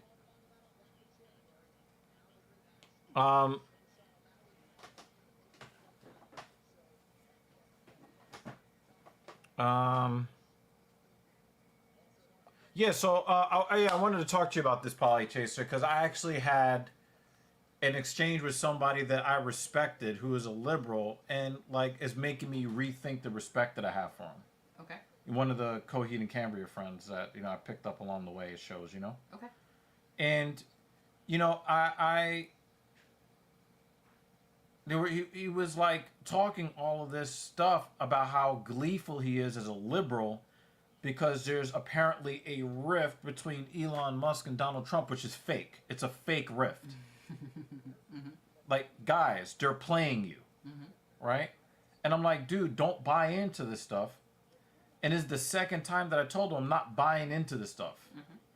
And he says, why do you always come on my post to contradict me? And it's like, this is the second post that I've disagreed with you. And should we only... You should only comment if you agree. If I agree? Like, is that all you want to see is people agreeing with you? Seems like it. Like you said, well, I had a post about how, I just released a book of poetry. I didn't see you there. I said, number one, I'm very rarely on Facebook. And number two, the Facebook algorithm is geared to only show you divisive content. Mm-hmm. I told him, I said, I posted a bunch of positive shit. I didn't see you react to any of these posts one way or the other. Why? Because Facebook's not showing it to you. Yeah. I only post positive thing on Facebook. Mm-hmm. Have you noticed that? Mm-hmm. It's always like a some sort of like physique update or like a funny thought that came to my head that can never be construed as divisive. I never post political things on Facebook anymore because I know how the algorithm works. Mm-hmm. Mm-hmm. You get what I'm saying? Like the algorithm is just like, I know they're only going to show you divisive content. So number one, I'm not on Facebook that much because I hate how the algorithm works. Yeah. But part of it is, do you only want to hear from people that agree with you? I'm sorry. Because that's what gets me, that whole, you're either with me or against me, that gets me unfriending you. Mm-hmm. Like if you only want people to co-sign you, then we're not really friends. You're just looking for lapdogs. Mm-hmm. I'm not with that. Mm-hmm. Oh. Switch. And it's crazy, like, I'm challenging you on your view, and you call it contradict. Like, I'm not your fucking kid. I'm not your child. I'm not your child. Like, don't contradict me. Dude, you're the one that's acting all emotional about some, public bullshit that they're using to keep people emotionally invested in a system that's fake as fuck. The system is fake.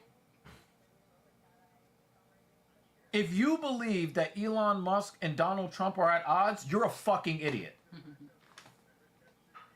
If you believe that Donald Trump and Bill Clinton aren't best friends, you're a fucking idiot. Mm-hmm. Can't believe it's 10 p.m. and they're only on the second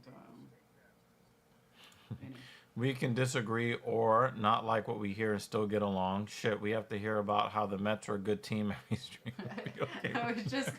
They're only on the second inning, David. And when you put on the Mets, I was like, fuck, now we're going to lose David again. He'll be gone for another 4 weeks. I personally, I don't... Is that the... Oh, I was about to say it on stream. But it's from over there. Oh, no, it is not that. What is that? Ribs. Oh, okay. I'll have some tomorrow. Yes, David is here, man. David is here. Oh, yeah. Oh, hell yeah. Oh, hell yeah. And I hope it happens, too. Are those cigars or are those artillery shells that he's carrying?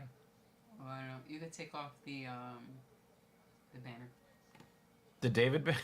Take off the David banner.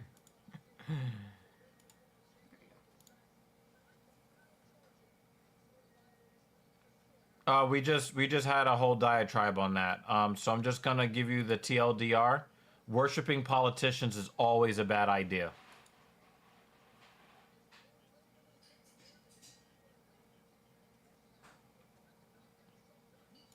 This is always a good idea.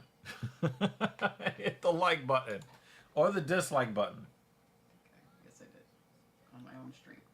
If you believe that these politicians really are enemies of each other, if you really believe that, please hit the dislike button. Because you're an idiot.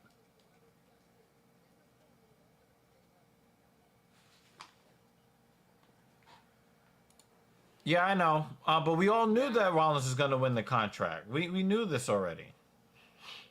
You missed our little rants about advertisements earlier. Yeah. The advertisements on everything. Shut it off. Gross.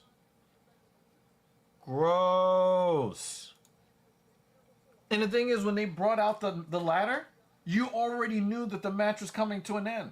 Mm-hmm.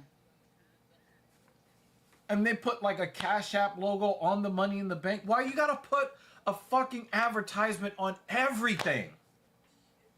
They're gonna put it on the belt next if they haven't done that already. Yeah, that's definitely coming next. The WWE Championship, sponsored by some, bullshit pharmaceutical drug or something. Mm-hmm. On the belt. Fucking gross, man.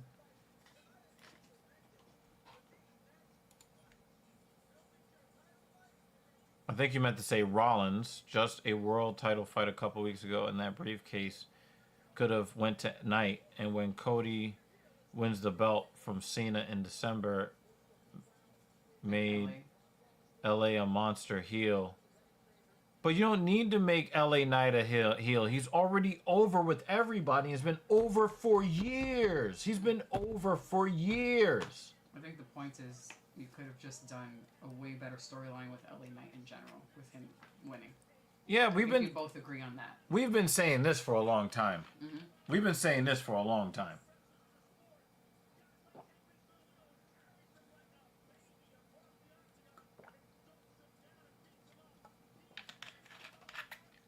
See you, Travis? Elon Musk spent over $1 billion to get this guy elected, and I'm supposed to believe that, oh my God, they're not friends anymore. Get the fuck out of here.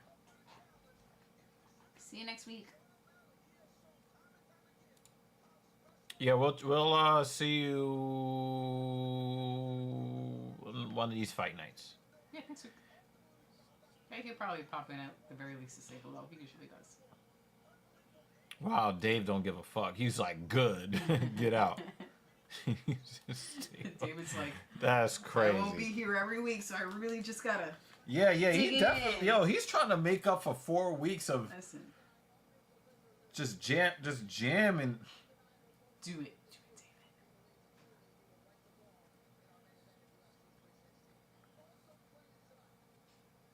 You got a wrestler who's shorter than the striker. Physics is not Sean O'Malley's friend. I just don't see a path to victory. That's adorable. Apologies, sir. Was mom. Yeah, I saw that. Danny goes, that's her job. Some others don't do that job.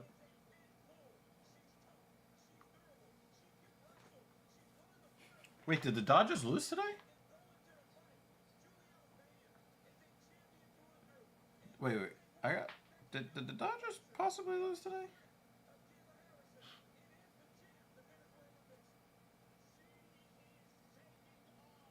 Dodgers lost 2-1.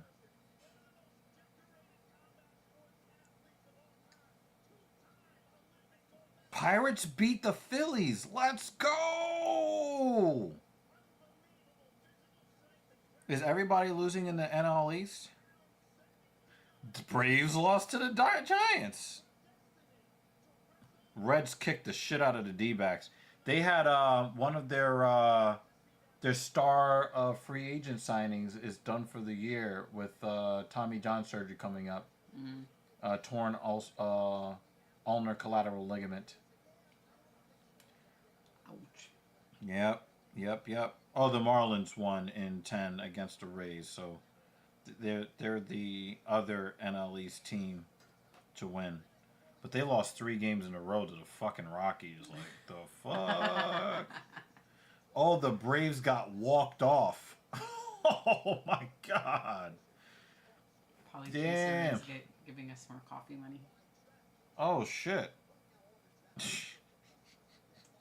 I'm going to get the large latte with all of this special syrups in it. Yeah, we're going to have to ask Captain Paul, like, hey, can you transfer that PayPal money? Thank you again, sir. Yeah, we love you, brother. Thank you. Yeah, actually, he's number 4 on the list, right? Apologies, sir? Yeah, I think he's number 4 on the rankings. He is. Yeah, so he got there. So it's without Dan, Jay, C-Cam, probably Chaser. Yeah. Thank you so much, brother, man. Damn, man. For those who are keeping score at home, He fouled that off his heel. Ouch. That sucks. Polychaser has donated $80 to the stream, which basically covers the pay-per-view. That does help a lot. Absolutely does. Yo, that is really gangster, man. As a matter of fact, I got to text Cap and be like, yo, Polychaser really took care of us today.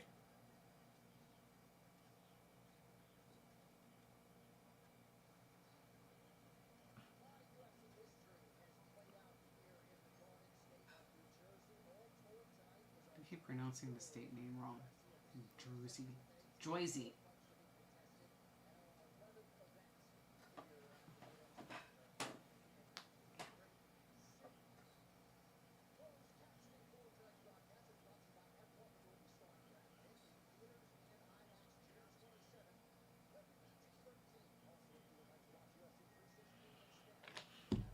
He said LOL rankings. Yeah, so I know. Okay. Making the Walk says, got a hypothetical question for you. This would probably never happen, but how do you think an MVP versus JDM fight would go? This came up on our live stream a couple of Tuesdays ago. We talking about MVPs talking about Michael Venom Page, not Montel Vontavious. Oh, Porter. that's exactly what I thought. Thank you for clarifying that. I did think WWE MVP. And I'm like, Well, he's in AEW now. You know what I mean. So remember in WWE, And then I was like, it was which the Hurt wrestler Business. is JDM? So they went over to AEW. Yeah. Now they're the Hurt Syndicate. Like, you changed one word. I'm gonna let you address it first. Remind me who JDM is? He is new welterweight champion. Della Michael Say that one more time. No. Jack Della Maddalena. that guy. I'm not a fan of MVP. I find him kind of annoying. Not kind of. I don't know why I keep downplaying that. I find him annoying. So I think he would lose. And it's probably not a very good way of making a choice. It's not based on fighting style. It's just that I want him to lose. So I vote for JDM. Okay. My analysis is that I think MVP probably wins that, not because he's a better fighter, but because styles make fights. I think that the karate stance that he takes makes it very difficult for JDM to get into range that is necessary to be effective with his striking. Mm-hmm. And if you can't get inside on him, he's just going to pick you off. I mean, he did it to a taller, rangier fighter in Kevin Holland. You know, Kevin Holland is a very talented striker. And he kind of froze him because of the offbeat timing and the fact that extreme karate stance. That extreme karate stance that he takes and that hopping in and out and his very good footwork. We don't also know JDM to really put a lot of calf kicks inside or outside in the bank. Mm-hmm. MVP will give you those leg kicks all day, but nobody really takes them because they're trying to find a way to get within striking range, and they can't find. Even a rangier fighter like Kevin Holland couldn't solve him and gave up halfway through the fight, right? I think that you would need to find a way to get him to fear your single leg takedown. And JDM doesn't do any of that. So, in my opinion, well, first of all, am I happy that JDM has the belt? Yes. Do I think that JDM has an ice cube's chance in hell of beating Islam Makhachev? Absolutely not. If we're being super duper real,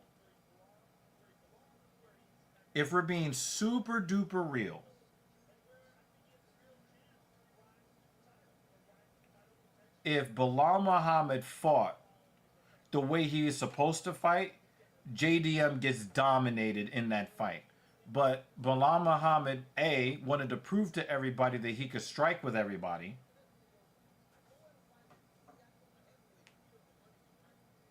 You know what I'm saying? Like, he really wanted to prove, like, I can strike with anybody.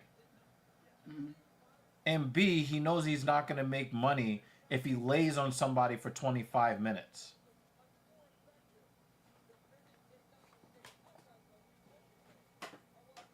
No. Please hold, folks. Please hold. For the next available representative. Oh, you just said, oh, go back. Does it allow you to rewind?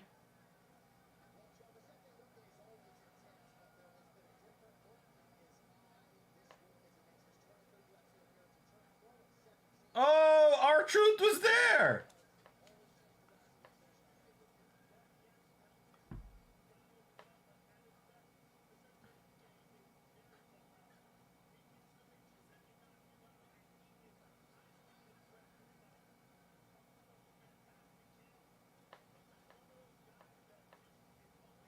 All right, we're watching the replay. We're watching the replay.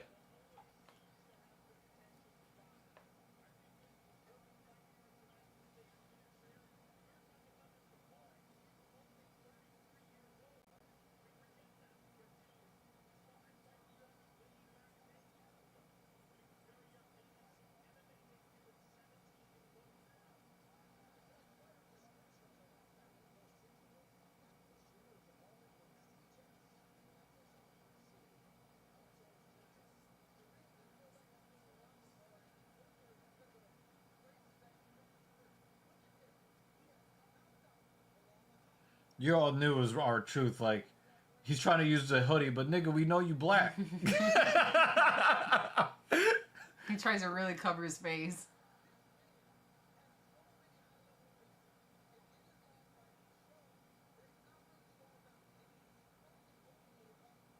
See, you know how you knew that was going to happen?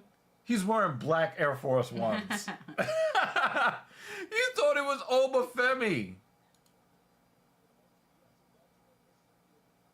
All right. That's a good guess, actually. That's a good guess. That's a good guess. Feel a little better now. I'm a little less salty now.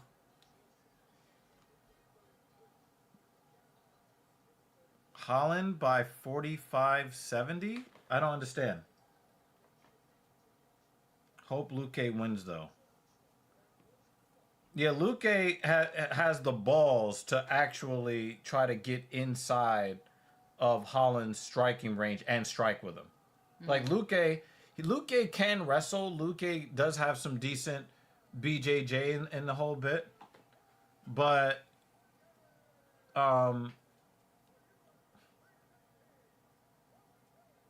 I think Luque is going to try to strike with Holland, and he's going to try to get up in his grill and dirty box him. I really do think that's what they're going to... I don't Nah, she doesn't know the NXT guys. No. She doesn't know the NXT guys. But I know that they're really grooming Obafemi to be... they're trying to groom him to be one of the next stars of the next 5 or 6 years.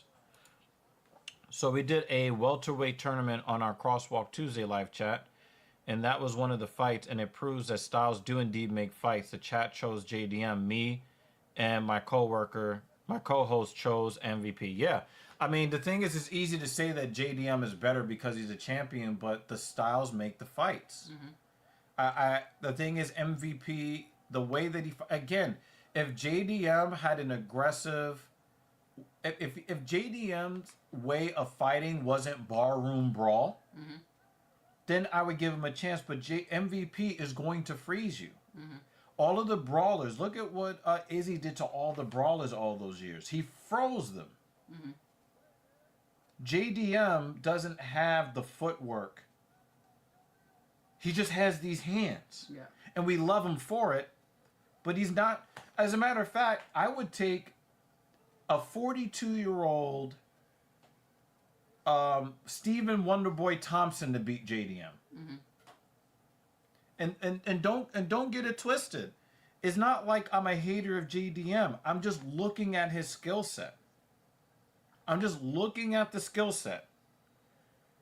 Somebody with that with like really precise striking with that extreme karate stance and footwork is going to be hard for him to land shots. And the thing is, JDM does not mind getting hit. You're not going to take too many hits from MVP or Steven Thompson or even Kevin Holland. You're not going to take that many hits and survive it. You're just not going to. Do you want to do this for JL? We like you, Chatty JL. And actually, this is a legitimate question from you. He didn't understand what JL meant by is Kayla natty or not. Oh, wow. Well, number one, this is why punctuations are important. Okay?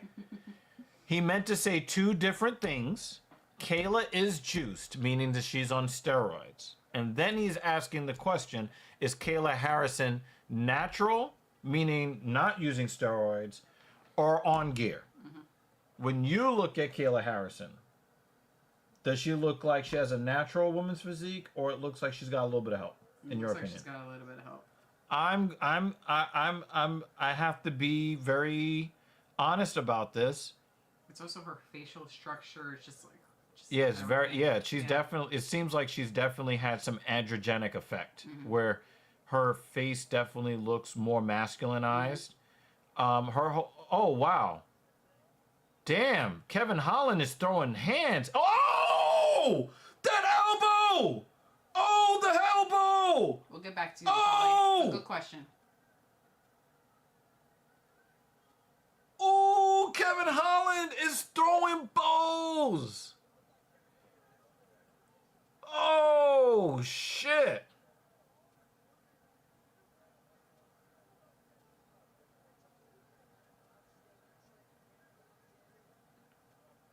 Is this a new and improved Kevin Holland? I really hope so, and I hope it stays consistent. Is that a lump on the back of his head? God damn, look at that lump.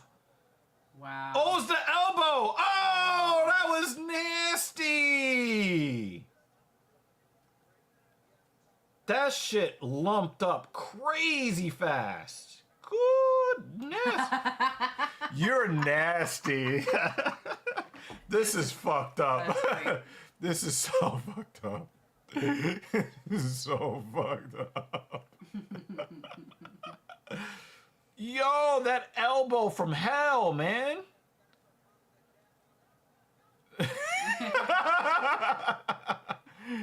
Nah, you're not. Nah. We don't. We need you here. Holland is always talking shit, even when he's losing. At the weigh-in, Holland telling Luke the best sex is after a good war. Luke says nothing. Holland says, "You don't." I heard that the press conference only lasted 13 minutes.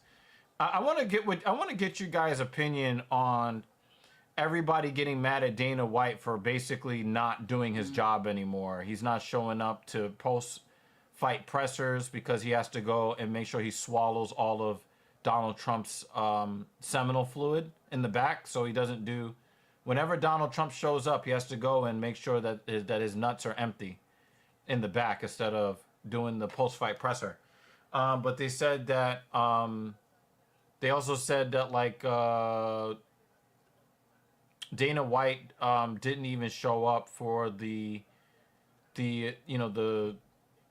press conference for this event, and they had somebody else do it, and it only lasted like 13 minutes long. So. Yeah, Polychaser, most of what I've learned about MMA is in this show, so... This is the filthy casual MMA watch party. If you want, like, more, like, serious takes, then you go to this guy's channel. No, it's just, you know what I mean? His politics is like, I don't really know much. I don't know if I should be here. You should. Yeah. This is the filthy casual MMA watch party. You know. And also, we talk about everything, as you know. Luke's timing is very good. I mean, shit. Last week we were talking about hair products. Yeah, exactly. Understand, this is the Talking Shit podcast. You are watching the filthy casual MMA watch party. If you want a more serious, analysis, you go over to Making the Walk. Is that serious? Is that simple? But yeah, we're basically saying, is Kayla Harris on steroids or not? It's all about the game and how you play it. Yo, I know, they're trying to push it down. That hematoma was crazy. I don't know who you give the round to because I thought that Kevin Holland had the most consequential strikes, but I thought that Luke really controlled a lot of the action, a lot more of the action for a lot longer in the first round. But he's slapping him. Oh yeah, he does that. I don't see we're having the briefcase. Oh no, I was looking at JD's comment. This isn't LA Knight. Oh. Yeah, I don't see we're having the briefcase with Jay and Cena as champion would make sense for Knight. That is true. Cena not losing and Jay as a face would not add up. I mean, that's true, but LA Knight needs to be the face of WWE. I just want to see people's reaction with Truth coming out.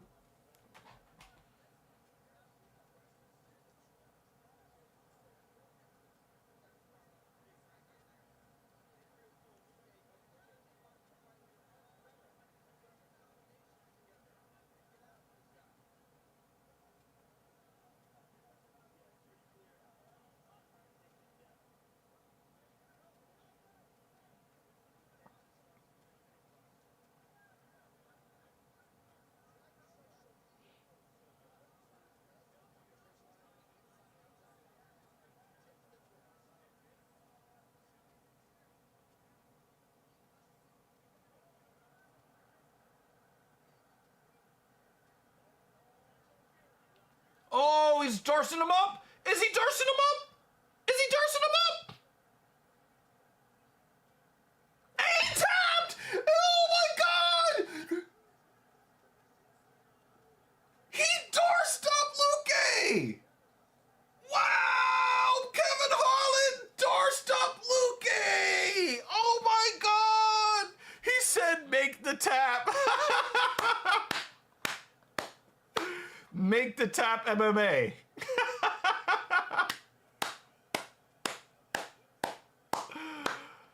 Oh, we love you, brother. Whether you donate or not, we still love you anyway. But damn.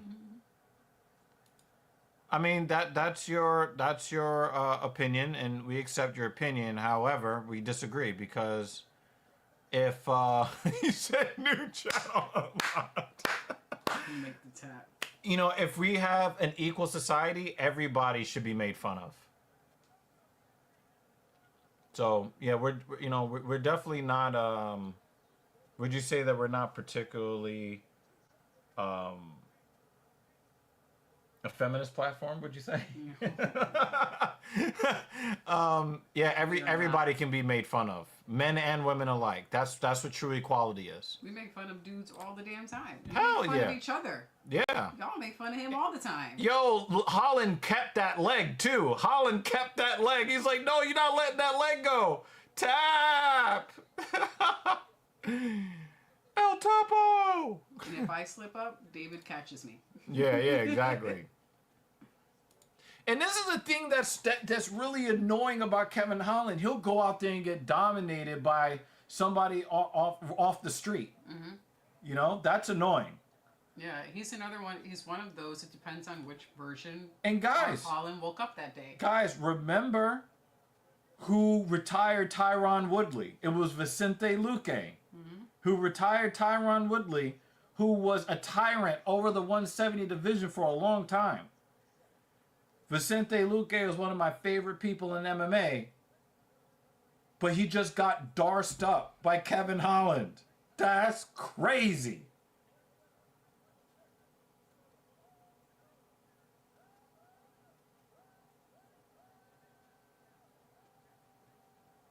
And you know what fucked Luque when he got caught? The length of Holland's limbs. Thank you, brother. Cheers, Polly Chaser. Agua. Yeah, we've got water. Clean. We got water. We do the water thing over here. Well, I already drank my MMA late evening coffee, so I'm done. I think my body is also done. I have to look at the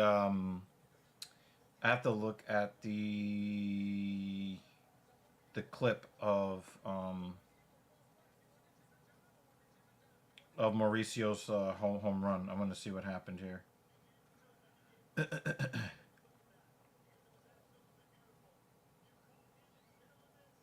Oh, he hit it to right center. It's a very talented young man. Ooh! Look at this swing from Mauricio.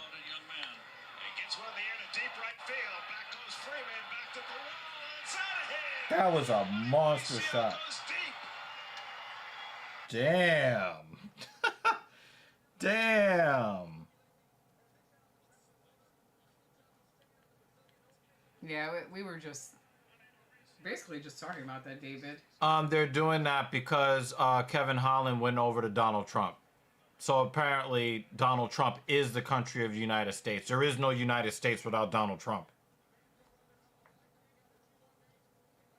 Too much political cocksucking. Way too much. 110 miles an hour off the bat, 456 feet. Wow. Now it is in Colorado. So if you make it like, regular sea level baseball, that probably goes about 430, 425 feet, which is still a poke. Still a lot. Oh, that was the last match in Money in the Bank, right? Oh, yeah. Money in the Bank is over. Cool. One of the things I don't quite like is that they're using like wrestler releases as kayfabe. Guys really have lost their jobs. And so I don't really quite like it very much when they use stuff like that, What the fuck?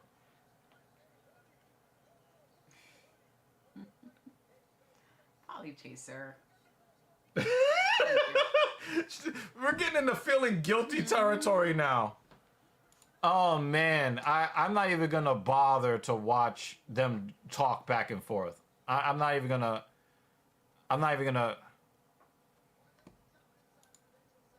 Polly Chaser blessing us with the largest donations in the channel's history. Yeah. It's super sweet. It's gonna be That's the crazy. best coffee ever.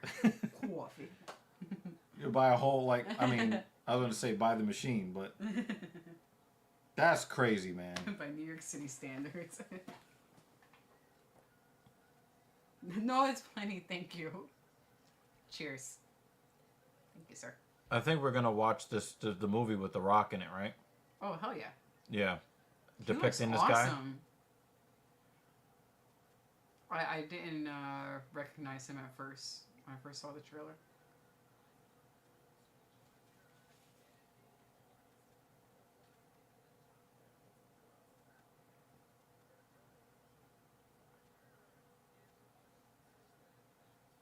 Damn.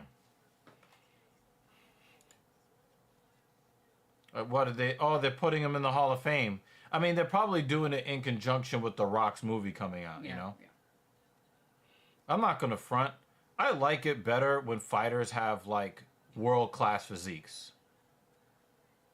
That's just my opinion. Like, wrestlers... Like, have you guys noticed... And C-Can, you can weigh in on this. I liked it better when wrestlers had... top end physiques. You know what I mean? Like, you don't really see that. Like, we were just talking about it a few weeks ago. Like, who's really got like the best? Who's really got like the best physiques? In WWE. And they're not the top guys. I mean, you know, LA Knight has a decent physique, but he would have kind of just been in the middle in the old days. Yeah. You know?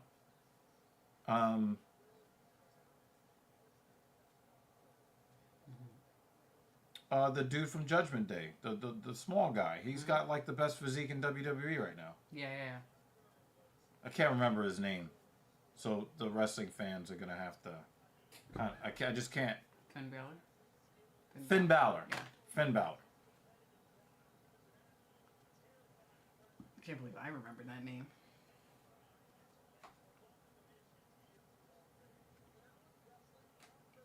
My feet are a little hobbity.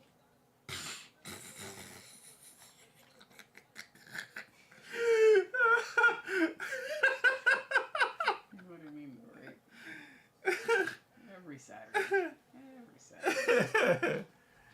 Fat Oh my God. fat Yeah, toes. going back to Kevin Holland, right? It's really weird. It's really, really, really weird. To see. You just don't know which version of Kevin Holland is going to show up. Yeah, that's what I was saying. Depends on who wakes up that morning. Yeah. You know who was kind of like that? Cowboy Cerrone was kind of like that. Like, When they're awesome, they're Yeah, fucking yeah. awesome. Which is why I keep, choosing them. And then when they lose, I'm like, motherfucker. like You were great. McGregor's last win, obviously, right? McGregor's last win in the UFC feels like a decade ago. Yeah.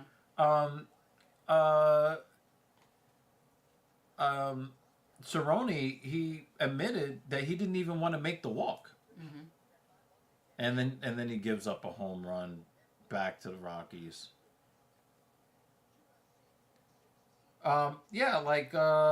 Cerrone said, "Hey, I didn't even want to make. I just woke up and I just didn't feel it that day.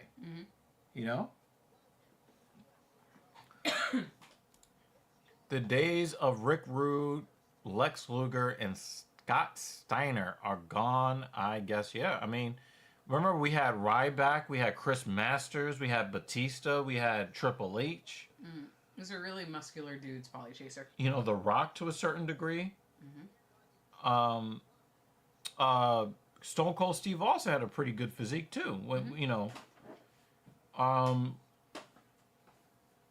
They had some guys that had some really great physiques. And you just don't really see it like that anymore.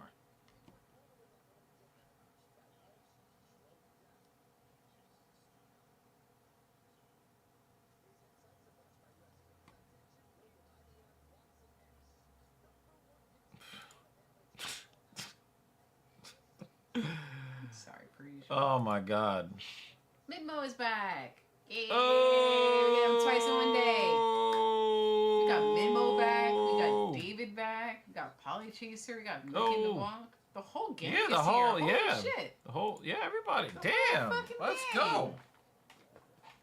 It's a good evening. Kevin Holland has been the Black Cowboy Cerrone. Not quite as accomplished, but there's still time. Yeah. I mean, the dude fights enough every year where he's gonna challenge Cerrone for the number of wins and the number of times making the walk. Yeah, he's still young enough, and he'll still show up. Both of them are company men. You're absolutely correct. Like, they're in the same vein, except that Cowboy Cerrone didn't talk as much.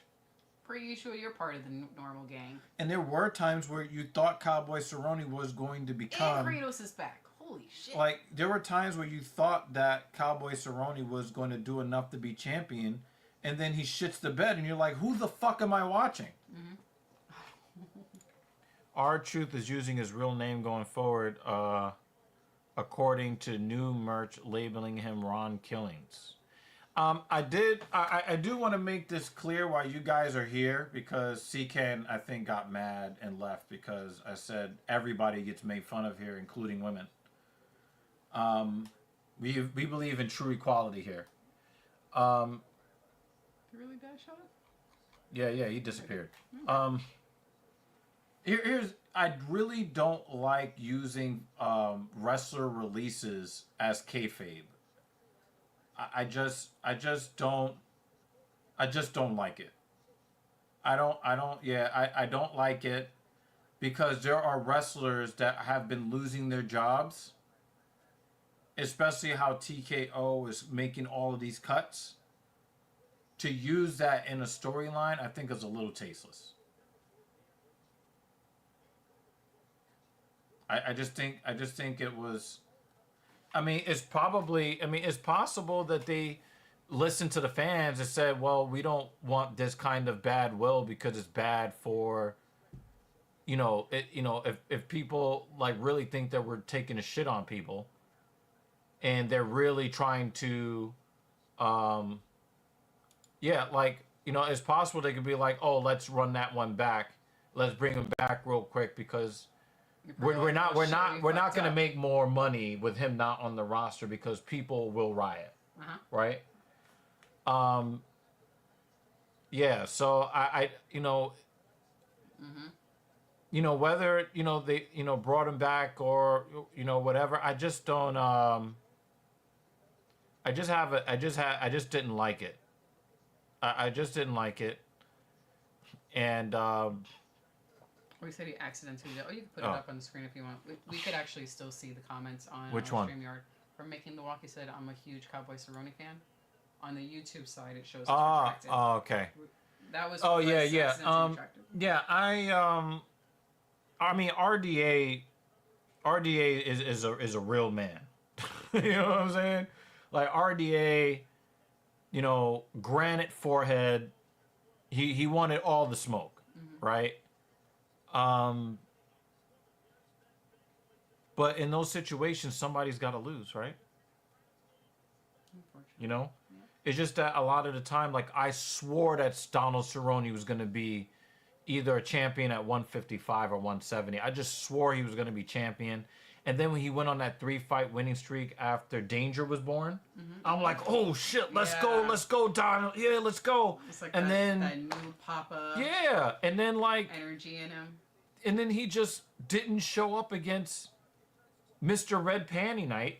And I think that he had the skills to be more competitive, at least, against Conor McGregor. But look, Conor McGregor hasn't won since. Whatever. Yeah, that's exactly it, Polly Chaser. That's exactly it. That's exactly it. Usually when we're like complaining about stuff, it's the storyline. It's entertainment, and we want them to have a good storyline. It's why we watch. And they fired a wrestler and brought him back. It didn't make sense for the storyline, and there's a bunch of stuff that doesn't make sense. But yes, if it's a shitty story, you'll hear us rant about it. Yeah, the thing is, like, again, like, they want to take away the money that they signed him to, right? However, how much revenue does WWE draw by having Roman Reigns associated with their brand? It's short-sighted. We must squeeze blood out of a stone. We must put a sponsor on every square inch of your fucking screen, and they're actually pushing people away. If you put 1 billion fucking sponsors on the screen and nobody watches, then what's the fucking point? Yeah. I hate what the WWE is becoming. And you know what? They're going to end up giving away everything to AEW. All the wrestlers are going to go over there, and WWE is going to end up becoming the sinking ship because the fans don't want to watch that. Do you know what's on the thought that bounced over the fence.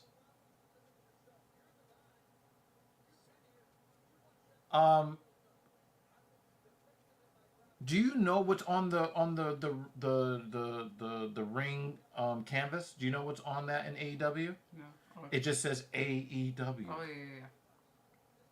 They don't have fucking labels on everything. Mm-hmm.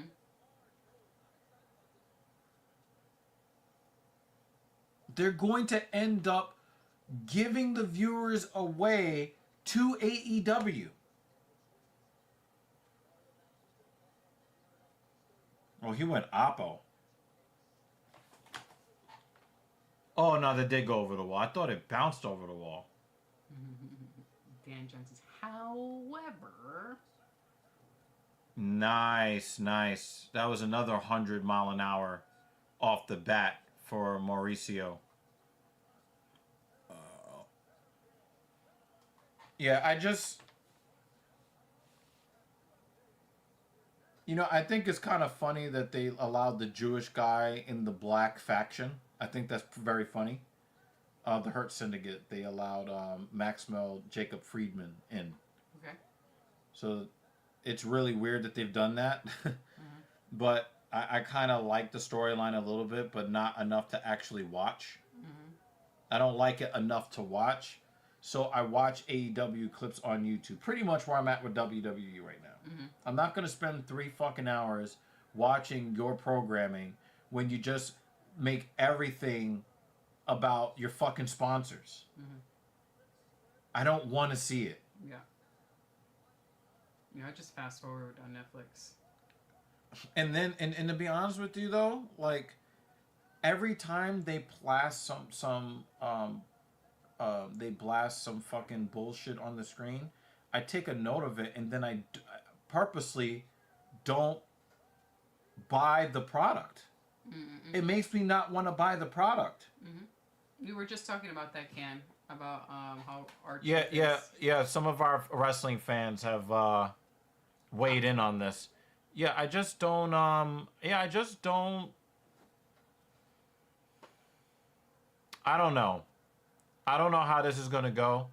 I mean, maybe R-Truth is actually on his way to, maybe he's on his final run because he is well over the age of 50. The WWE audience is wide ranging and is worldwide. But the problem is that WWE was sold to the parent company that owns the UFC. And anybody that knows the UFC knows how they treat the fighters. They treat the fighters like fucking garbage. Unless your name is John Jones or Conor McGregor. If you're not one of those two guys, it's like, but yeah, look. But it's not because of Netflix. Netflix is not the problem. It's all the fucking sponsors. It's all the commercials. Nobody wants to see that shit.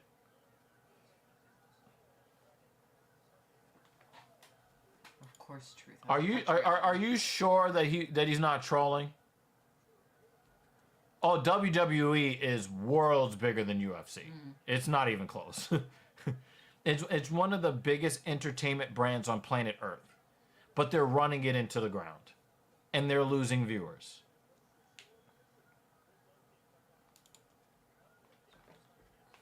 Now, I expect that Bautista's going to win this fight. Because I believe in Mario Bautista as a fighter. I chose him to win. I don't know mix. He was the champion in Bellator. Batista's. I'd also like to know, what is his real name? Why is his leg so fucking skinny? Holy crap. Yeah, they're really skinny. He looked like if you smash his leg with a drinking straw, it's gonna break. Yeah, I mean, WWE is losing viewers by the droves. And again, me kind of hanging out with JD as much as I was, the year before last and all of that.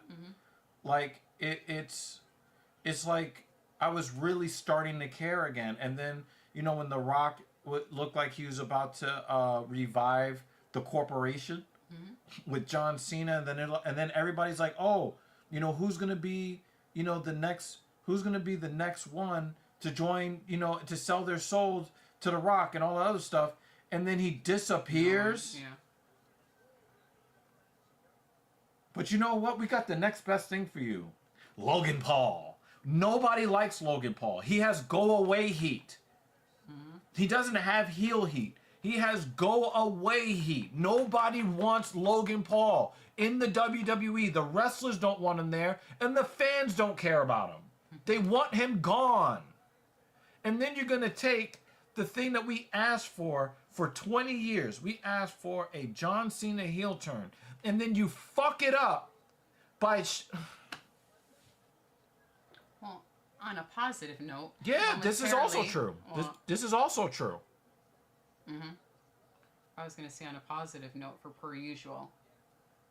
Agree with you, sir. I think, and we've said this before in the past, if we all lived closer to each other, just in a perfect world, if we all lived closer to each other, this would just happen in person.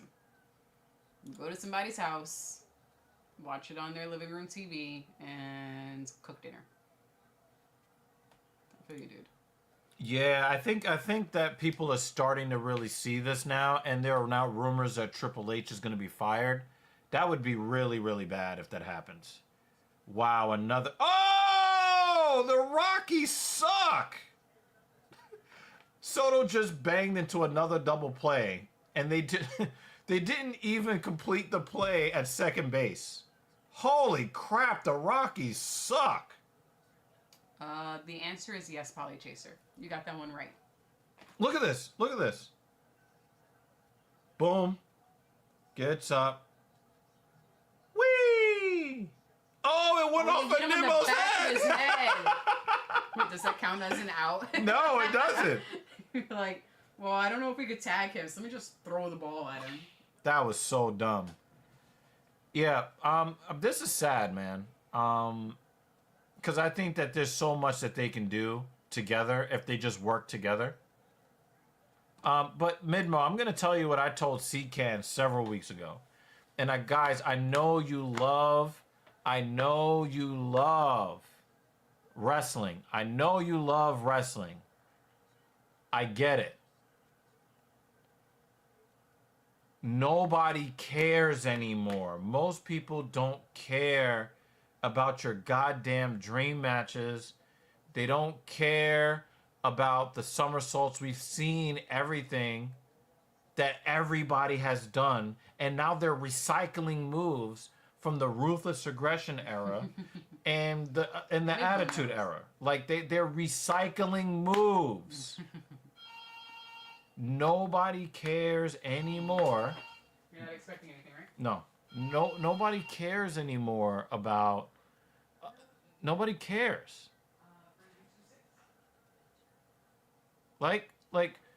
Nobody cares.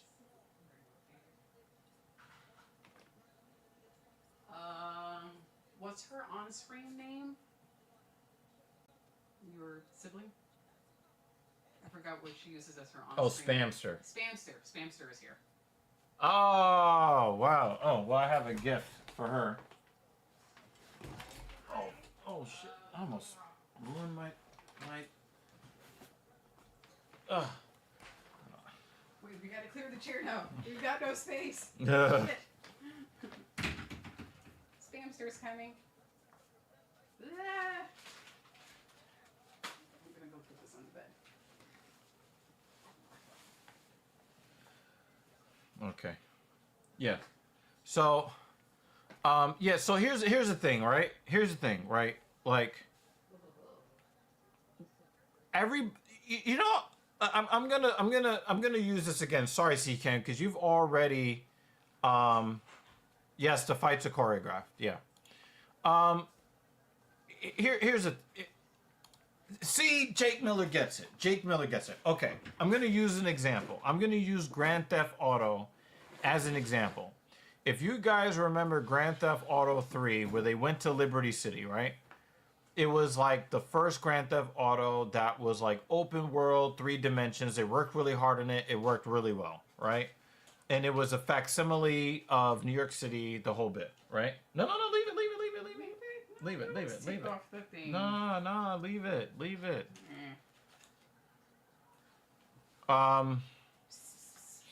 Yay! All right. So here's the deal, right? So if you guys remember Grand Theft Auto 3, it was like one of the biggest open world type games that had come out, right? Now, I actually tried to play that game and play all of the missions and all that. When Vice City came out and San Andreas came out, I had already experienced all that Grand Theft Auto had really had to give. So what I did was I just did the code to drop the tank out of the sky and then just kind of go through San Andreas and just destroy everything, go to 6 stars, have the whole military come after me, and that was the fun for me. I didn't care about the missions anymore because the missions are repetitive and you've seen it all already, right? You've already seen it all. So after a while, you're just there to see. If you care about the game anymore, you only care about these next 2 little things, right? You don't really care about, everything that goes into the product anymore once you've seen it all.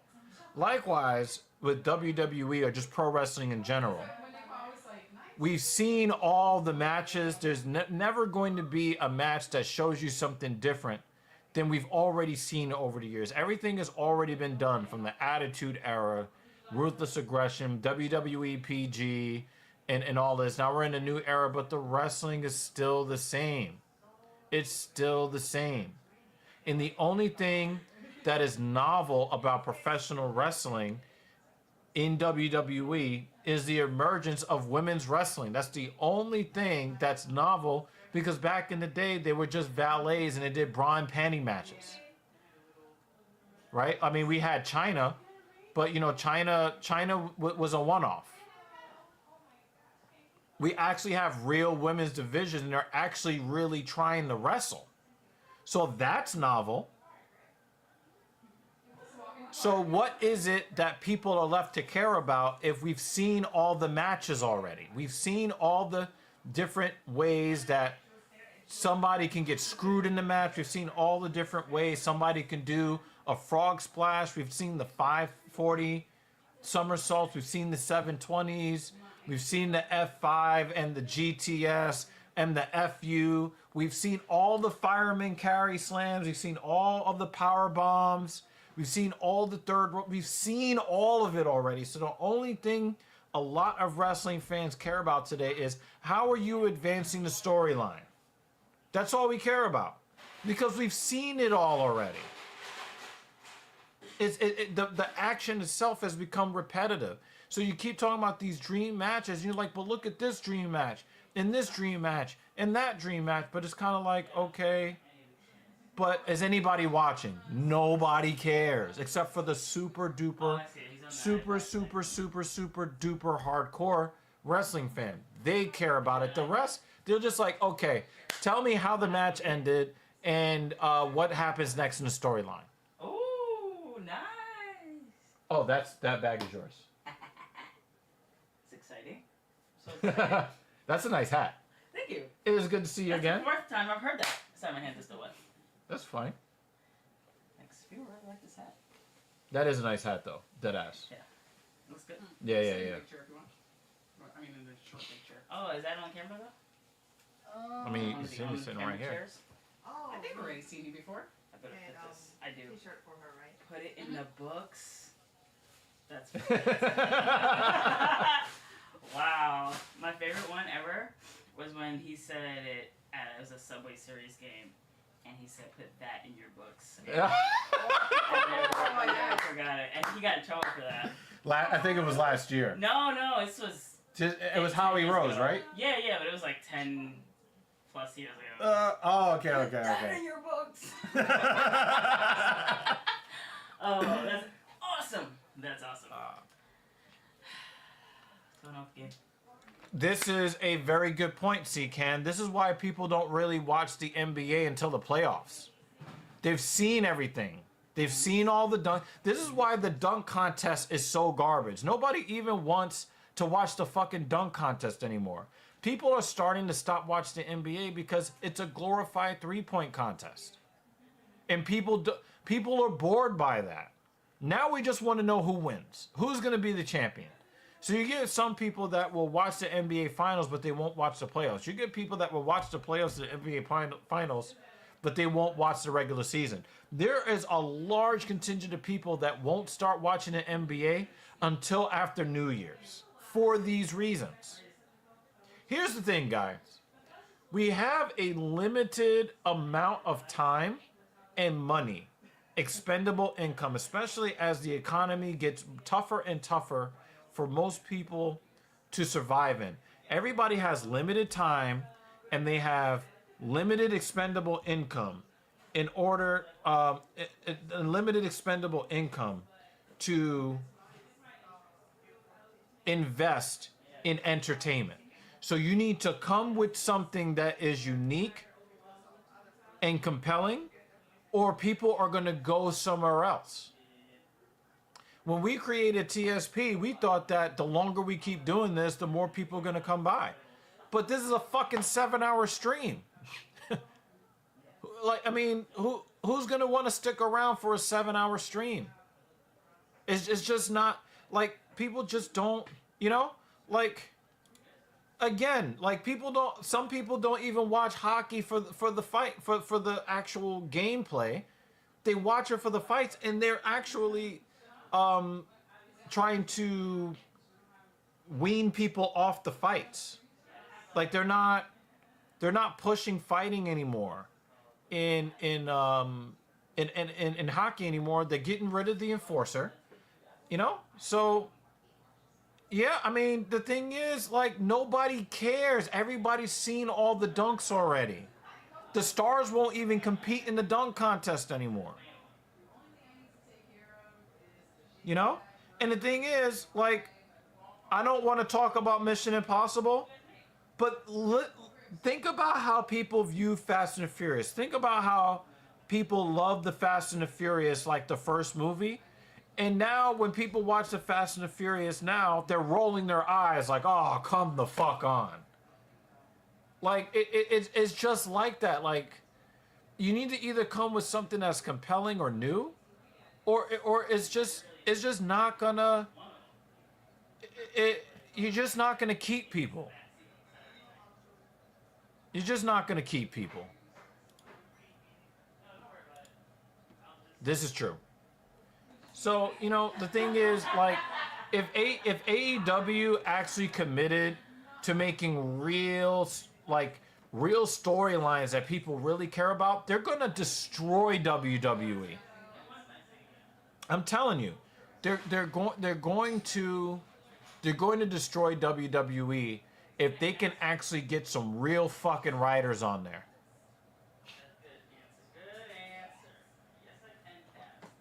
Yeah, like, they jumped the shark, man.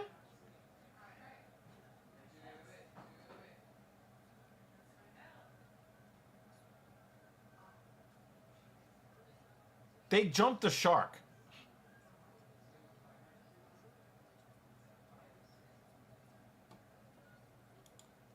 Taking income out of it, if you have Netflix, the storytelling in shows with months of scripting are likely better than WWE. WWE writers need to make a better show with 3 days notice. Hard job. Yeah, it's true. But the thing is, JD has been saying forever, long-term booking. Have a plan of where you can go, and then you have to have backup ideas in case somebody gets injured. That's it. Or somebody gets pregnant.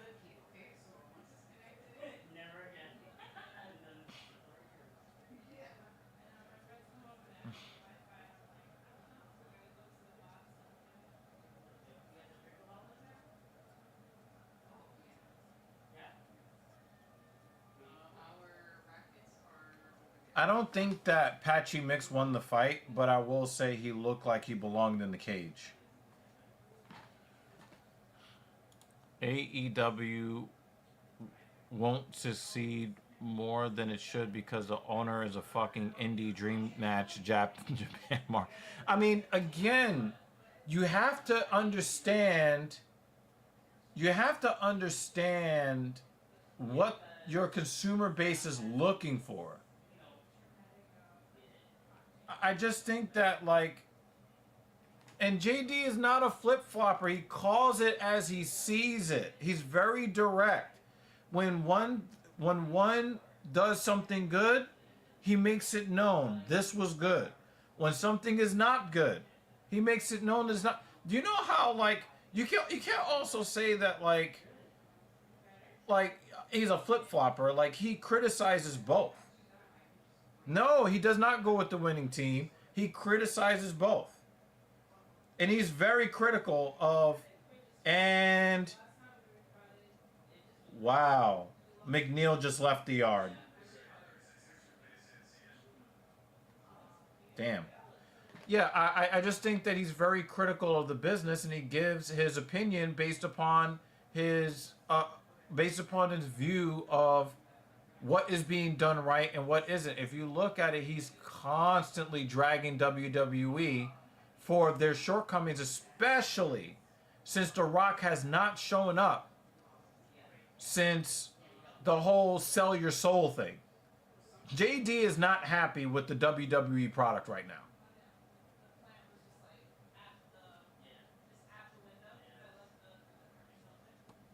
So, yeah, I strongly disagree. But I will say that I have talked to him in private about how he comports himself, especially with his own chat. So I don't, but I make sure that I talk to him privately about the way that he goes about doing certain things with the platform. But my criticisms of how JD goes about things, I like to keep that private, and I just like to. But no, it's not biased at all. From what I've heard about Sasha Banks, is that he does not have a problem with Sasha Banks. He has a problem with how she's being booked, and those are two totally different things.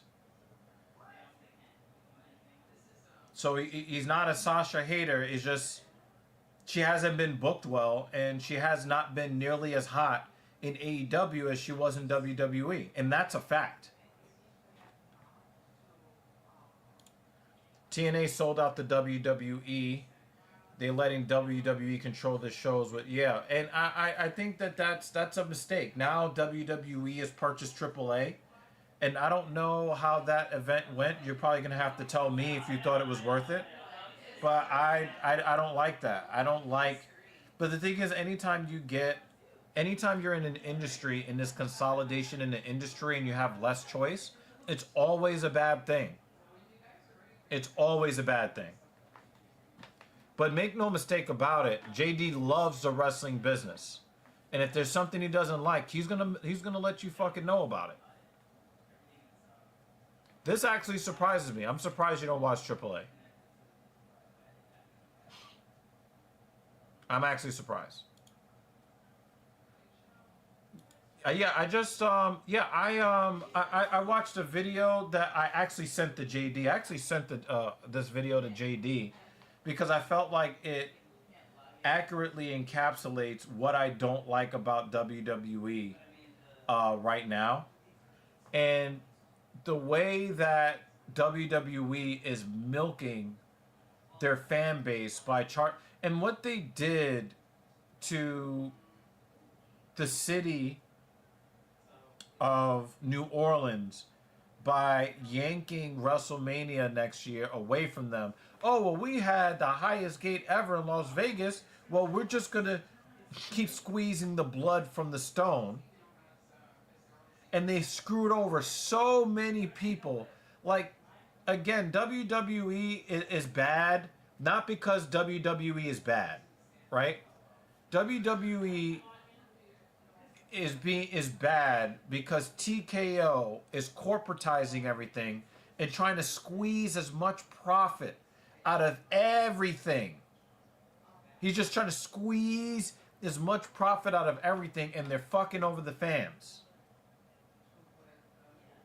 Crazy high ticket prices. $40,000 to go to WrestleMania. What is that? I just think what TKO and the thing is, I warned JD about this. I warned JD. Yeah, it's definitely coincidental because he has his own opinion. I've actually the man sat in my living room for 3 days a week for over a year, giving me his own opinions.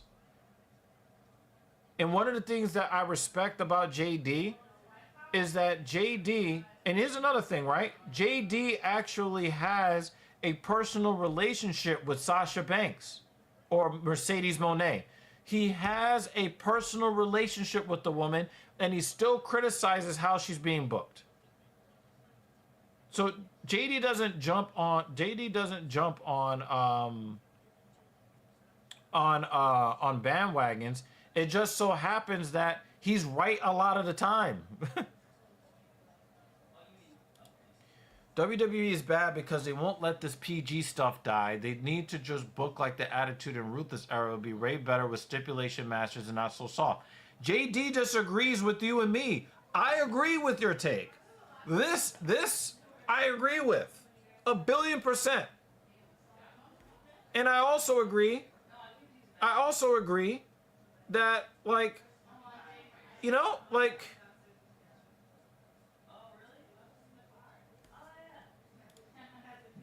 from what I understand, they have a personal relationship away from the public eye. You can criticize Vince, but he knew his audience. He ran town selling $8 tickets on a loss, knowing the fans could not afford to travel to a big city. A lot of those dark matches, so that they could see their favorite wrestlers. Absolutely. Absolutely.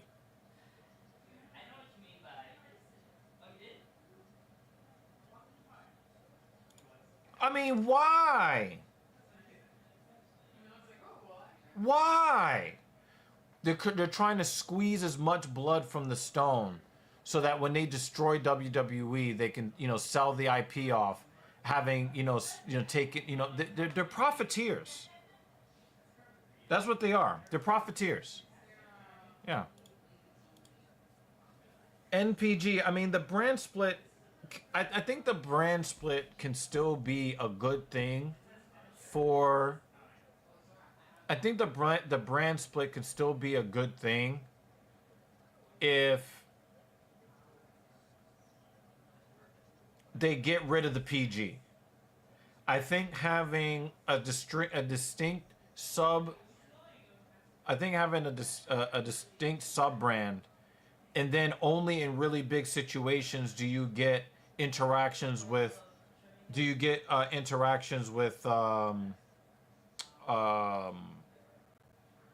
wrestlers that you're like, I can't wait to see this wrestler versus that wrestler, right? I do think that the brand split can work, but you gotta get rid of the PG stuff.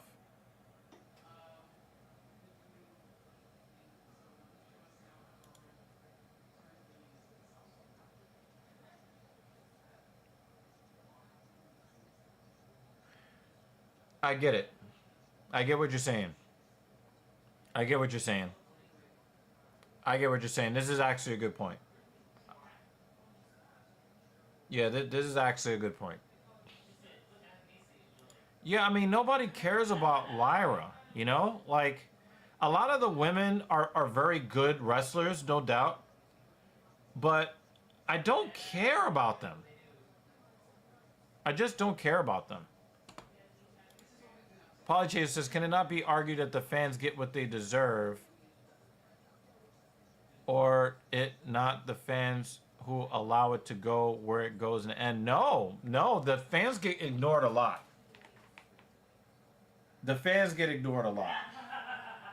And again, we talked about this earlier in the stream about like the monopolization, how you hate monopolies. You're getting a lot of profiteering because they're basically treating the business like a monopoly. They're basically just like squeezing the fans. And this is why they're losing market share. Like they said, like it was alluded to earlier that WWE has lost 35%.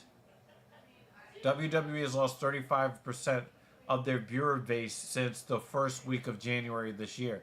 That is huge. Especially with all of the cord cutting that is happening where people are getting rid of the cable packages. They had 35% more viewers on USA Network here in the United States. They go to a much more wider ranging, a bigger platform that more people subscribe to, and they've got less viewers. This is the consumer expressing their dismay at what they're seeing. I think I missed a comment earlier about the difference between the UFC and their branding.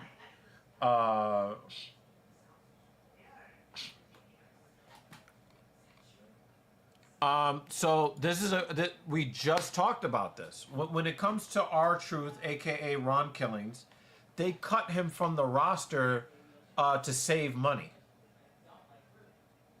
And everybody was angry about it. The IWC was angry about it. The people in the crowds were chanting his name during other wrestlers' matches. So they had him pop up at the pay-per-view.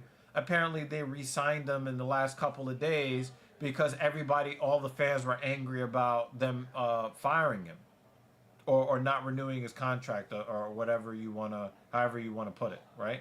So the thing is, the fans have been ignored for a long time. It's just that they're just trying to do, like, they'll do like 7 different consumer unfriendly things, and then they will undo one of those 7 things and say, see, look, everybody, we gave you what you want. But what about the other 6 things you took away? That's what the WWE is like under TKO. And it's pretty bad. It's pretty bad right now.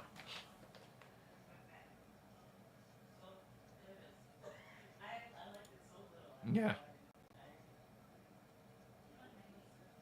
But, I mean, we've been saying this for a long time, dude. Like, when they were shoving John Cena down everybody's fucking throats. Like, you fed everybody to John Cena and you didn't create new stars.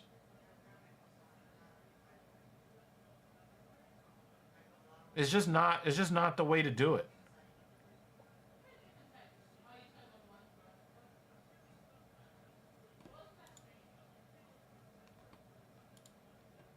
They really need to stop focusing on corporate profit.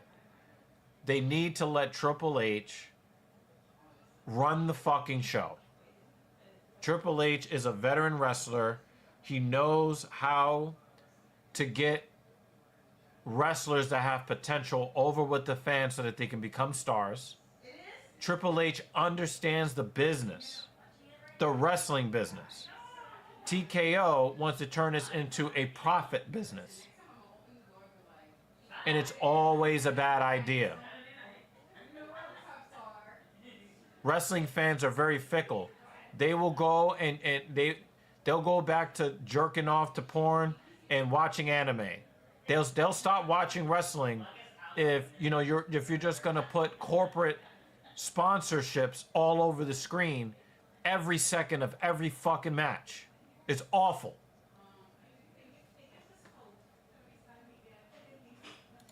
And the thing is, like I said, if you are booking out long term and you're building new stars considerably, then the whole thing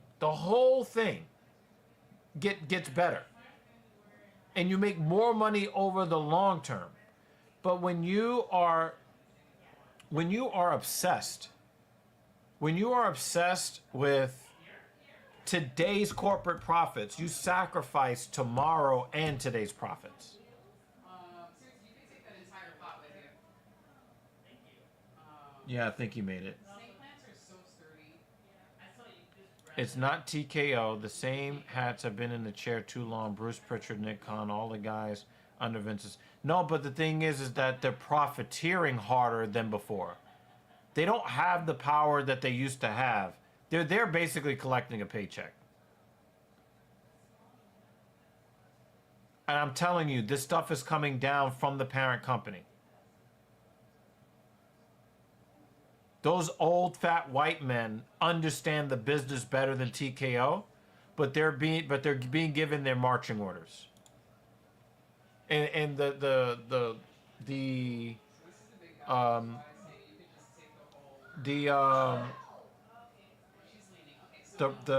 quality of the product has dived.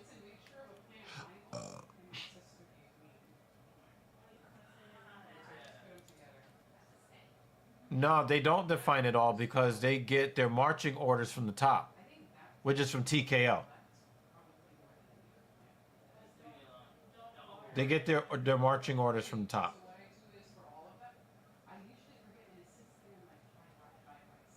Yeah, I hate that. I hate this. I hate this. I hate this. But I've been talking about this for a long time. And Bianca Belair is like one of the worst examples of the black girl stereotype. I just hate it so much.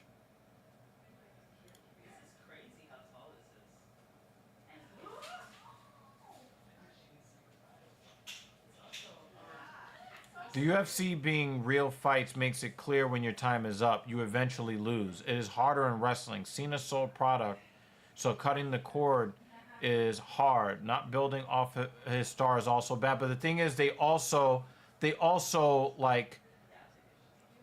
destroyed so many wrestlers to try to build him up, that when it was time for him to become a part-timer or go to Hollywood or whatever, they didn't have anybody that they could really replace him with. And then they're trying to create the next John Cena instead of just letting. I noticed this too. I noticed this too.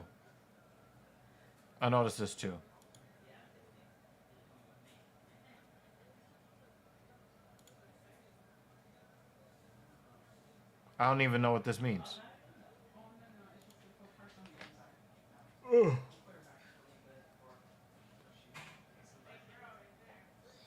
Short way to second. Nice job. All right. Oh, my bad, guys. I'm fucking up the banners.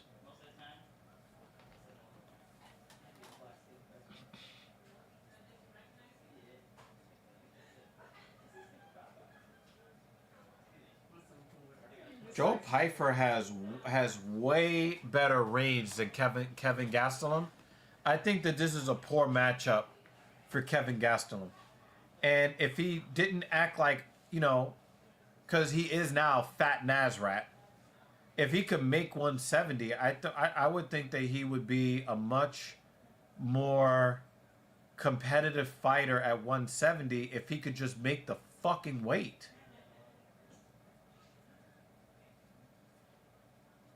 If he could just make the weight, it would be good.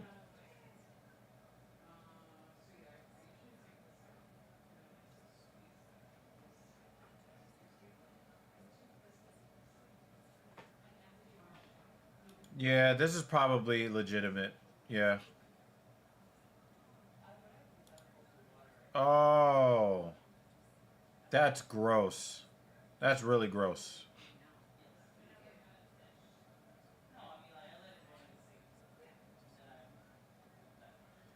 Winning elevates your standing in the company and your perception with the fans, and it does have an effect on how fans may or may not react to you. And so when it elevates your standing in the company, you end up getting more opportunities and making more money. So it does mean something. To be over with the fans does mean something. And a lot of times, certain people, when there's favoritism, they get opportunities that other wrestlers don't get. I've been saying this since last year that LA Knight needs to be the face of WWE, but he's not the favorite in the back, in the backstage. So since he's not the favorite in the backstage area, it doesn't matter that he's over with the fans as much. He's not getting the opportunity to lead the company like he should because other people have deeper ties. Oh, the head kick. Looks like Gastelum is about to get knocked out. Mrs. Evil, Fat Nazrat, looks like he's on his way to getting knocked out. And here we go.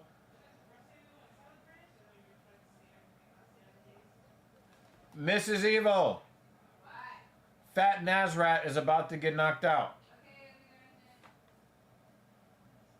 He might make it to the end of the first round, though.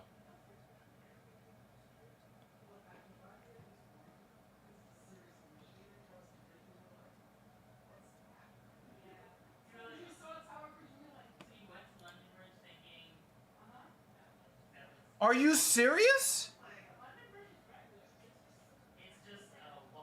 Oh, that man, get him out the UFC, yo. If he loses this fight, get him out of here. Get him out of here. I'm gonna save this one. We're gonna come back to that, Jake Miller. That's just.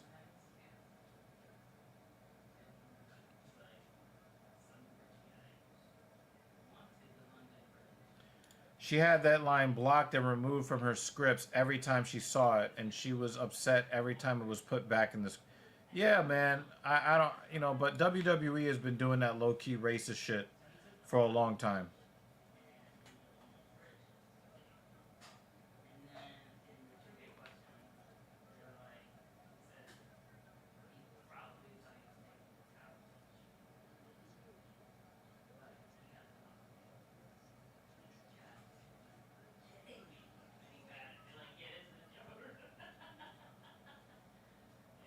Oh yeah, she's definitely she's a jobber for life.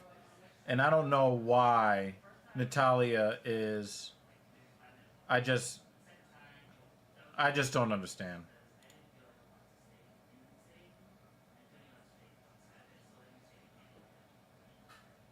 Yeah, you would think that because she's Bret Hart's niece that she would be treated better, and she's not. They just paid her enough to get fake tits, but they don't actually give her the respect that she's earned throughout the years. She's basically just been the veteran that puts everybody over since she's been a rookie, and I don't think that's fair. Yeah, it's got to be that. It has to be that. It has to be that.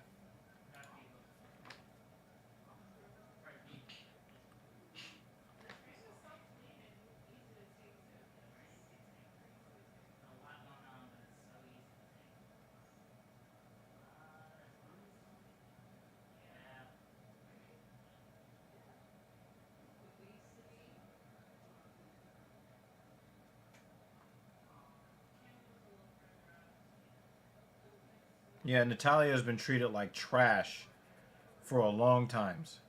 And I don't understand it.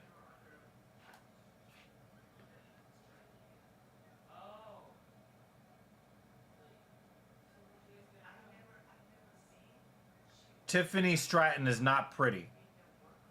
Her head is shaped like a bell pepper. Stop. And she's not good. But maybe if you read this literally, that's probably why she's getting the opportunities. If you read this comment literally.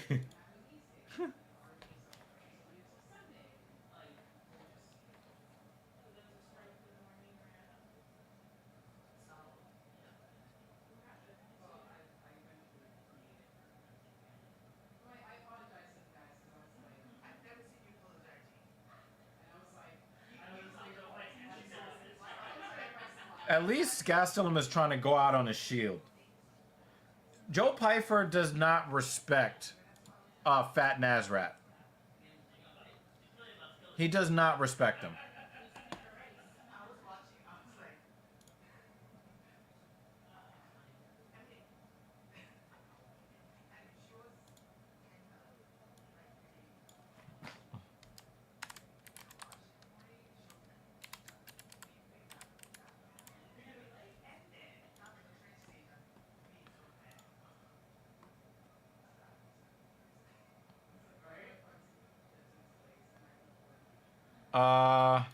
Absolutely not.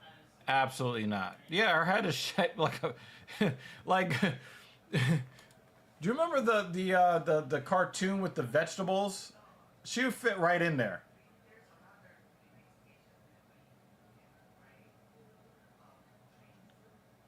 I mean, look.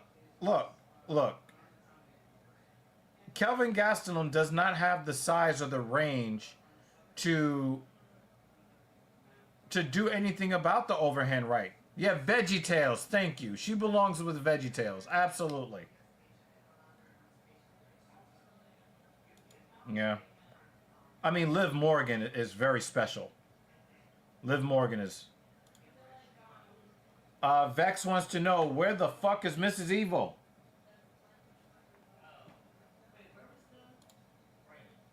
Gastelum has faced a prime Izzy and knocked him down. A ginger with an overhand isn't gonna...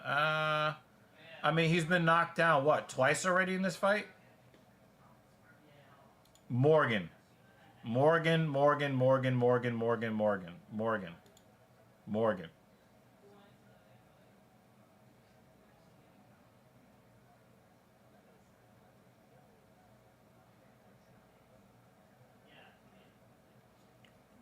Yeah, that was before my time.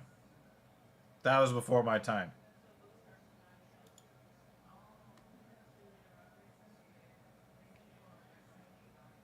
C-Can says, Mrs. Evil been phony. She don't want to talk to us lately. They're coming at you.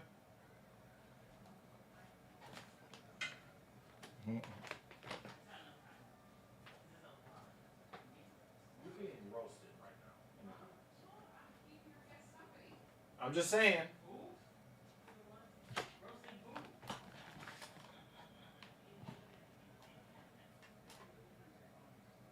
Oh, my bad. Sorry, guys.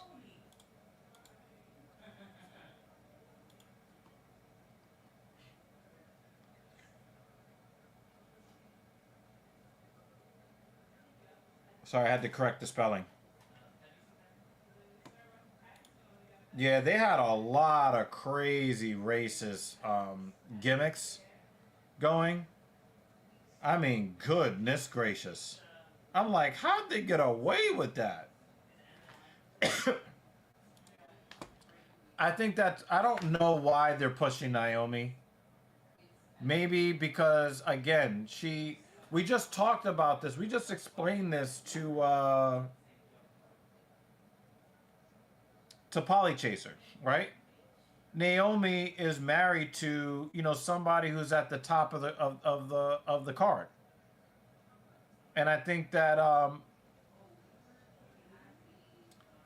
I just think that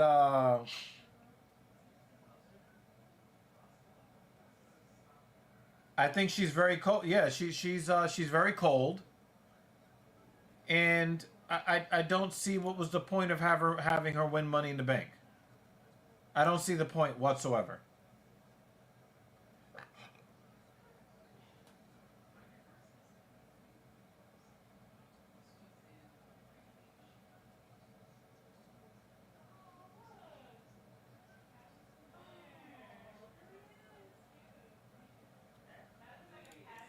Probably.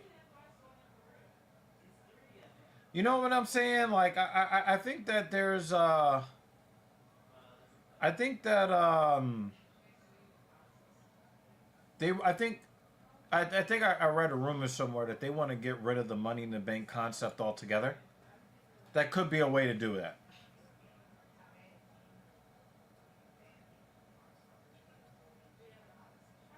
A lot of hand fighting here. Pfeiffer's doing a good job of measuring with that left hand.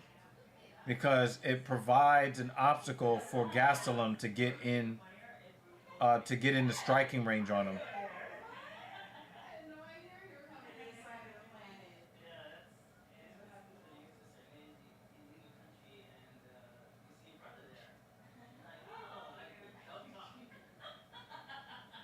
It looks like Pfeiffer is not interested in his wrestling at all, which I think is a little weird.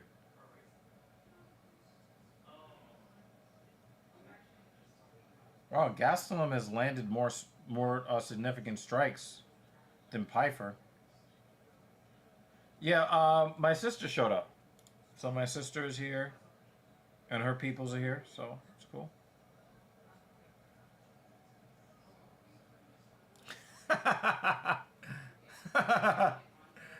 Oh, man.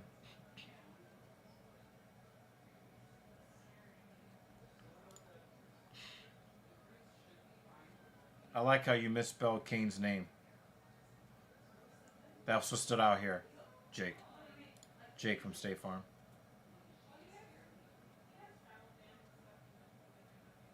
Oh, wow. He had the best opportunity to win and just let it go. I heard that Chris Jericho had some controversies that caused AEW to pull him off TV.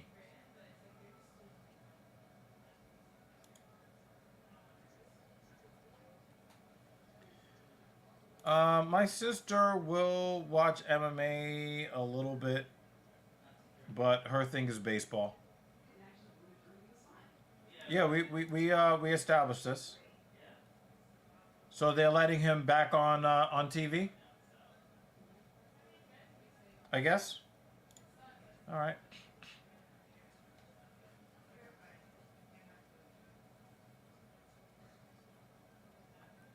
I want to know, like, if they're allowing him back on TV, was the allegations false? Yeah, we're getting a lot of these false allegations, and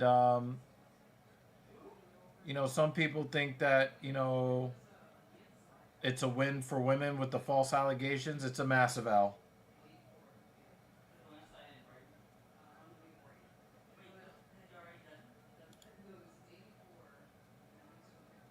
Oh my God.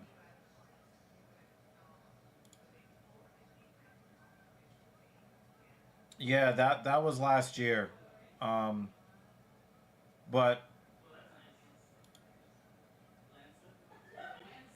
whatever.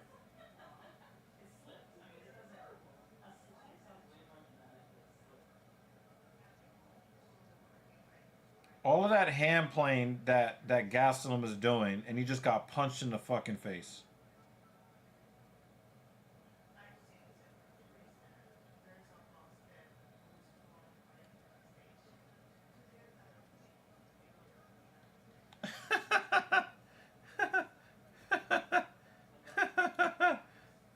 He's not buying it.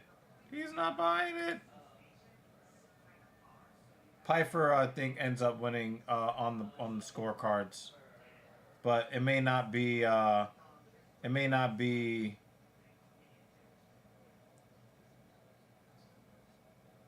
Yeah, I don't know if this is. I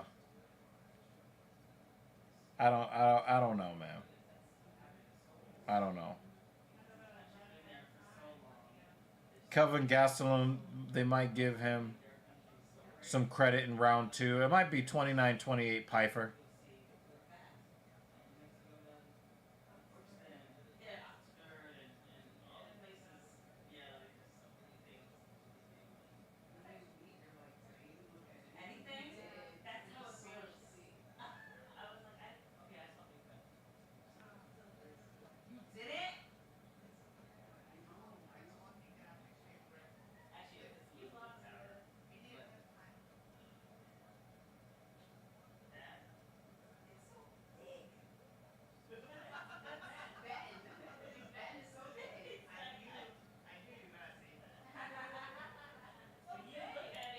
Will Ospreay's girlfriend was signed to AEW apparently, so she wasn't signed for her talent, but because of it. Well, you know, You know?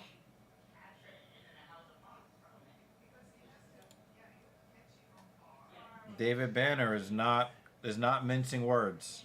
Not today.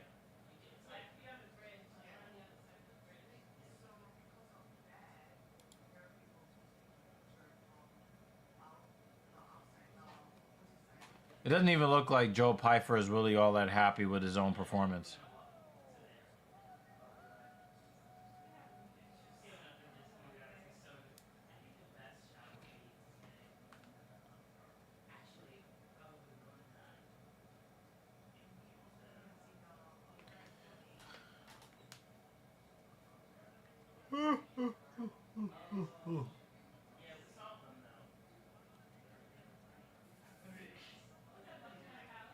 Good job, Torrance.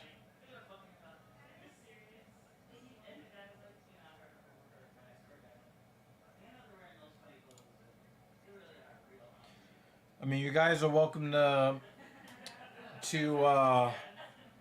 post your questions.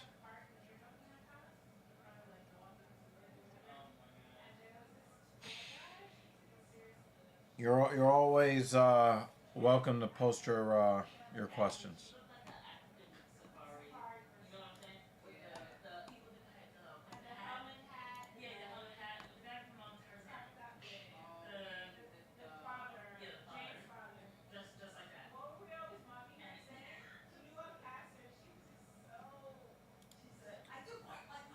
Very simply, consume less calories than you burn. It's that simple. Caloric deficit, don't drink alcohol. Caloric deficit, don't drink alcohol. B. Priestley, formerly known as Blair Davenport, was one of the accused names of the speaking out movement in wrestling. Now she's on OnlyFans making a quick buck. One of the accused or the accusers?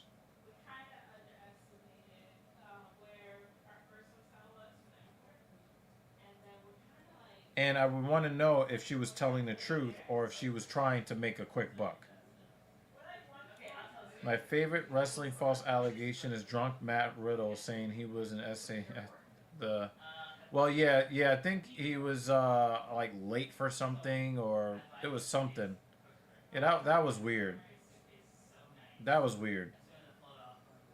So she was one of those that was accused.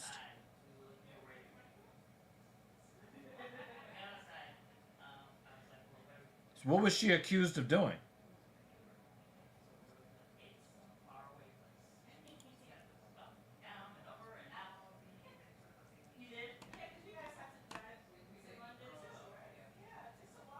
Ah, okay. I was just trying to figure out exactly what was what. Oh, they got Joe Pyfer out of the cage. This should be about the... isn't this about the time that they should be... forcing Donald Trump on the screen?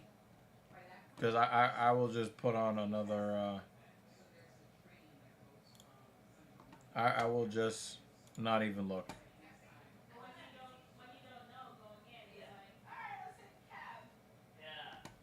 Oh yeah, so yeah, he tried to like deflect and say that the guy that was patting him down was like trying to, pat his junk or whatever. But I think it was just it wasn't an accusation. More if it was more just like I'm just.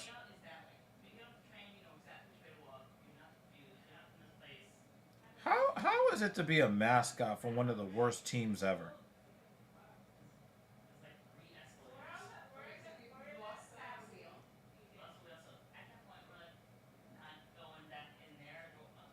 Yeah, I don't look at it like it's like a real accusation or just a drunk guy trying to make excuses.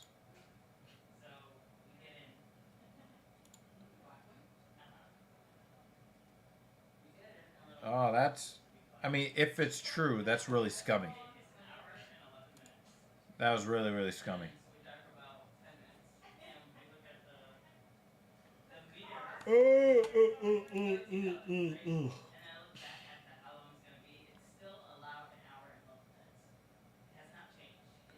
Guys, I want you guys to start answering me. Do you guys care about UFC BJJ? I want to know what you guys think. Do you think people will finally start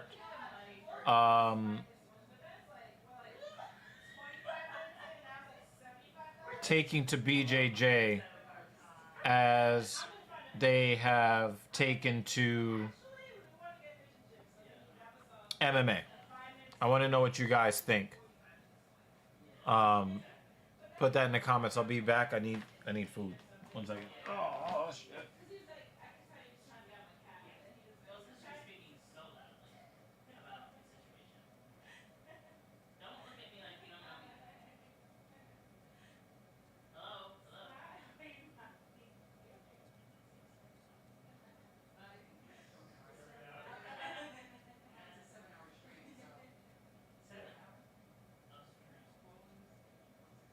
I'll call me in that.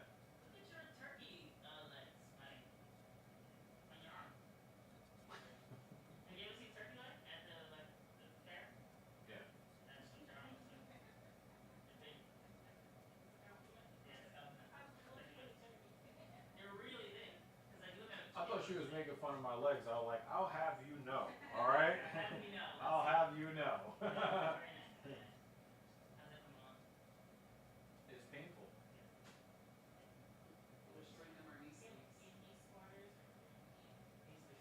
Yeah. Knee sleeves. She said knee sweaters like you knitted them.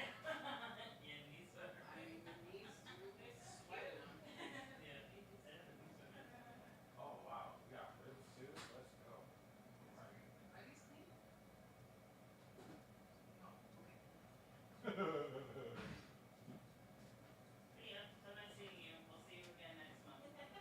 Yeah. All right, let's see what answers we got to the question. Damn, no answers to the question. Come on, guys. Do you think that UFC can get people to care? Do you think that UFC can get people to care about BJJ more? Because I mean personally, I just don't see it. Yeah, I just don't see people. I mean, they're gonna try to play it up, you know, to try to make it exciting, but I just don't think that. I just don't think that the average MMA fan really cares about submission wrestling. I think Kayla Harrison is on steroids. She's on some designer steroid that's not popping up in the test.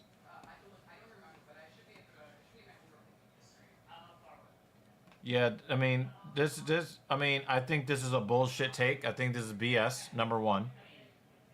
And number two, like, you know, why would you ever want to subscribe to her lonely fans when it's obvious that she doesn't respect you as a human being or as a customer, right? But she did not do this because of making money off of creeps. She wants to make money the easy way. And she'll regret it later on in life. I think they could, but only if they do more promotional build for fighters who excel in it. Okay. Okay. She feels the shame. She doesn't have haters. She's being shamed for her behavior, and she's uncomfortable with being shamed for her behavior. For somebody to be a hater, right? If for somebody to be a hater, they would have to be jealous that they don't have what you have. There is a difference between being a hater and being somebody who does not respect what you do.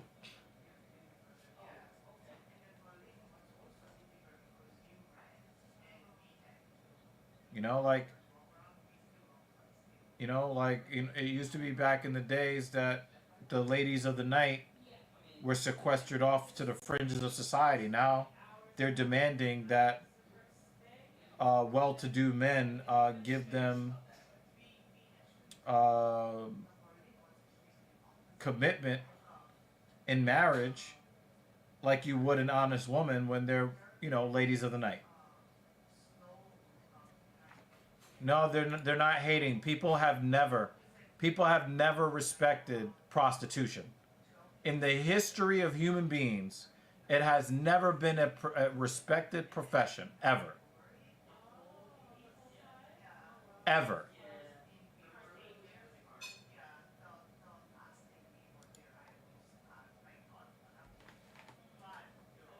Nobody's hating. And when you look at all the women that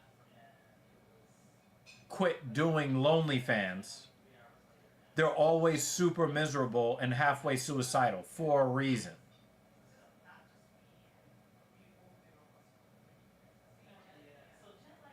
Prostitution has never been a respected profession. It is the world's oldest profession, has never been respected. Nobody is jealous of a prostitute.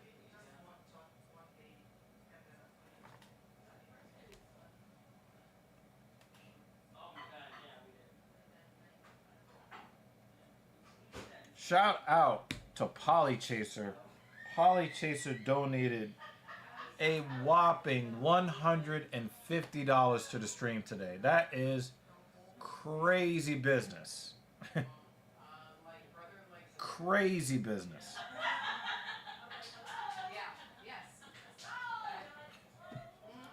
Yo, you're crazy. You're crazy for this, yo. Chill, Banner, chill. So we're only not putting him as the stream sponsor because he begged us not to.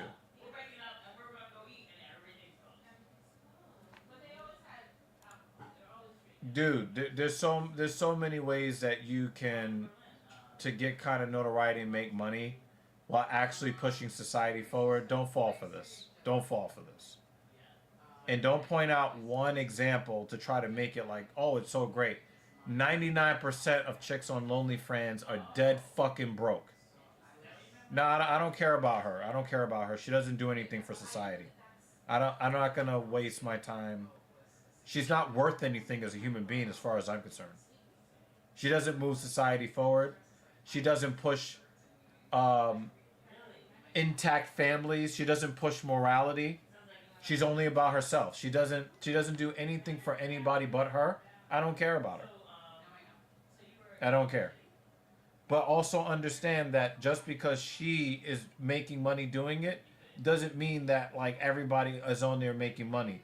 99% of women there are dead fucking broke.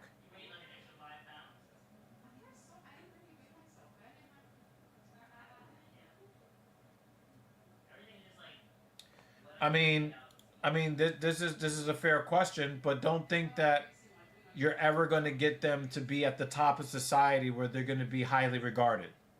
Prostitution will never be highly regarded, ever. It doesn't matter what the liberals say or the weird, little, psychological mind fuck trickery that they try. Men will never want to marry prostitutes. Ever.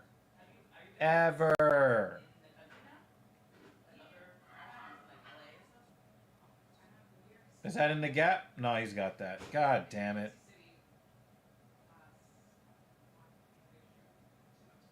Damn it. Hey, Spamster.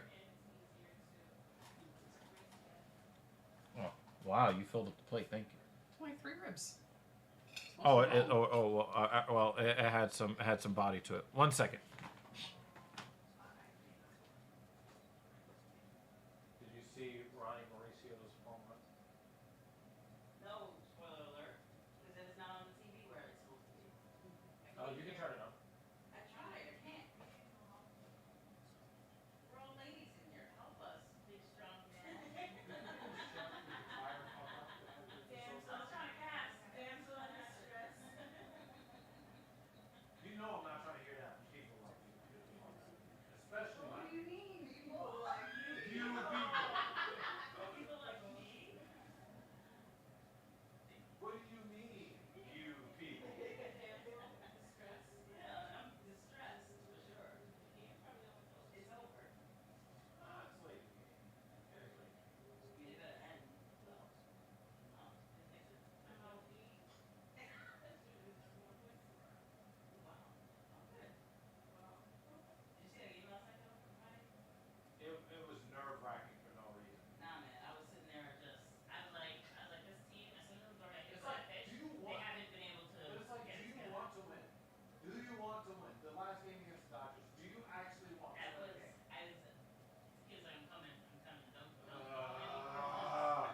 She was texting me back and forth. I'm just like, I don't know what to tell you. Oh, what a nightmare. What a nightmare this season is. My sister loves baseball. Okay. Okay. Yeah, we don't respect simps, and then we don't respect cucks either. That's in. Oh, that's a. Oh, yep. Yep. RBI double. Let's rock. Yeah, we don't respect simps or cucks around here. I told my youngest sister if she ever made a Lonely Fans, I will knock a block for her. Yeah. We're not doing that.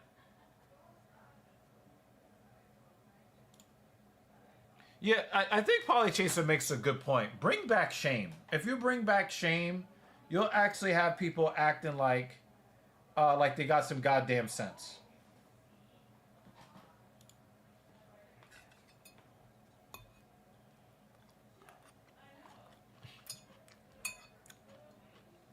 Save all of that. Save all of that for your husband.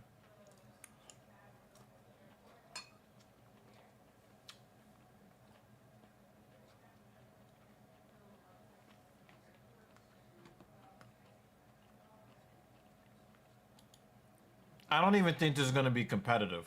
For me, my main event's got to be competitive.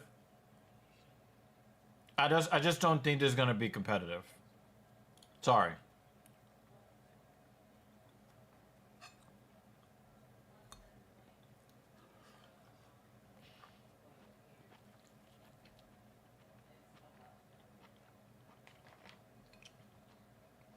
Ribs and broccoli. Guys, ribs.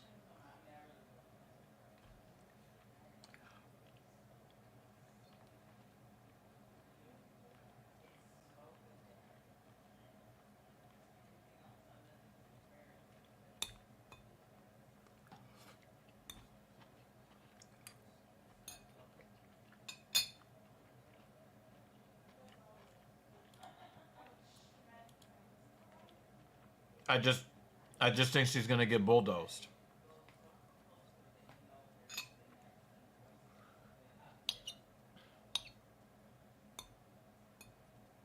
I could be wrong, but that's what I think. And I don't think Julianna Peña. I don't think she's on steroids.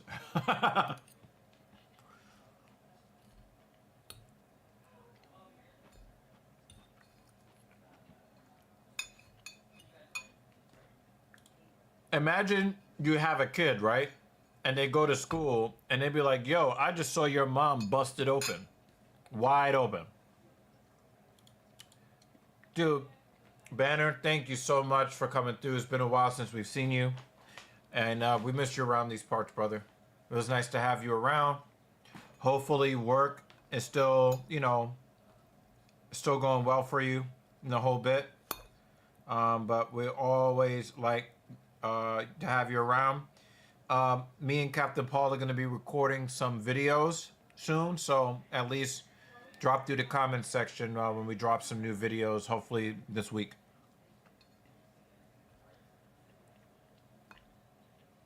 Oh, and sorry about your Toronto Maple Leafs.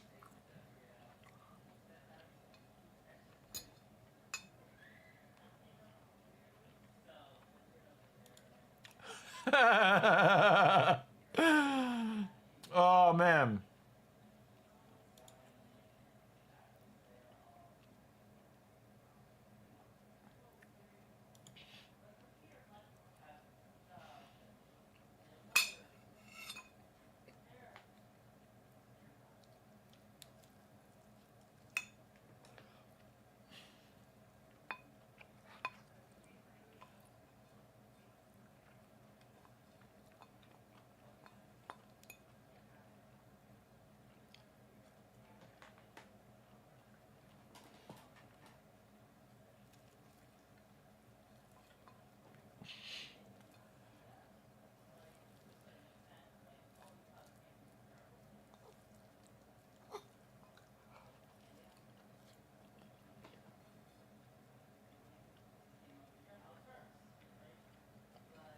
We got our first titty punch of the fight, y'all.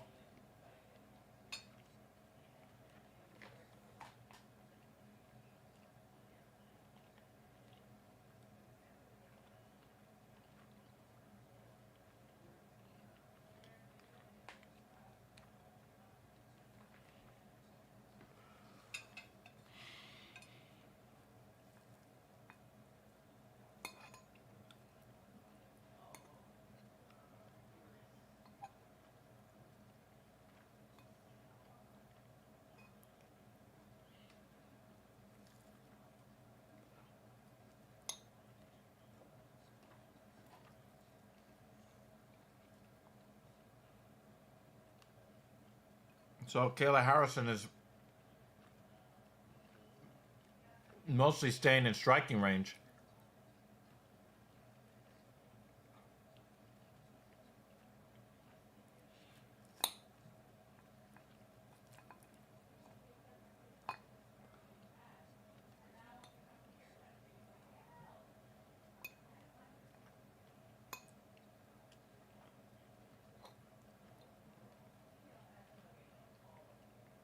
All right. 2.5 minutes with Peña on the ground.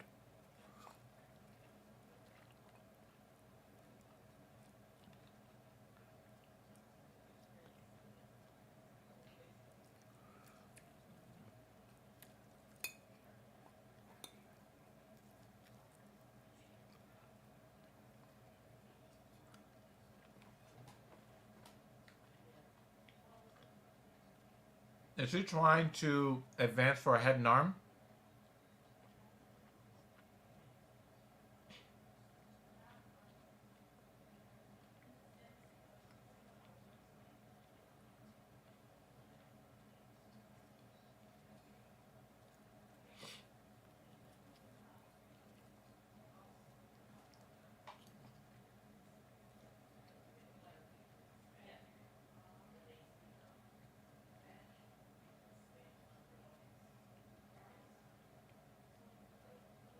The best move that Peña has on the ground is to try to hold Harrison down.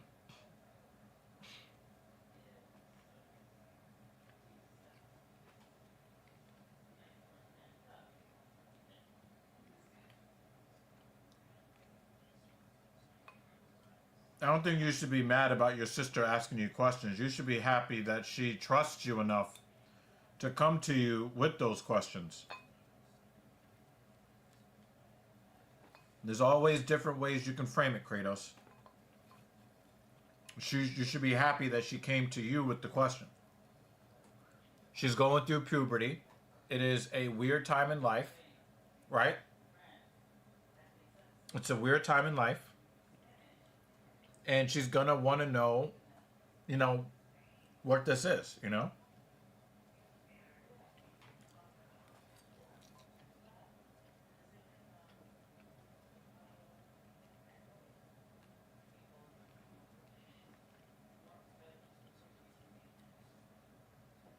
Oh, you're taking a point.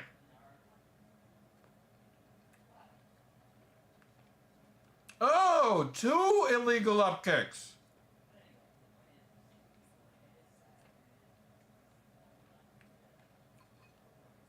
Wow.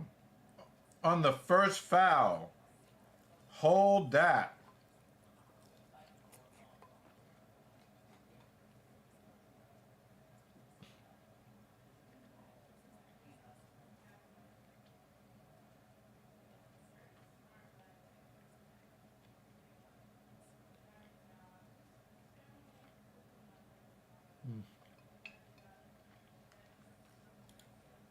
You're dead wrong, Kratos. At age 13, she's 3 years into puberty. Her body is changing, and her interest in sex is going to go up naturally, whether you think it should or not. This is how, when people assume that teenagers should not be thinking about sex, they don't get any guidance. When it comes to it, they go off and they do stuff in ignorance. So it'd be much, much better for her to have that conversation with you right out of the gate than for you to have her and try to hide a pregnancy because she let somebody put the P in the V and didn't understand what happens when that does happen.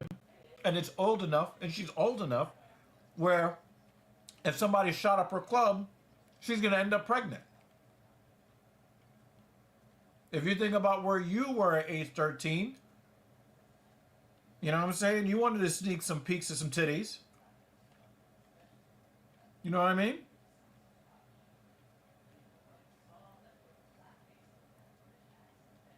You know, a lot of people think that sex is something that we should be like ashamed of and you know, scared of. And that's why we have so many poor decisions being made. Yep, and there's no way you can shield her. There's so much going on social media too, and it's not just at school.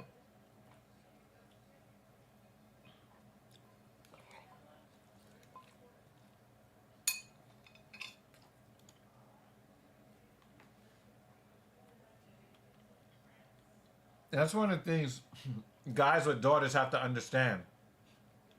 You have to get used to the reality that someday your daughter's going to get bent over and she's going to be taking back shots. And you're going to need to be okay with it because she'll be an adult.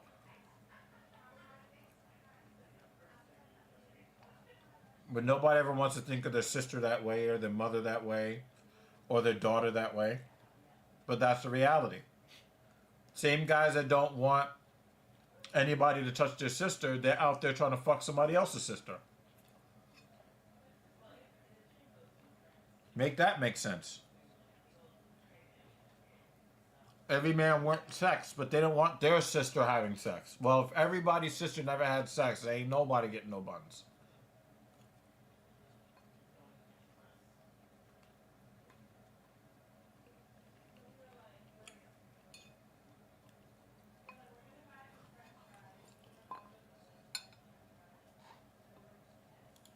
Yeah. Yeah.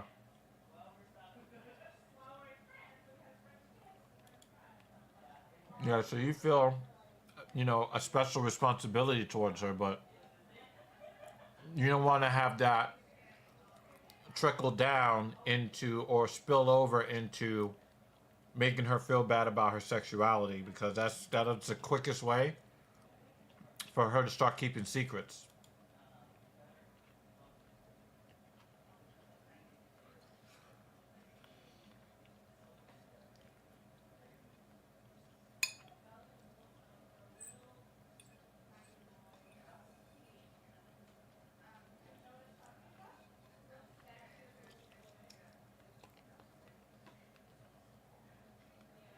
Shut up, Vex.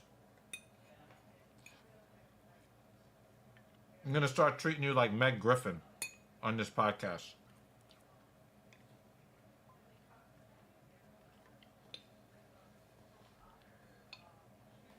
Those ribs were insanely good. Holy hell.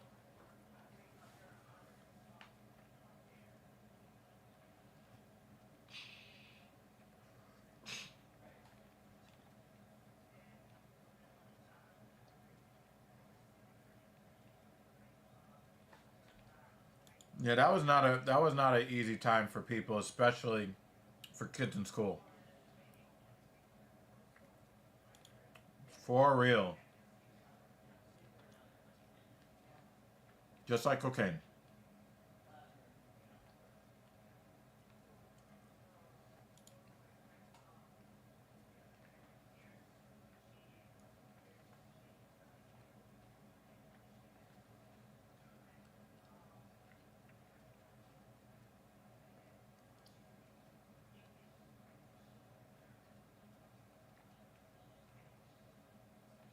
Julianna Peña was like, "How are you gonna beat me?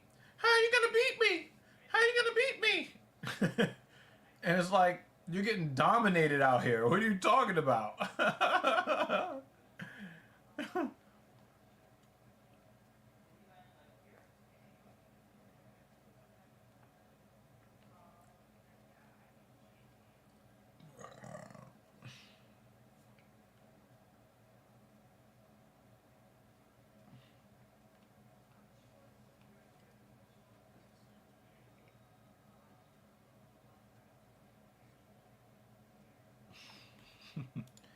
LOL.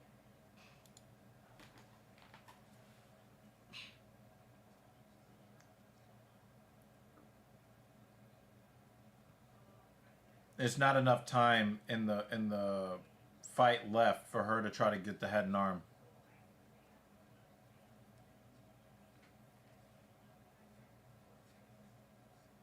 Oh, she's going for an armbar. No, she's going for... Oh, she tapped! She went for a Kimura. How you gonna beat me? How you gonna beat me? By Kimura. You got dominated. And we all knew he was getting dominated. Oh my God. Oh my God.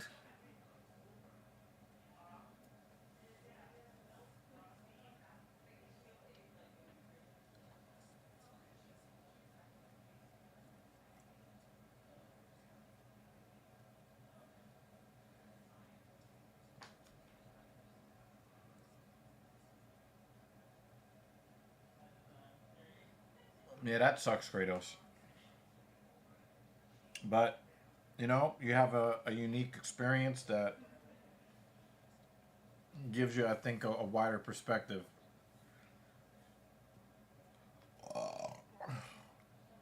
Per usual, is very, very bored. And to that I say, shut up, Vex.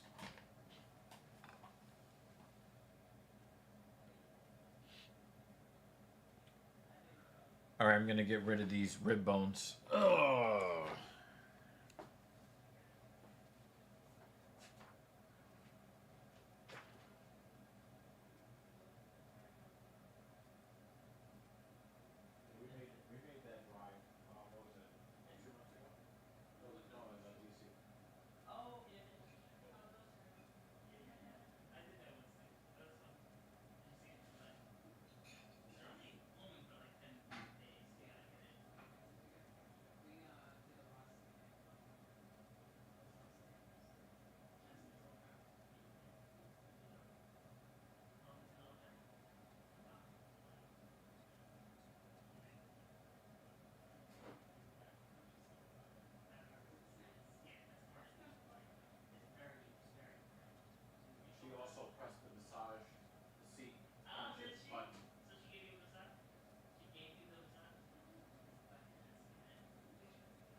We have to go through a lot of menus. Oh, I see. That is And then we were on highway both times, so he drive.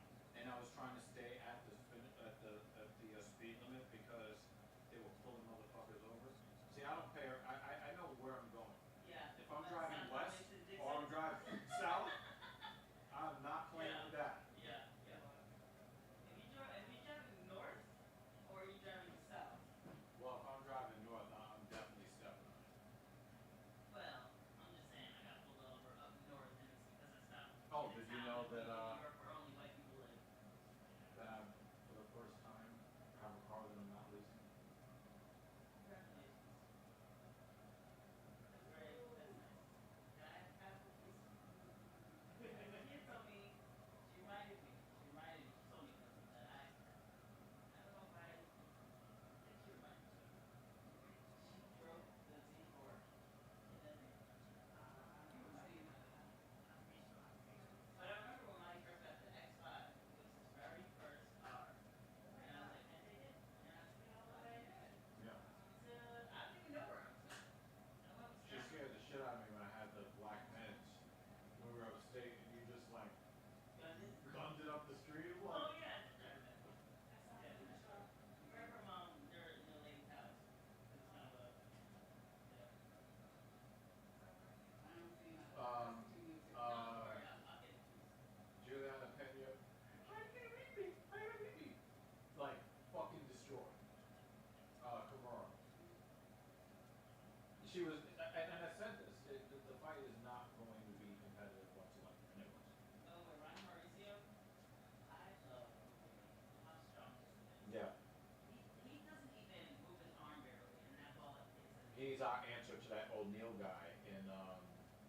Pittsburgh.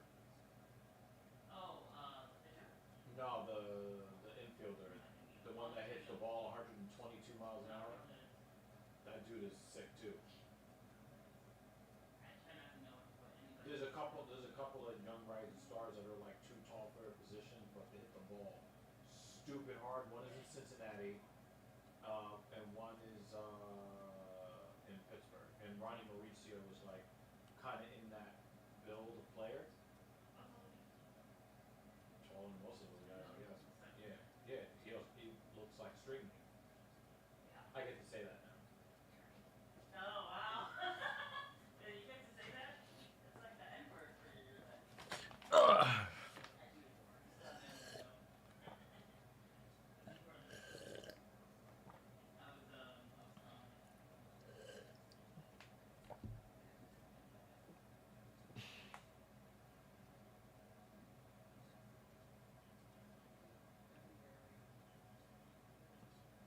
Which one of these women look like a woman?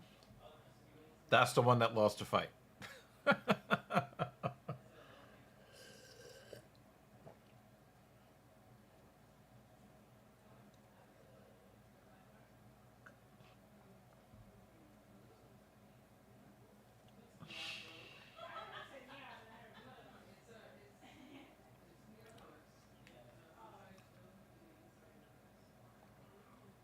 Wow.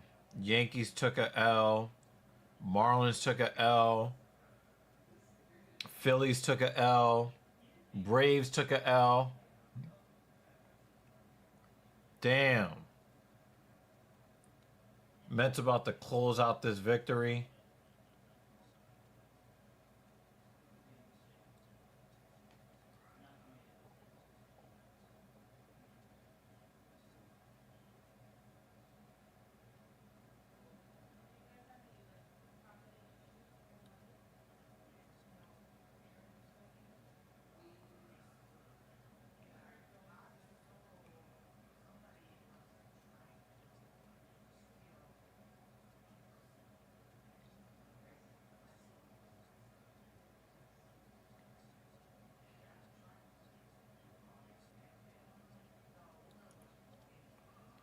Yeah.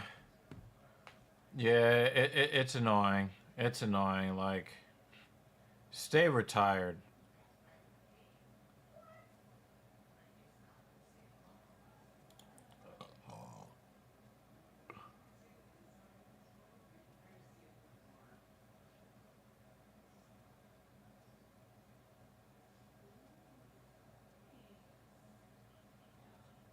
Yeah, family chooses you. Relatives, you can't choose. You can't choose relatives, but you can choose your family.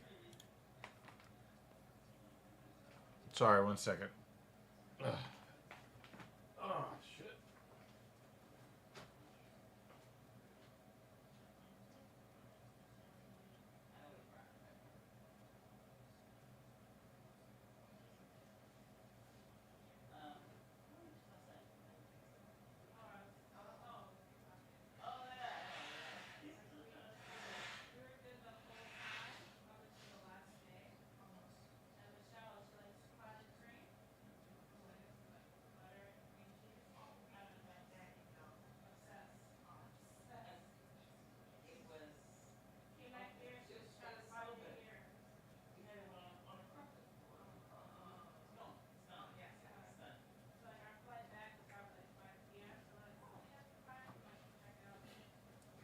So I had to clean my face.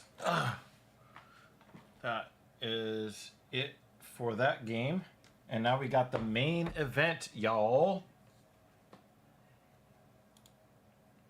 Yeah, I really wish that they would. Because I don't care about none of this. Kayla Harrison won. We all knew she was going to win. All right, let's look at some of your predictions.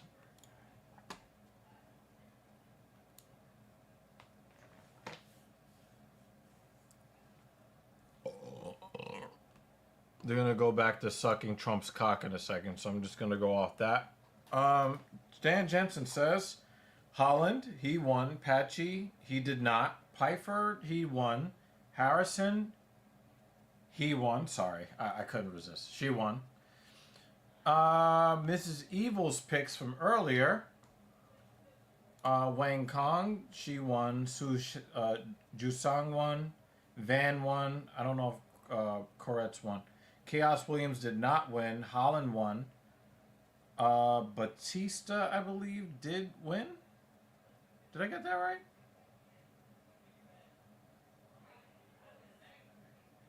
Yes, Batista did win. Pfeiffer did win. And wow, Mrs. Evil's picks are mostly on point. Wow. Wow. JL picked Mix, wrong. Luque, wrong. Peña, wrong. Pfeiffer, correct. And so we got some O'Malley's. Most of the people picked O'Malley here. That's interesting.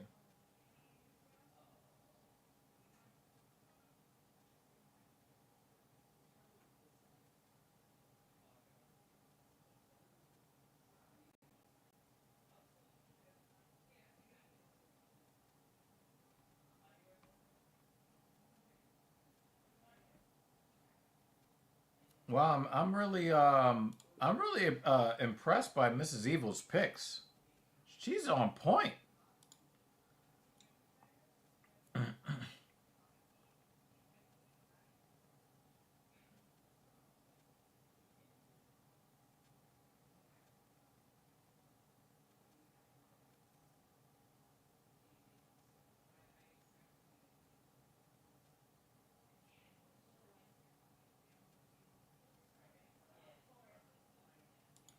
Yeah, I mean, I didn't think that he embarrassed himself, but he definitely did lose.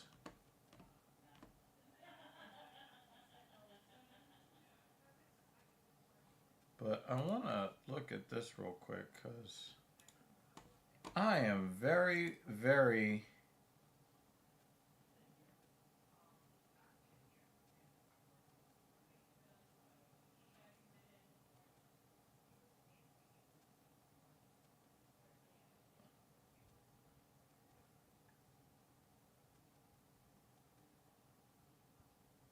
I'm trying to see who this Koretz person is.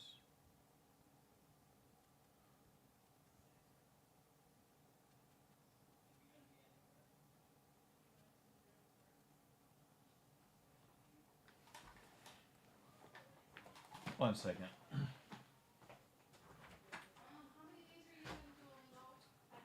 I need you for a second.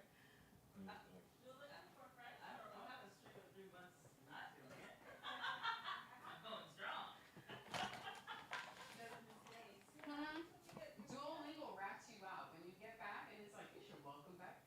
Oh my god, is that It rats you why? out. Yeah, that's how I know. Oh, that makes Um, sense. Who's this pick right here? Cortez. I just misspelled it. Triggered an alert. Cortez Acosta. You will hit me up sometime. She's always doing it. And what's her meeting? She's like, I see you back on Duolingo. I think you might have been 100% in your picks to this point. You've gotten every pick right. Wang Kong won her fight. Jusang won. Van won. Everything except Chaos. You got Chaos wrong. But, like, you were very, very close to getting 100%. These are some good ass picks. Oh, wait. Put down the thingy Hold so on, they hold can on. see the. Ew, people. I wear this one often on the stream because it's fun. I'm trying to figure where was Chaos Williams was. Oh yeah. Decision. There was even two 30-26s in there. Ouch. That was the only one you got wrong to this point.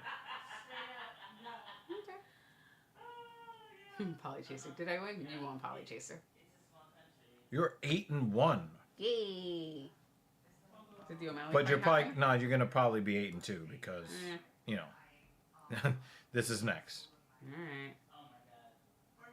All right. I just don't see a legitimate path to victory for O'Malley. I just don't see it. Dan goes, yep, you won in life.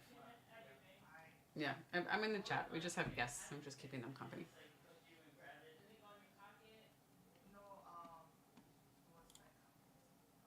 Yeah, but Julianna Peña is not all that. She's just not. Kayla Harrison looks roided up. You know, she looks more like a man than the other. You know, I mean, we have to just call it like it is. Nunes, she wants to be a man, and Kayla Harrison is like the manliest chick there. She actually respects her or fears her as an opponent. She doesn't care about these feminine chicks. She doesn't respect them at all. She's not going to come out of. She's not going to continue fighting a bunch of feminine chicks. She probably feels like a bad person as a dude. You know, beating up on women. That you know, she really tries to go to the next level to try to present like she's some kind of man. I just don't think that the other women really. I really just don't think that they really move the needle. I just hope that this, you know, when the fight does happen, I just hope that Nunes loses very quickly and then goes and stays gone. I was very happy for her to retire and stay retired. I think they put her in the Hall of Fame already, right? Like, Yeah, like go away. yeah. There's a whole emotional, presentation. Yeah, you did all your crying and all that stuff. Hall of Fame. You know, so I don't know. Whatever. I'm still around, Poly Chaser. Like I said, we got some company, so. They better not make that the main event with a weak main card because we will not be spending money on that. Well, oh, okay. But I'm here. I see you guys.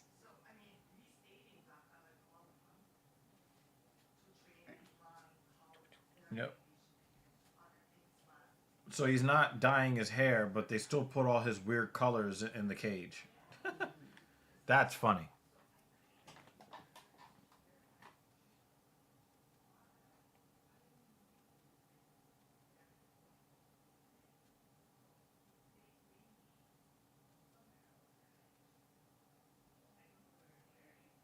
I'm really, really impressed with Mrs. Evil.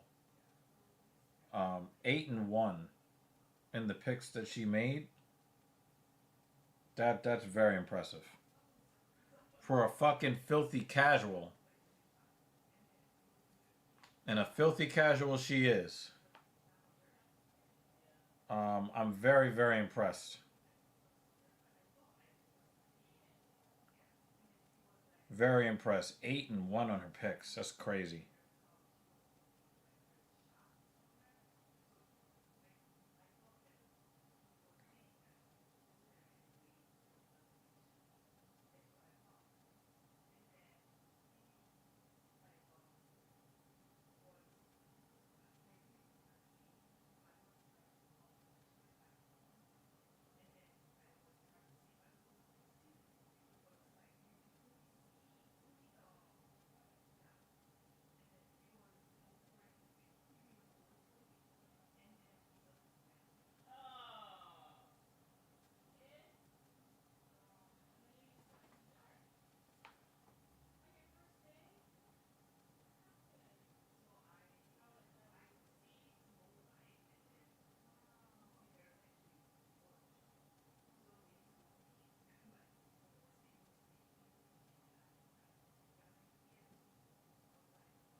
Oh, please.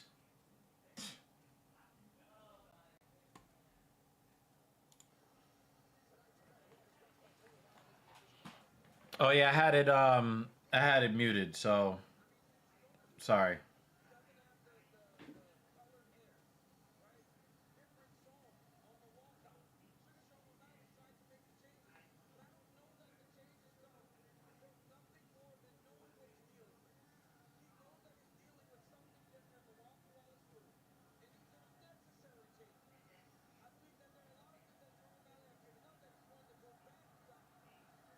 I hope that this swagger that he's displaying before the fight is present during the fight.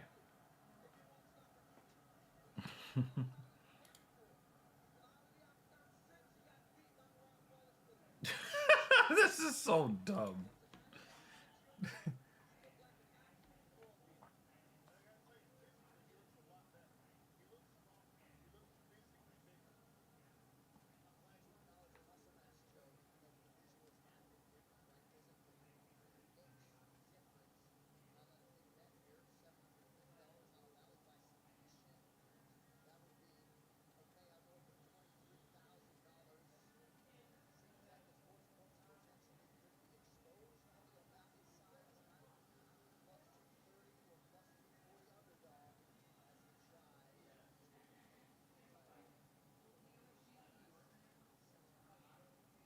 This is potentially Sean O'Malley's last title fight in the UFC.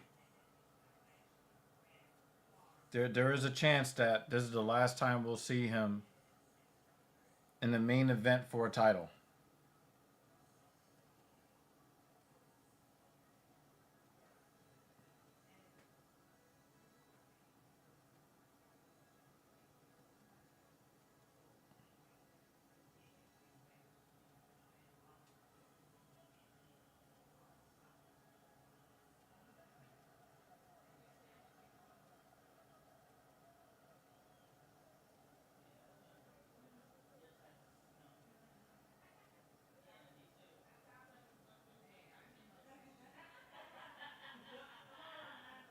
All right, here we go. This is the moment we've all been waiting for.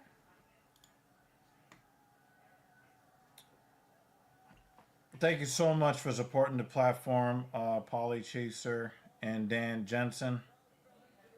Everybody else that comes by and has some really compelling discussions, I appreciate you as well.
Oh, damn, I didn't catch that.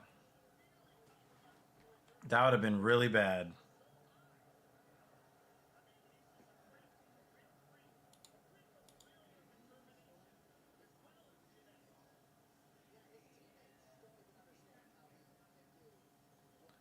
Banner, I wanted to take this time to give you my condolences in reference to the Toronto Maple Leafs.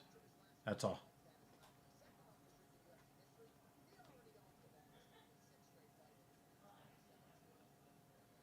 I mean, it's New Jersey, man. You know, it's New Jersey. All right, here we go. Minus 300. 3-1 favorite. Merab.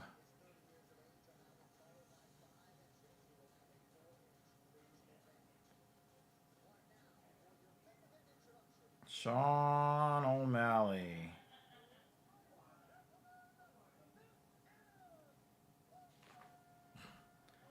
That would be really bad, man. That would be really bad.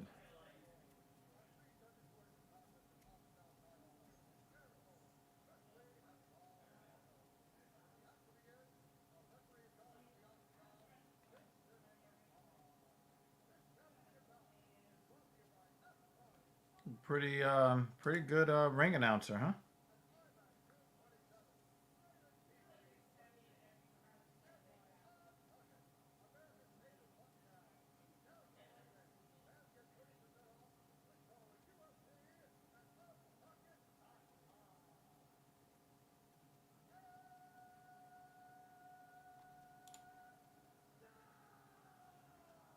I mean, you don't really see anything where you don't see any like any crowding or like rushing to give medical attention. So I would think that they were they're pretty okay. Mix was hyped up like he was some top guy. He said that he's the best. They gave him a winnable top ranked guy, was the favorite, got tuned up by Mario for 3 rounds. Yeah, pretty much. I've been saying this for a long time.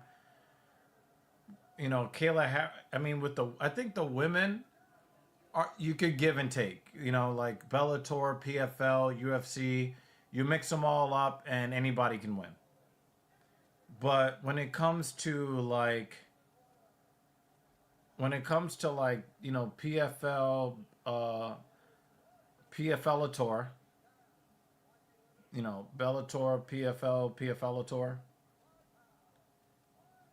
those guys just are not UFC level fighters. Not they're unbeatable champions elsewhere, and they're just merely competitive here. I think that mix was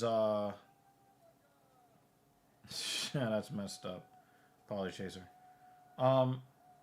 You know, he looked like a UFC fighter, but as a champion, nah. I was just happy that he looked like he belonged in the cage at all. But not overly impressed. But also we have to be frank.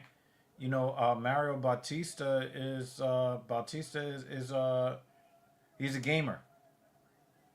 You know, he's nobody's bitch. So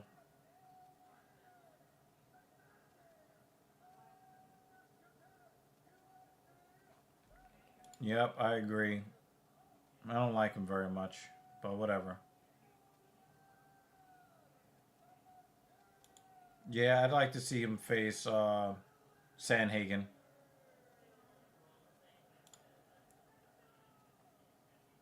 Yeah, I think Merab was gonna win. I just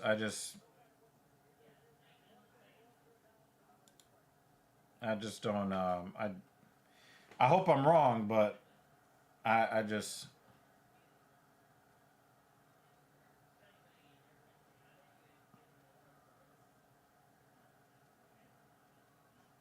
Well, we'll see.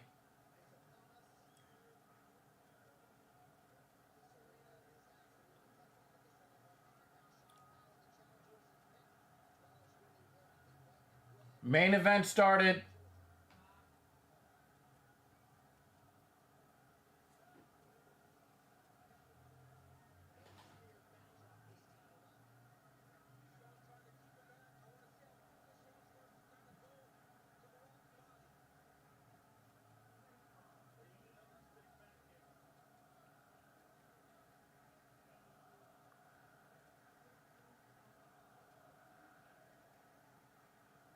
I thought they were chanting overrated. They're chanting Sean O'Malley.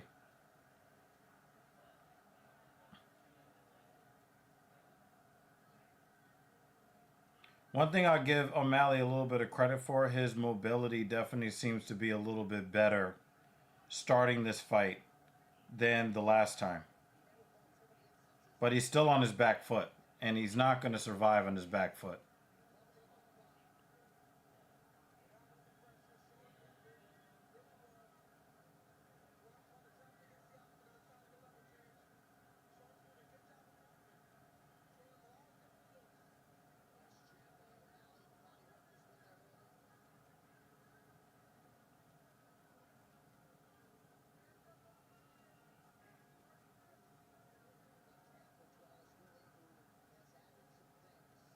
Merab's got some pretty good footwork.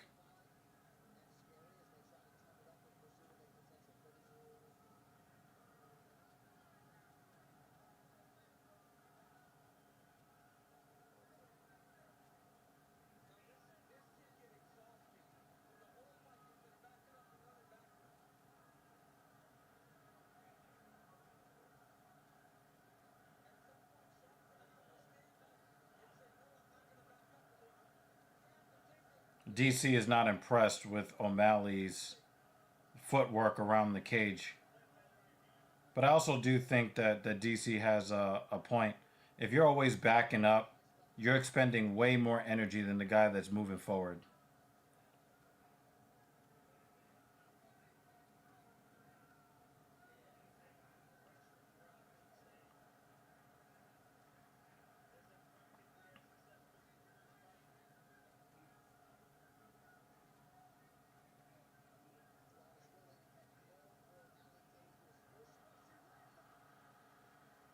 He grabbed him.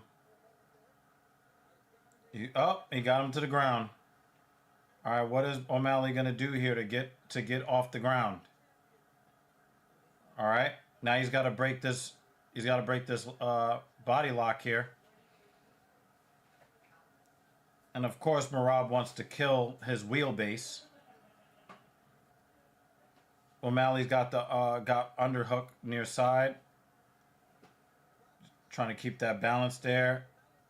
Now he just kind of wants to separate and spin off. But Merab is not going to let him. Oh, he's got double underhooks now. Turn it over. And, oh, he kicked himself off his feet. Oh, man.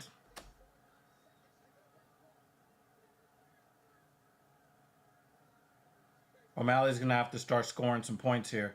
Nice oblique kick. Even though I really do hate that maneuver. But I'm saying, like, Merab is diving for his nutsacks very early on.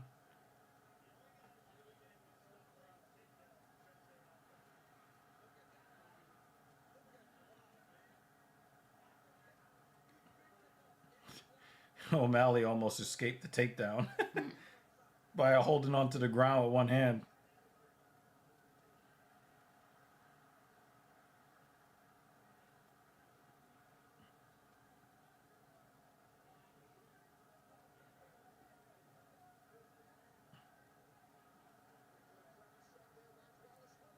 I think he grazed him. Oh, that's a good elbow. That's a good elbow from Merab. That one missed. I think Merab is like, I need to get this fight to the ground because on the feet, this is not the same fight as the first fight. Let me get him to the ground. This guy with this fucking flashlight on his phone. Yeah.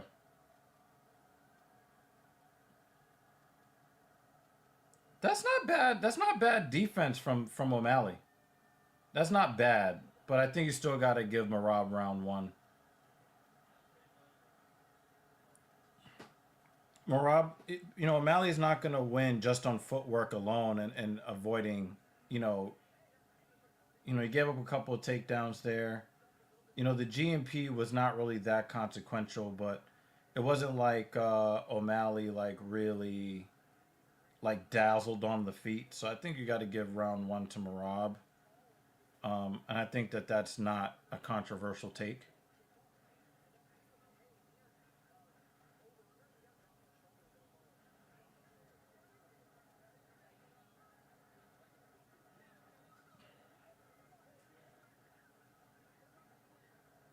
Sean is looking to keep distance and get the liver kick early. I mean, he's going to need that. He's going to need that.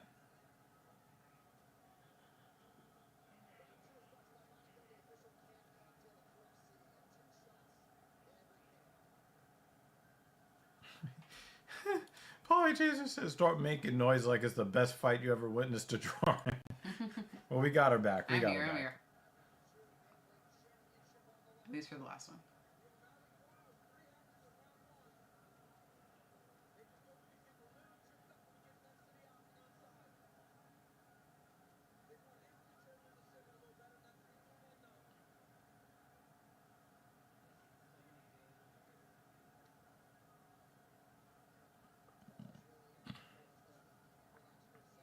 It looks like Merab is a little bit more cautious on with the striking, and he definitely wants to go to the ground more.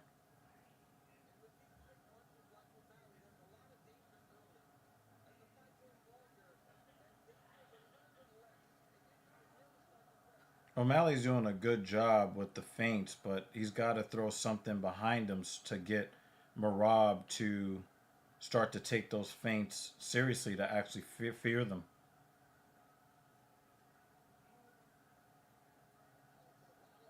Oh, nice combo from Merab there.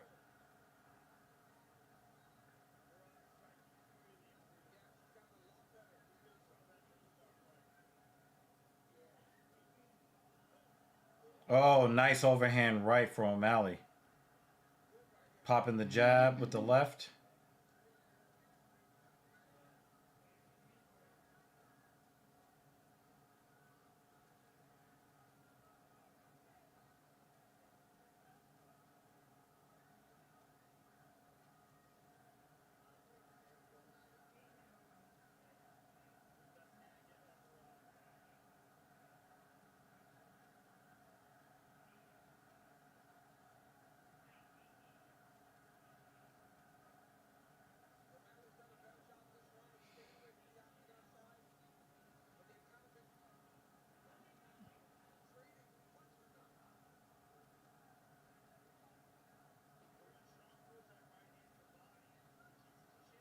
Nice overhand nice overhand counter shot from Merab there.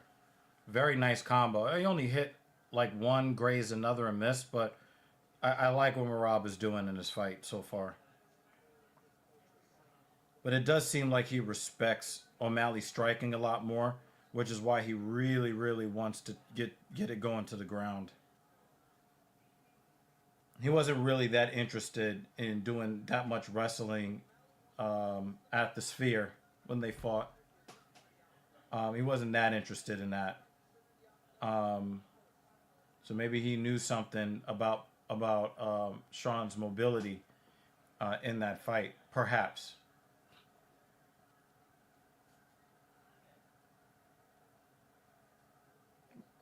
O'Malley is fainting to the death, though.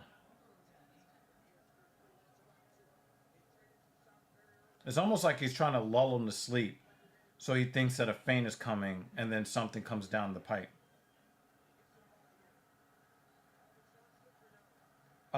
O'Malley's doing a much better job.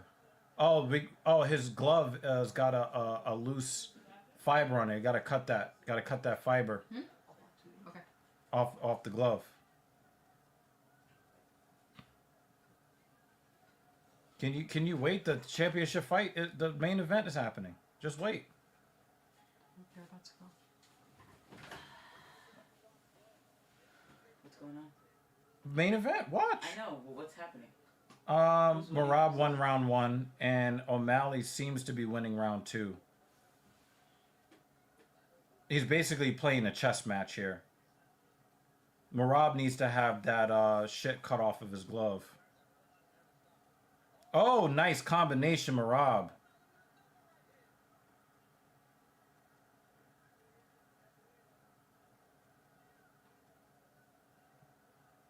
Yeah, he's in a single leg now. Oh, nice. Nice defense from Sean. I thought he was going to the ground.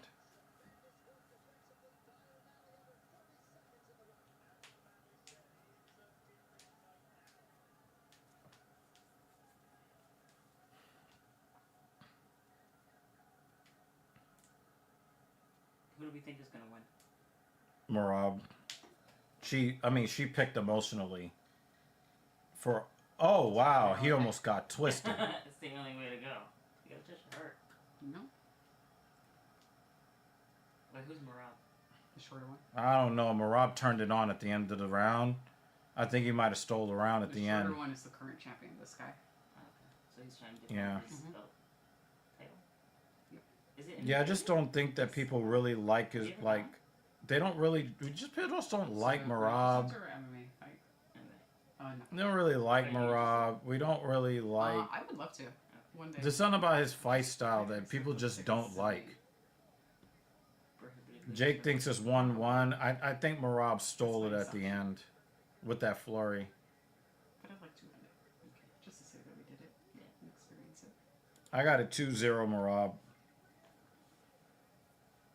Hopefully we get some funny. Hopefully we get some funny scorecards, you know? Is New Jersey cheaper than like Vegas? It's Jersey. But Jersey is close enough to New York. Apologies, can I score too? Apologies.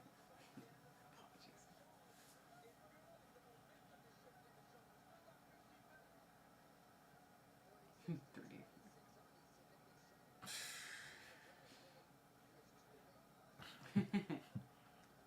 I'll go Dan Simone. Oh, he tried to counter him on the way in and he just missed.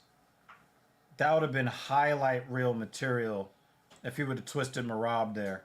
All right, he's in on his hips now.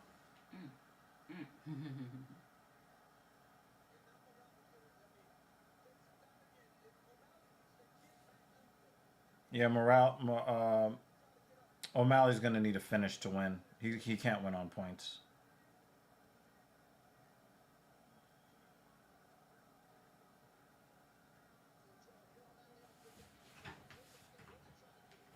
He said, "Don't judge me."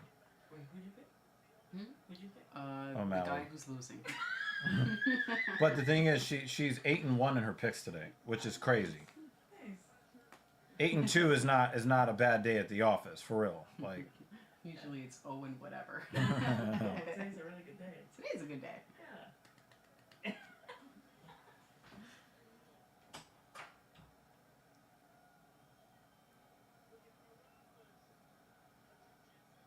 yeah, he's just not gonna stop. I think Sean is gonna be stuck down here. That's why he didn't want. That's why. Oh no, he's giving him the head and arm. Don't give him that.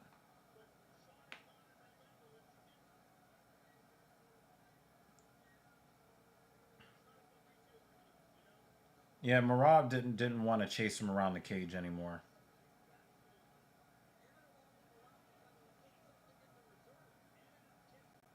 And Merab could do this all day.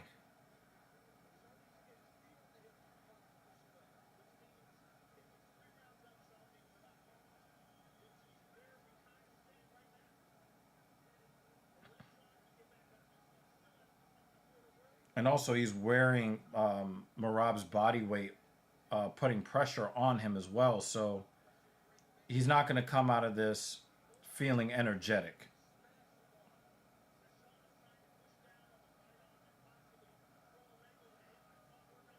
But yeah, he's just gonna relish this control time. Oh, we got a head and arm attempt. All right, he got rid of it.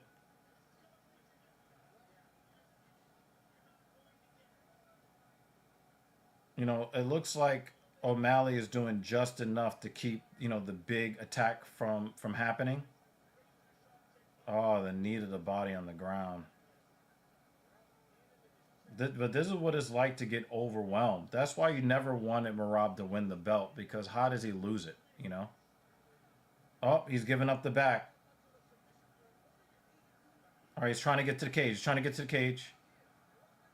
He's trying to get to the cage.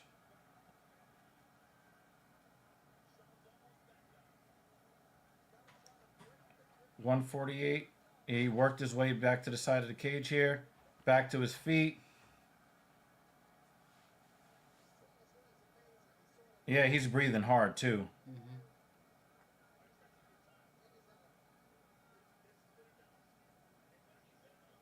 And he won't stop.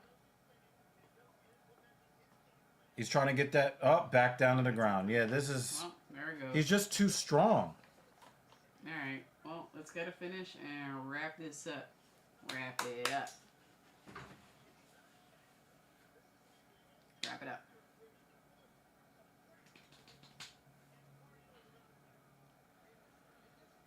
People just don't want to see, like, this be your champions all the time. But, you know, these grappling exchanges are what makes champions, whether we like it or not.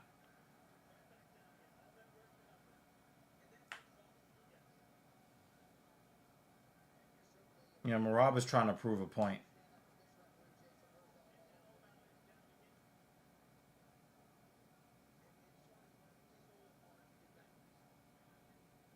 Oh, he's trying to go for. He's trying to darce him up. I think he might have it.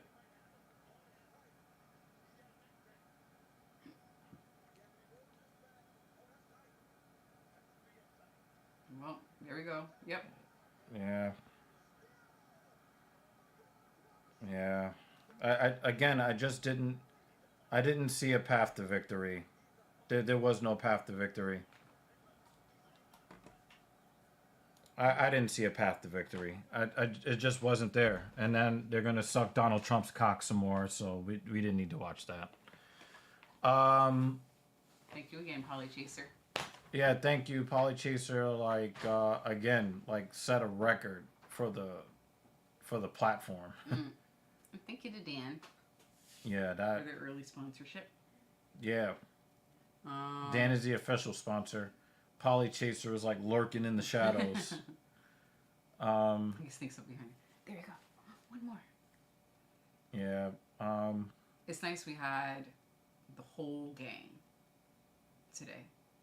Yeah, a lot of Whole people fucking came gang. through here. That was awesome, including you per usual. We just didn't get Bon Boon. Yeah, You know, I really wish that Captain Paul would have come by and addressed Polly Chaser, because that was crazy, right? Mm-hmm. Definitely this. Oh man, so annoying, so annoying. And none of these guys are gonna be able to beat him. None of these guys are gonna be able to beat him. You're just gonna bulldoze him. He's a bulldozer. You were 8-2. Yay. That was crazy. Everybody picked O'Malley.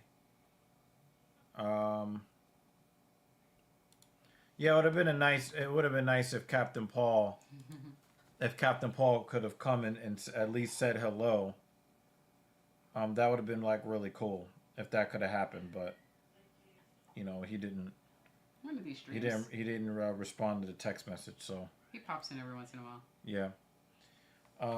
But yeah, you guys were fucking awesome as usual. And we appreciate all of you. The pay-per-view wasn't half bad. It wasn't bad. That was bad.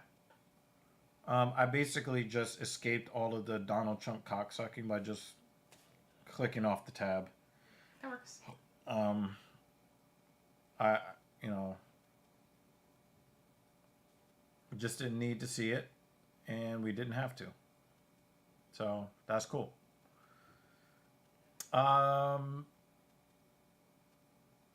Dan Jensen normally takes us home. Do you have anything else that you want to add? This was for a really late night card, because I was afraid I wouldn't be able to stay awake for the whole thing. You guys are awesome. Yeah, you definitely helped with that. Yes. This has been a nice chatty chat.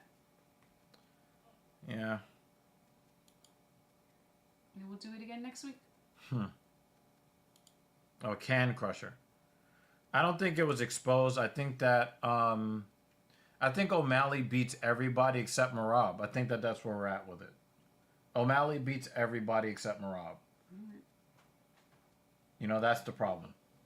Yeah, we'll be there. As always, thank you so much, Dan, for taking us home. Guys, until next week at least, be safe out there in The real world. Bye, guys.